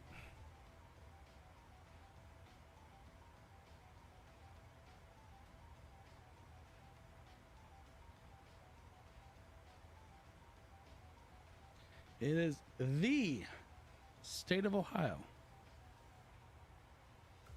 It's more common than than you think. This soon, not really, but still, either way.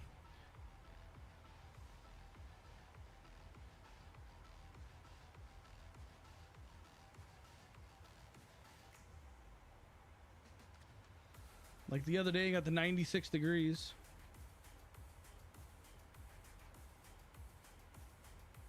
Gonna be a hot, hot summer.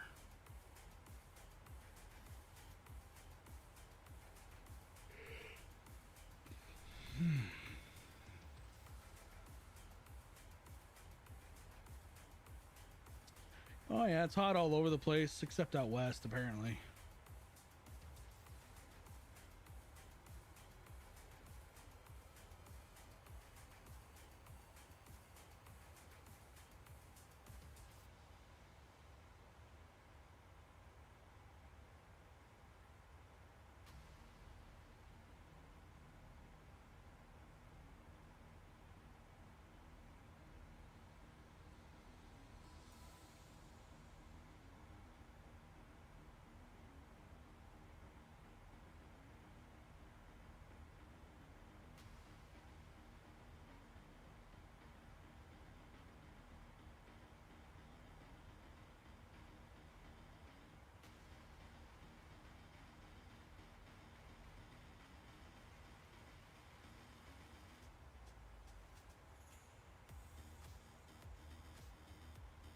I really, really, really hope Militech releases that aerial refueling like really soon.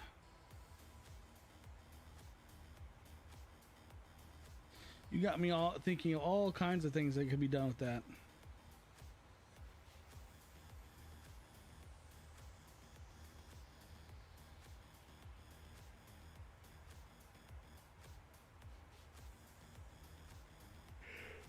Oh, excuse me. Oh, wow.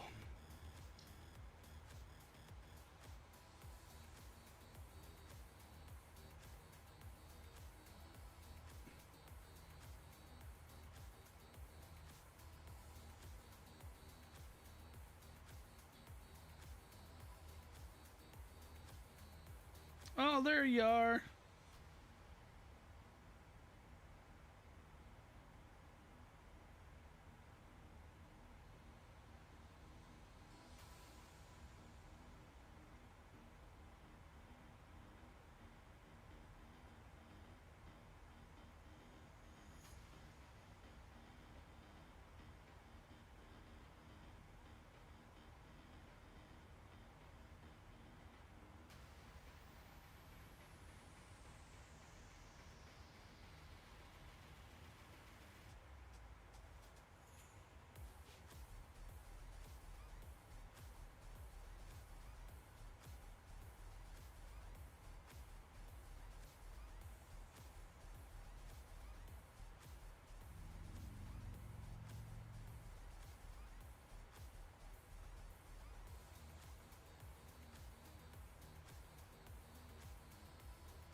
Well, it's raining in Montreal right now.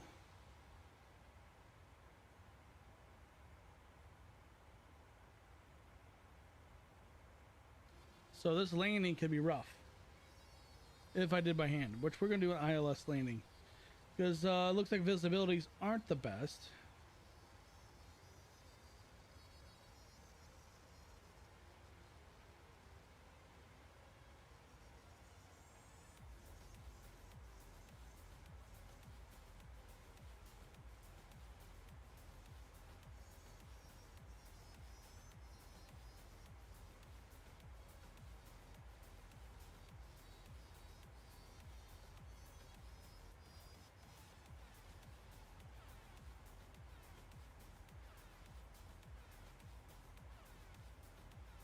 Overcast to 2500.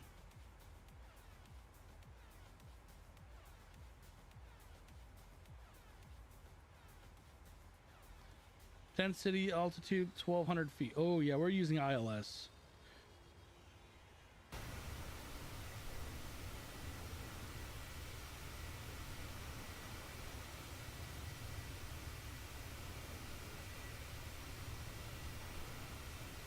"24 minutes out."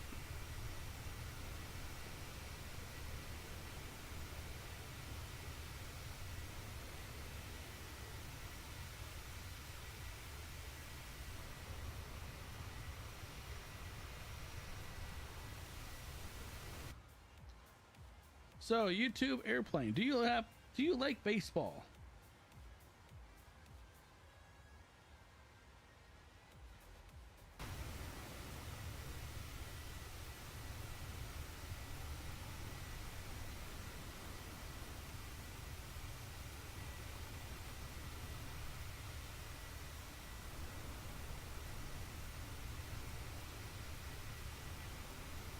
Well, I've been on YouTube, I've been on Twitch streaming MLB The Show 24, trying to rebuild the old school Cleveland Indians. Since they renamed the Cleveland Guardians, I'm rebuilding the actual Cleveland Indians.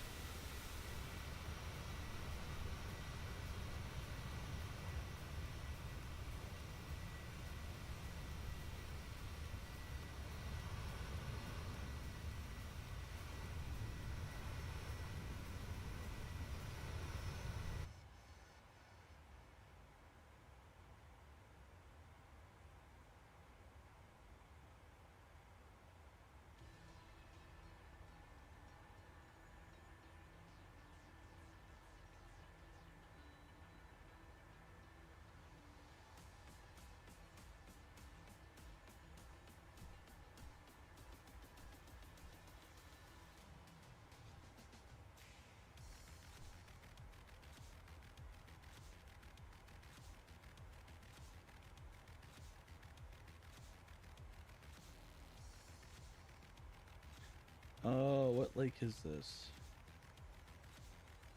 Lake Ontario? Yeah, it's Ontario.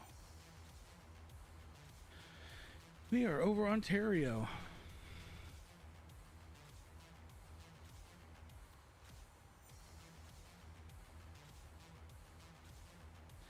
CFB. College football?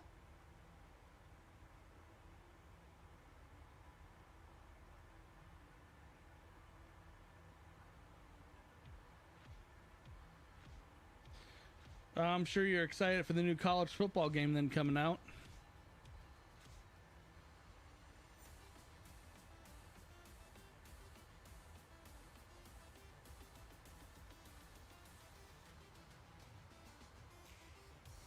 Oh, I am too.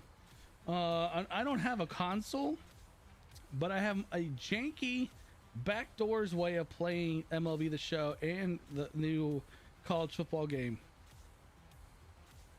And that is a cloud game, a Xbox cloud game for my computer. So I can still play on my computer, but it's through the cloud, and it's not bad. There's some latency issues, but I've adjusted.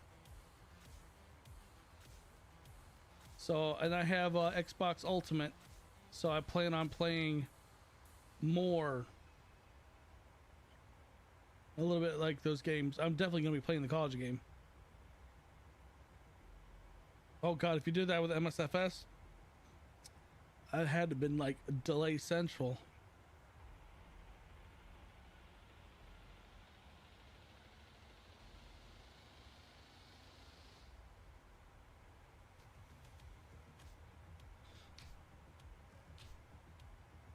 I'm sure it was. I've actually adjusted the baseball game's not as bad anymore. I did some finagling and changing some settings.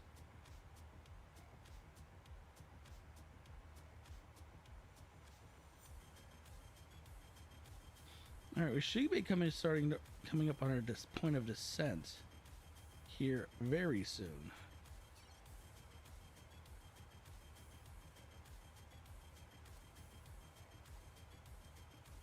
Right there is time of descent.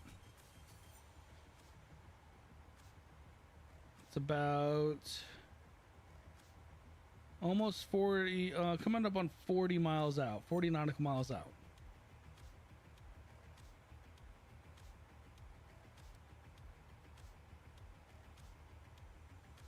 And then we do our descent into Montreal.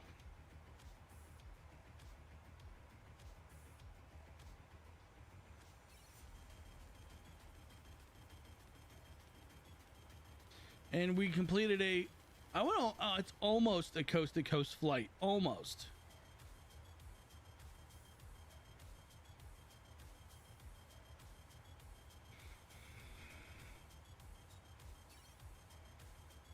No, I've never flown into Montreal before, I just realized.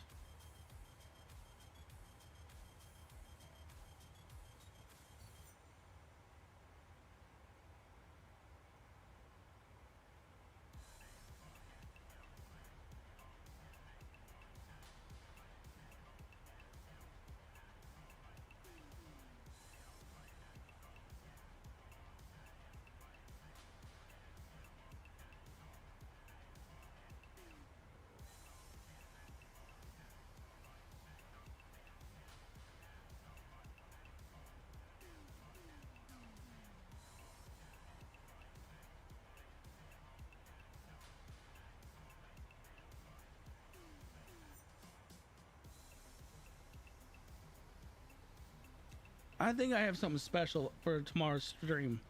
I think I have something very special. Something very, very, very different.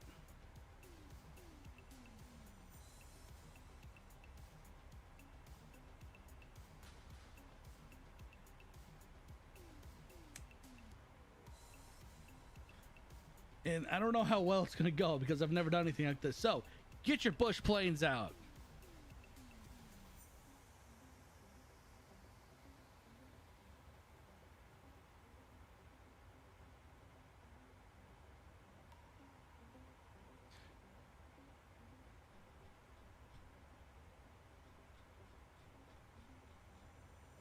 flying a flight or transatlantic. I don't know if a fighter can make it transatlantic. Bush planes in Alaska.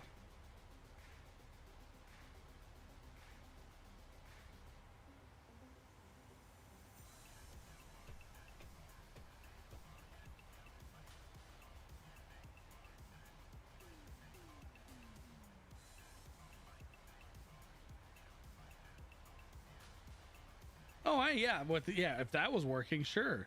I'd just be like, okay, we're about we're a third over the Atlantic. We need a refuel. Called in. Next thing you know, a freaking KC-135 just shows up.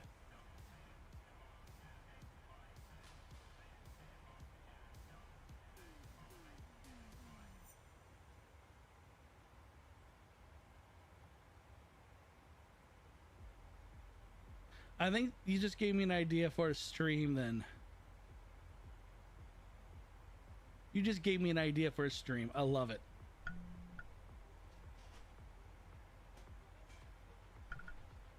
That's actually an awesome idea for a stream.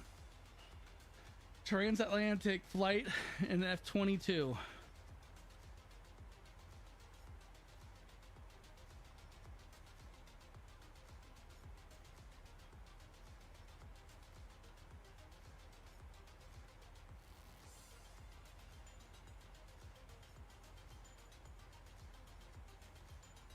My genius is frightening.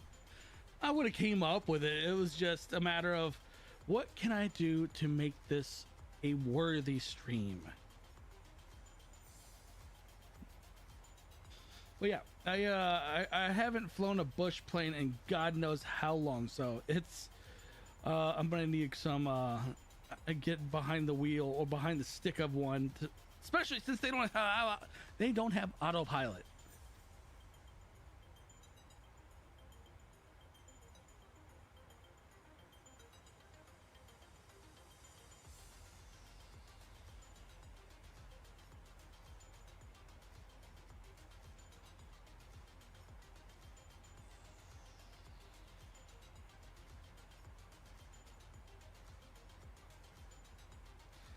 Tail wheel flying? Oh, you're talking those? Yeah, that's kind of the planes I was thinking about. Bush planes with the big old fat tires and you have the wheels in the back of the tail. It's kind of the first thought I had.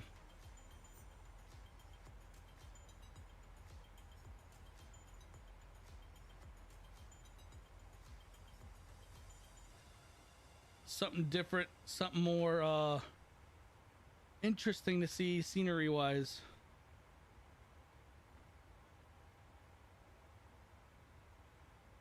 All right, starting our descent.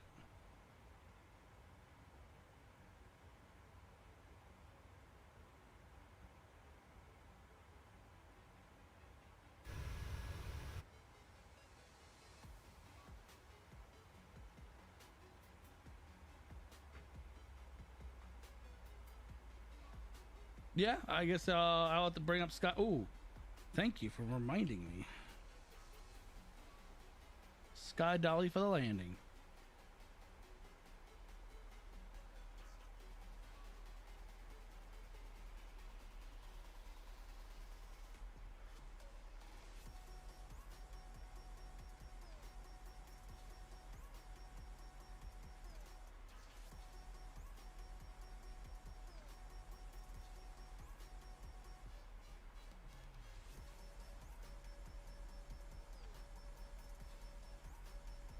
Sun's, well, not yet setting, but it's close.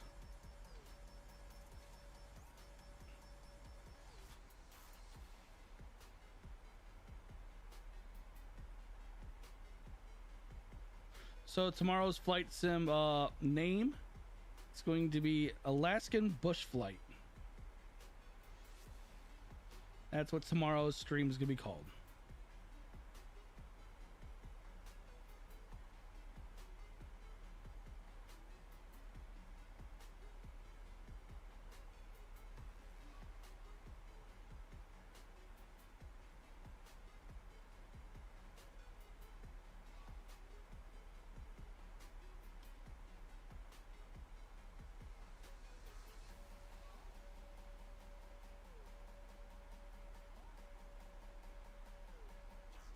Nice.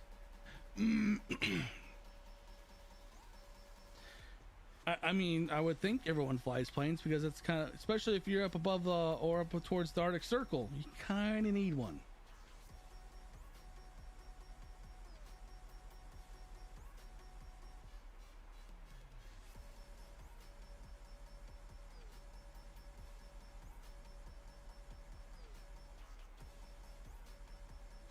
All right, our descent is going well.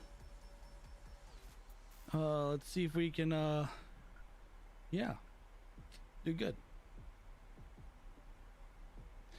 I don't know. I don't know any of the planes off the top. I'll do some trial runs tonight or tomorrow morning. I already got enough to do tonight still before bed.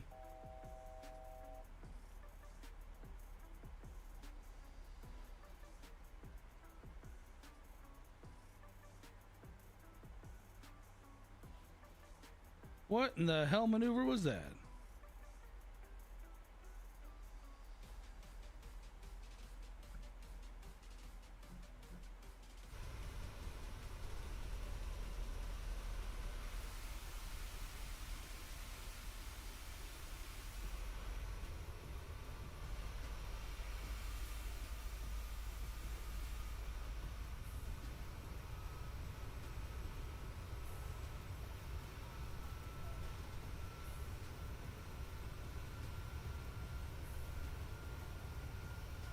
I like how there's a tail wing strike preventer thingy.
Sobo's doing the 737 Max. No! PMDG needs to. Boo.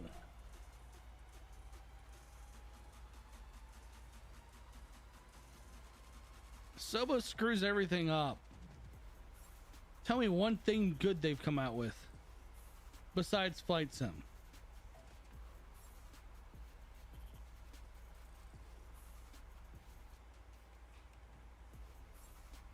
They announced it 30 minutes ago. Oh, Sobo freaking sucks.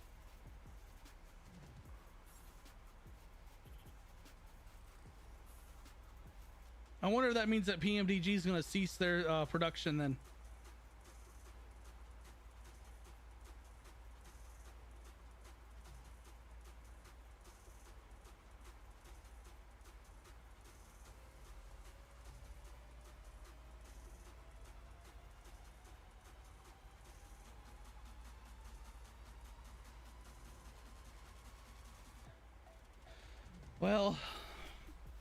Well, I guess we're gonna see if Asobo can pull something out of a hat.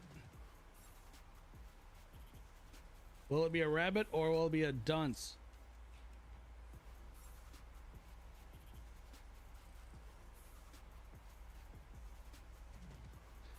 I'm just excited for the Max is releasing on the 19th. That's the day that the 19th is the exact day that when the new 2024 comes out.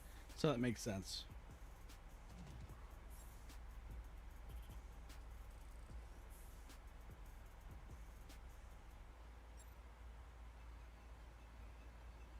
I'm just excited for the 777 next this week Tuesday.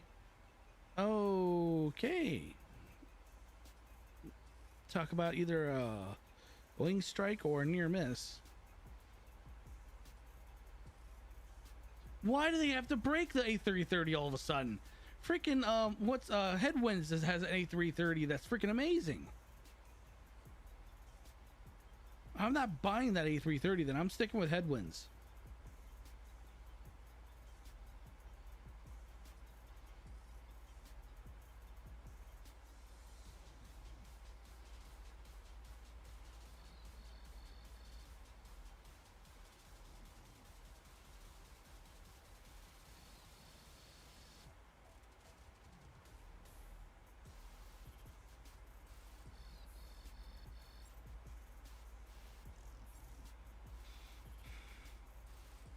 It's gonna be free as a default. Oh, well, still, Headwinds is probably gonna be better still.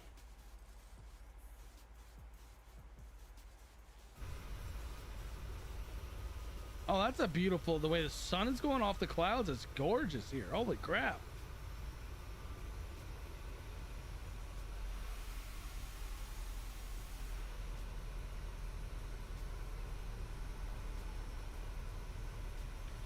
Well, at this present moment, there's only two planes I'm super excited for. That's coming out really soon, and that's the 777 next this Tuesday, and then the next Tuesday after that, MD-11. Both planes, well, MD-11 I already own. Just been waiting for the release.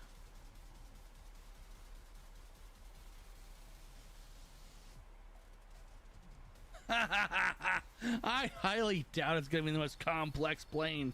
The 777 right now is going. It's going to be between the 777 and MD-11. That's probably going to be the two most complicated or complex.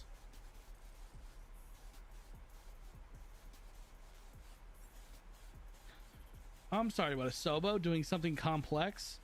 It's like trying to say your Chihuahua's complex.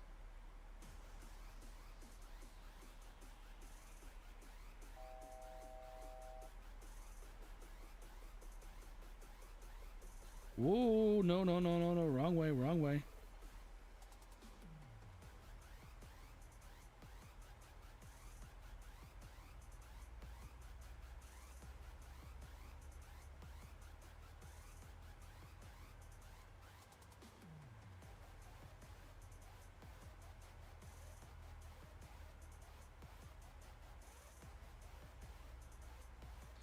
Yeah, I mean, Sobo calling their planes complex.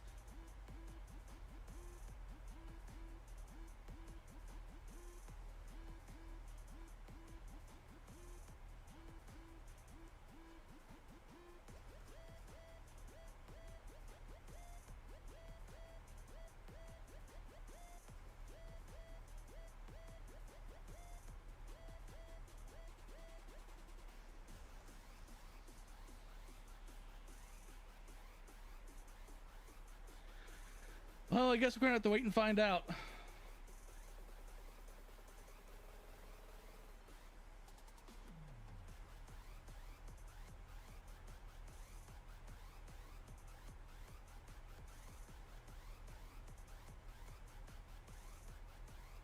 Well, I mean, they may be able to spout it off, but anyone that's been flying flight sim long enough understands that. Yeah. Anyone that's been in flight sim long enough to realize the third party quality understands that a Sobo doing anything complex is probably half what any other developer can do. And this is also half the reason why I don't buy. If I don't have to buy any plane in the Microsoft marketplace, I will not buy that from there.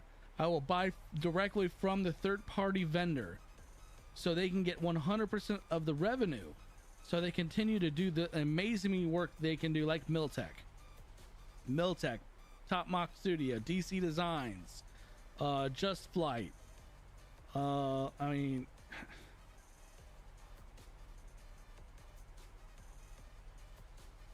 I think he's stuck on repeat.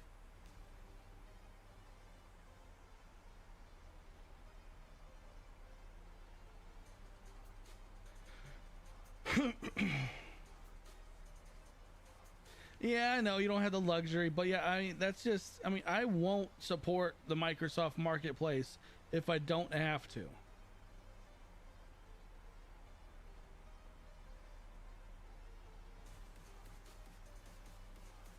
That, you know what? If you're icing that bad, I'm glad I turned on my heat. I'm glad I turned on the heat for the wings and the engines and for the windows. Whoa, whoa, whoa, whoa, whoa. Don't you be stupid on me.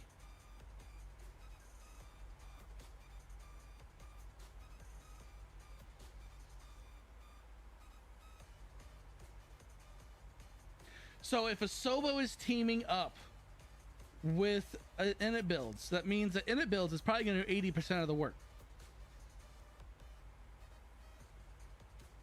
That's what that tells me. Init Builds is doing 80% of the work. Well, the rest is basically just word of mouth, and that's all Asobo's going to do. We did this with this. No, he didn't. Init Builds did it all. Yeah, exactly. So Asobo's going to pay off Init Builds. Basically, Init Builds is going to do all the work. Asobo's going to take the credit and basically give Init Builds like a bigger credit, like more pocket money to say, shut up and give us the credit. That's what's going to happen.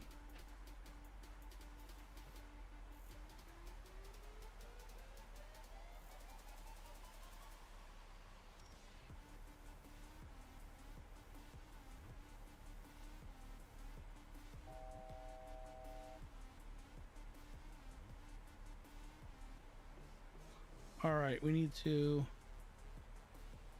9,000.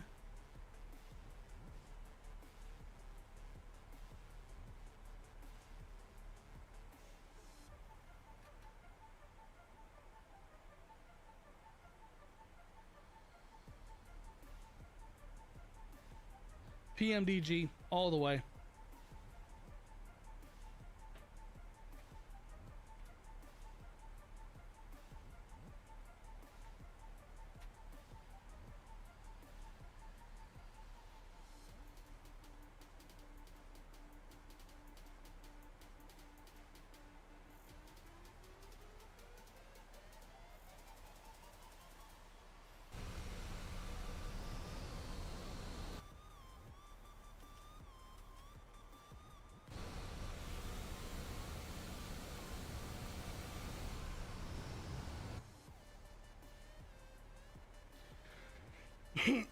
Yeah, definitely going to be flying PMDG over anything else.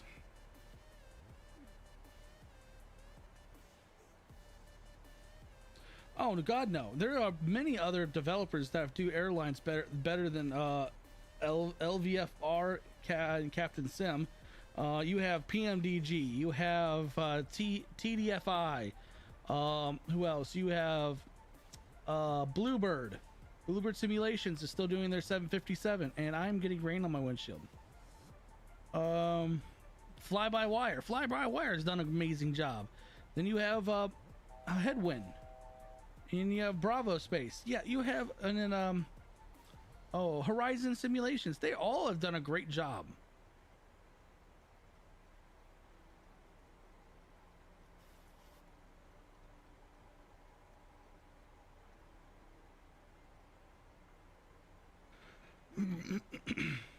Phoenix, yes, Phoenix.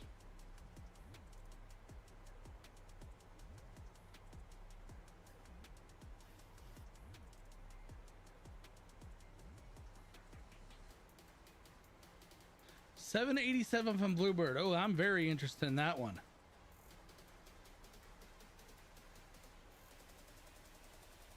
But the thing is, though, the Bravo Space, I think it's Bravo Space, the one that just came out, 787. It's actually it's a pretty good plane, but also the Horizon Simulation 787 is really good too.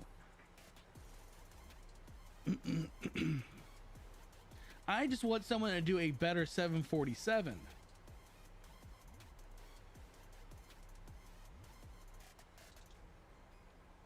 I want someone to redo and actually do a study level 747.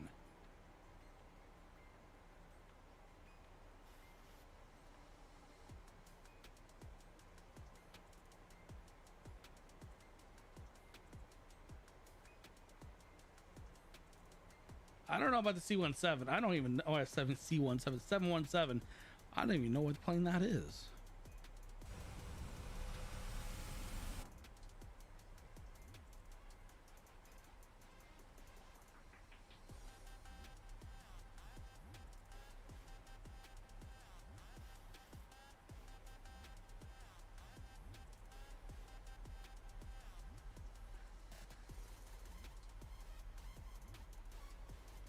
It's like an MD-90. I don't even know what an MD-90 is.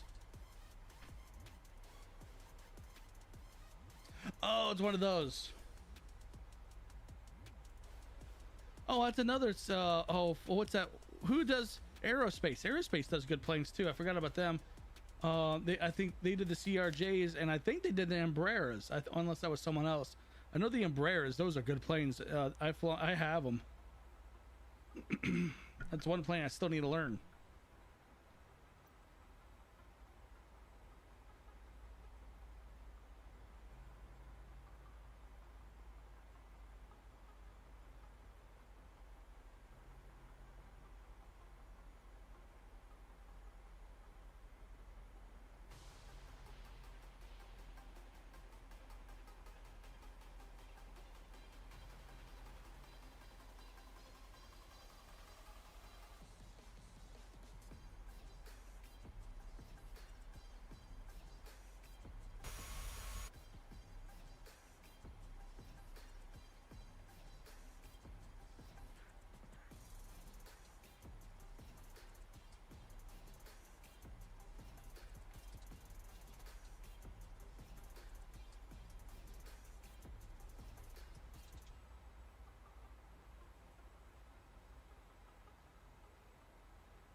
I'm flying at stalling speed. I'm let's see. I was trying to slow down, but I need to get up to 210 knots.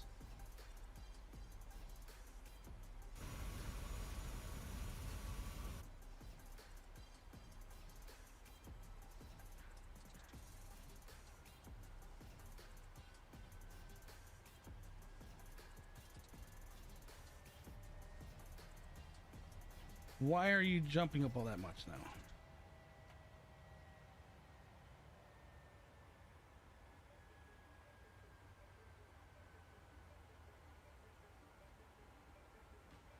Oh, wait. I'm looking at the purple. It's supposed to be at 239 knots.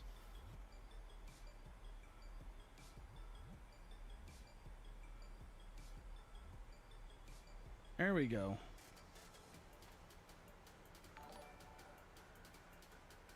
Hey, Mike Smith, thank you for the subscription on YouTube. I don't know why I get some people that it'll come up on my alerts on YouTube, but a lot of people that subscribe will not come up on my YouTube or on my streams on alerts. It's kind of weird.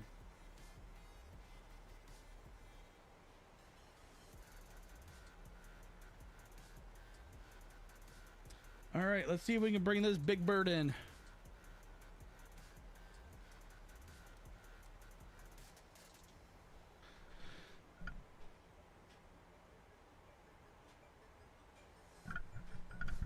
All right, this big bird's gonna be coming in.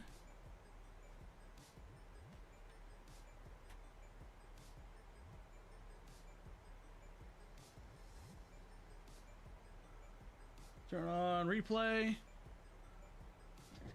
Excuse me. Start up my recording.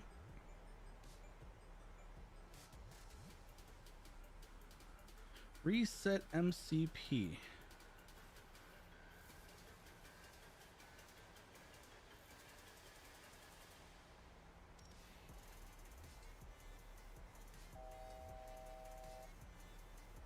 Do you want me to land later and see and you record my landing for? So your recording will not show up on my system. So when I hit the record button on SkyDolly, it only records my data, no one else's. That's kind of the sad part.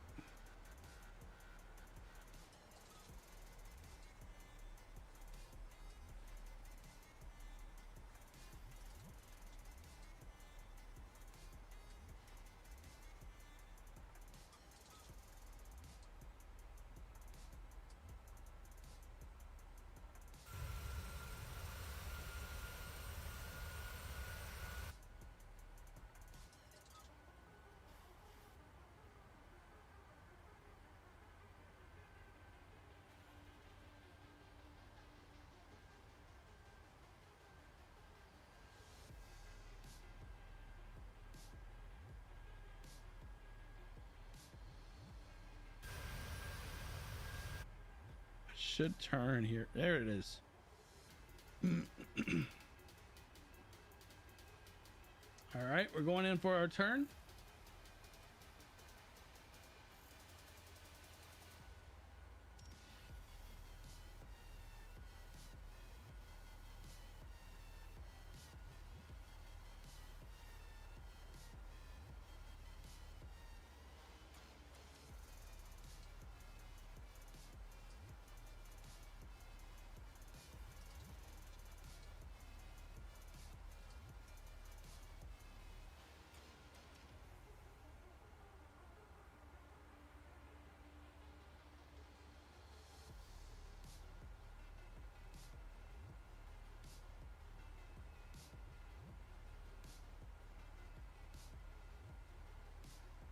Ooh, man, that's some angle.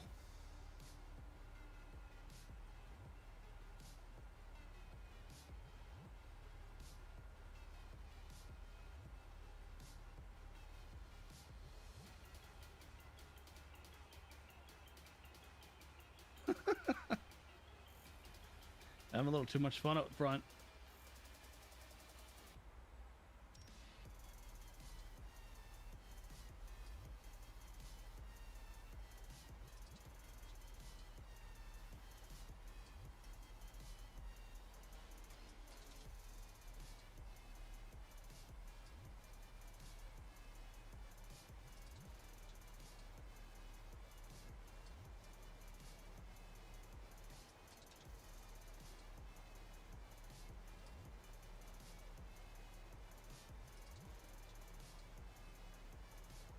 This is a cool approach.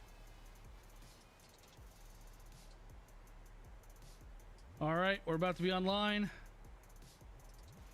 Once we make the turn, I'm gonna go ahead and go Vorlock app. And then there it is.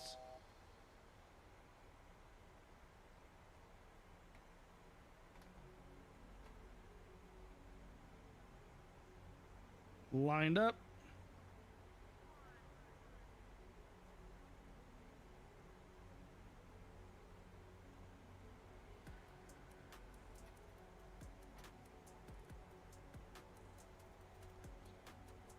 He's dropped down to 150 knots.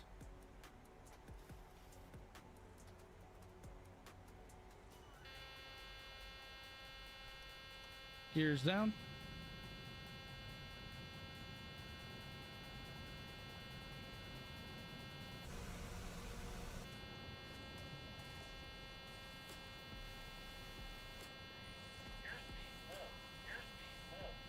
No, it's not.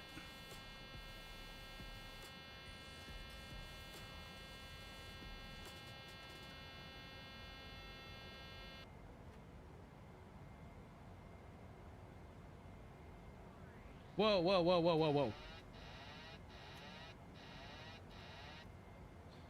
She wanted to do her own thing now.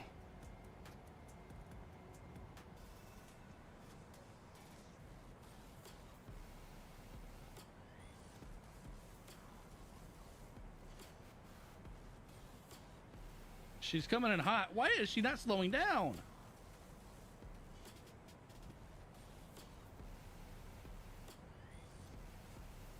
She is not slowing down. Did she bug out on me? Because she's not slowing down.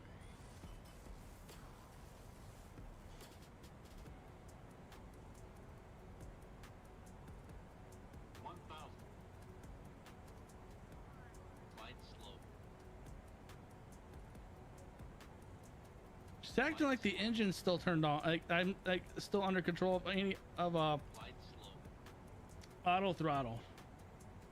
Flight slow. I have no engines. I have everything put down as low as I can put my engine Flight power. slow. Flight slow. Flight slow. Airspeed low. Airspeed No, it is not low. Why are you saying it is? Flight slow. Flight slow. Flight slow. Flight slow. Something bugged out with it. Flight slow. Flight slow. Flight slow. Flight slow. Flight slow. Minimums. 100. 50. 40. 30. 20. 10.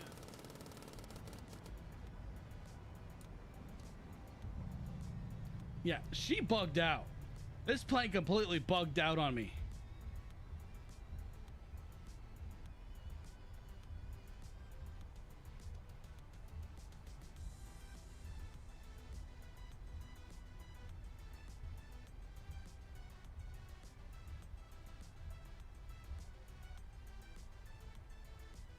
Would you agree, YouTube airplane, that something completely bugged out? This is not even a turn off.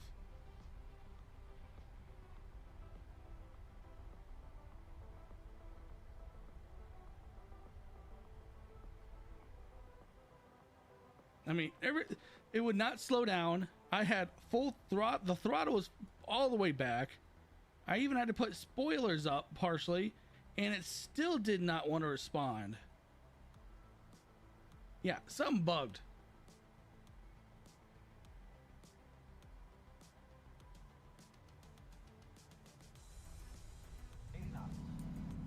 Flight slow. Flight slow. Because when you look at the speed, I mean, Don't sink. right there, throttle's all the way back, and I'm still. Don't sink. That's actually kind of pretty landing.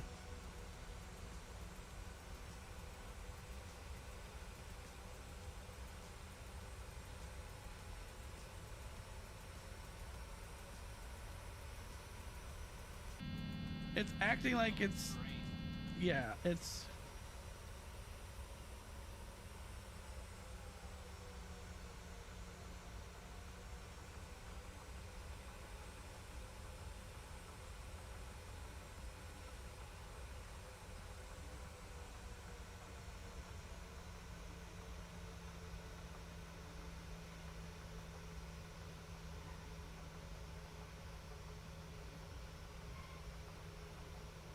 Wasn't a bad landing. It's still, it wasn't horrible.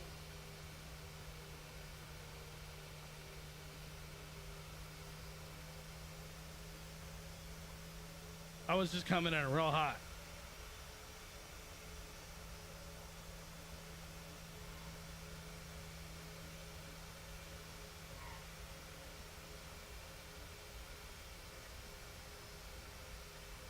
Yeah, I just came in really, really hot. I want to see, did I pop a tire? I'm pretty sure I did. Yep, two failures. Oh, that's right. That was the PAX. PAX max masks deployed and fire tire failure. Yeah, I really kind of saved it because that bugged. I don't know what that was. I don't know if that was me that did it because I felt like I was pretty good on it. Yeah, I don't know.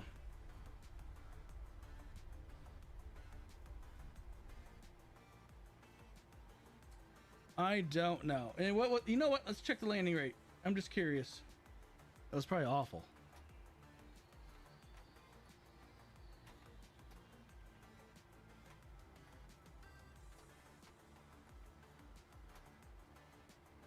Okay, I can handle that. Landing rate was at negative 327 feet per minute, which is not bad, at 169 knots. that tells me this did freak out. It did glitch out because it was showing like 200, 190, 180 when I touched down. Volanta registers a 169 knot touchdown at 1G.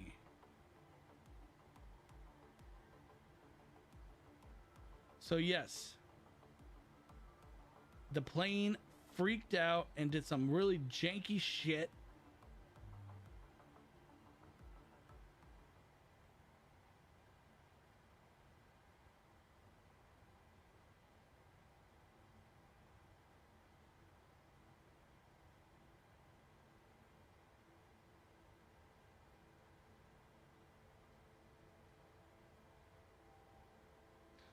So that was not a bad landing, considering that the plane completely bugged the hell out on me. So, all right, this is actually recording the landing at 0.97 Gs at 332 feet per minute. So it's not bad. It's actually not bad at all. Flight time, 4 hours, 42 minutes. We burned over 31,000 pounds of fuel.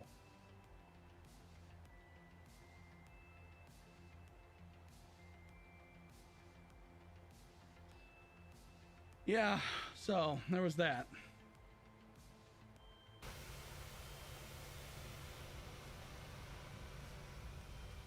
We had to use this as an emergency turnoff.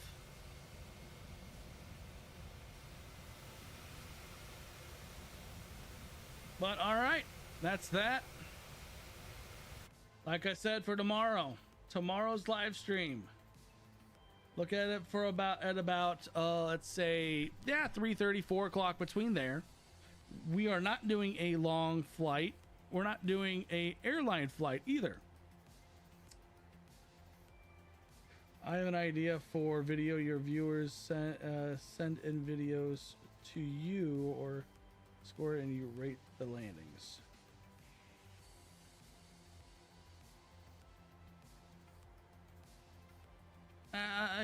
I'll maybe I'll give that a little bit of thought.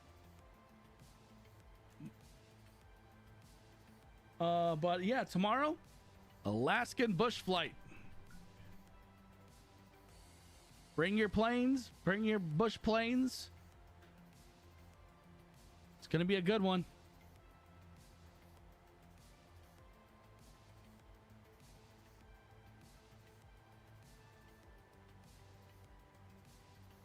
All right, that's fine. But yeah, I hope everyone enjoys the rest of their day. And know that the plane kind of bugged out on me on landing, but that's okay.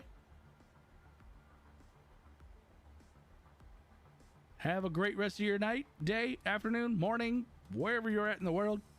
Later.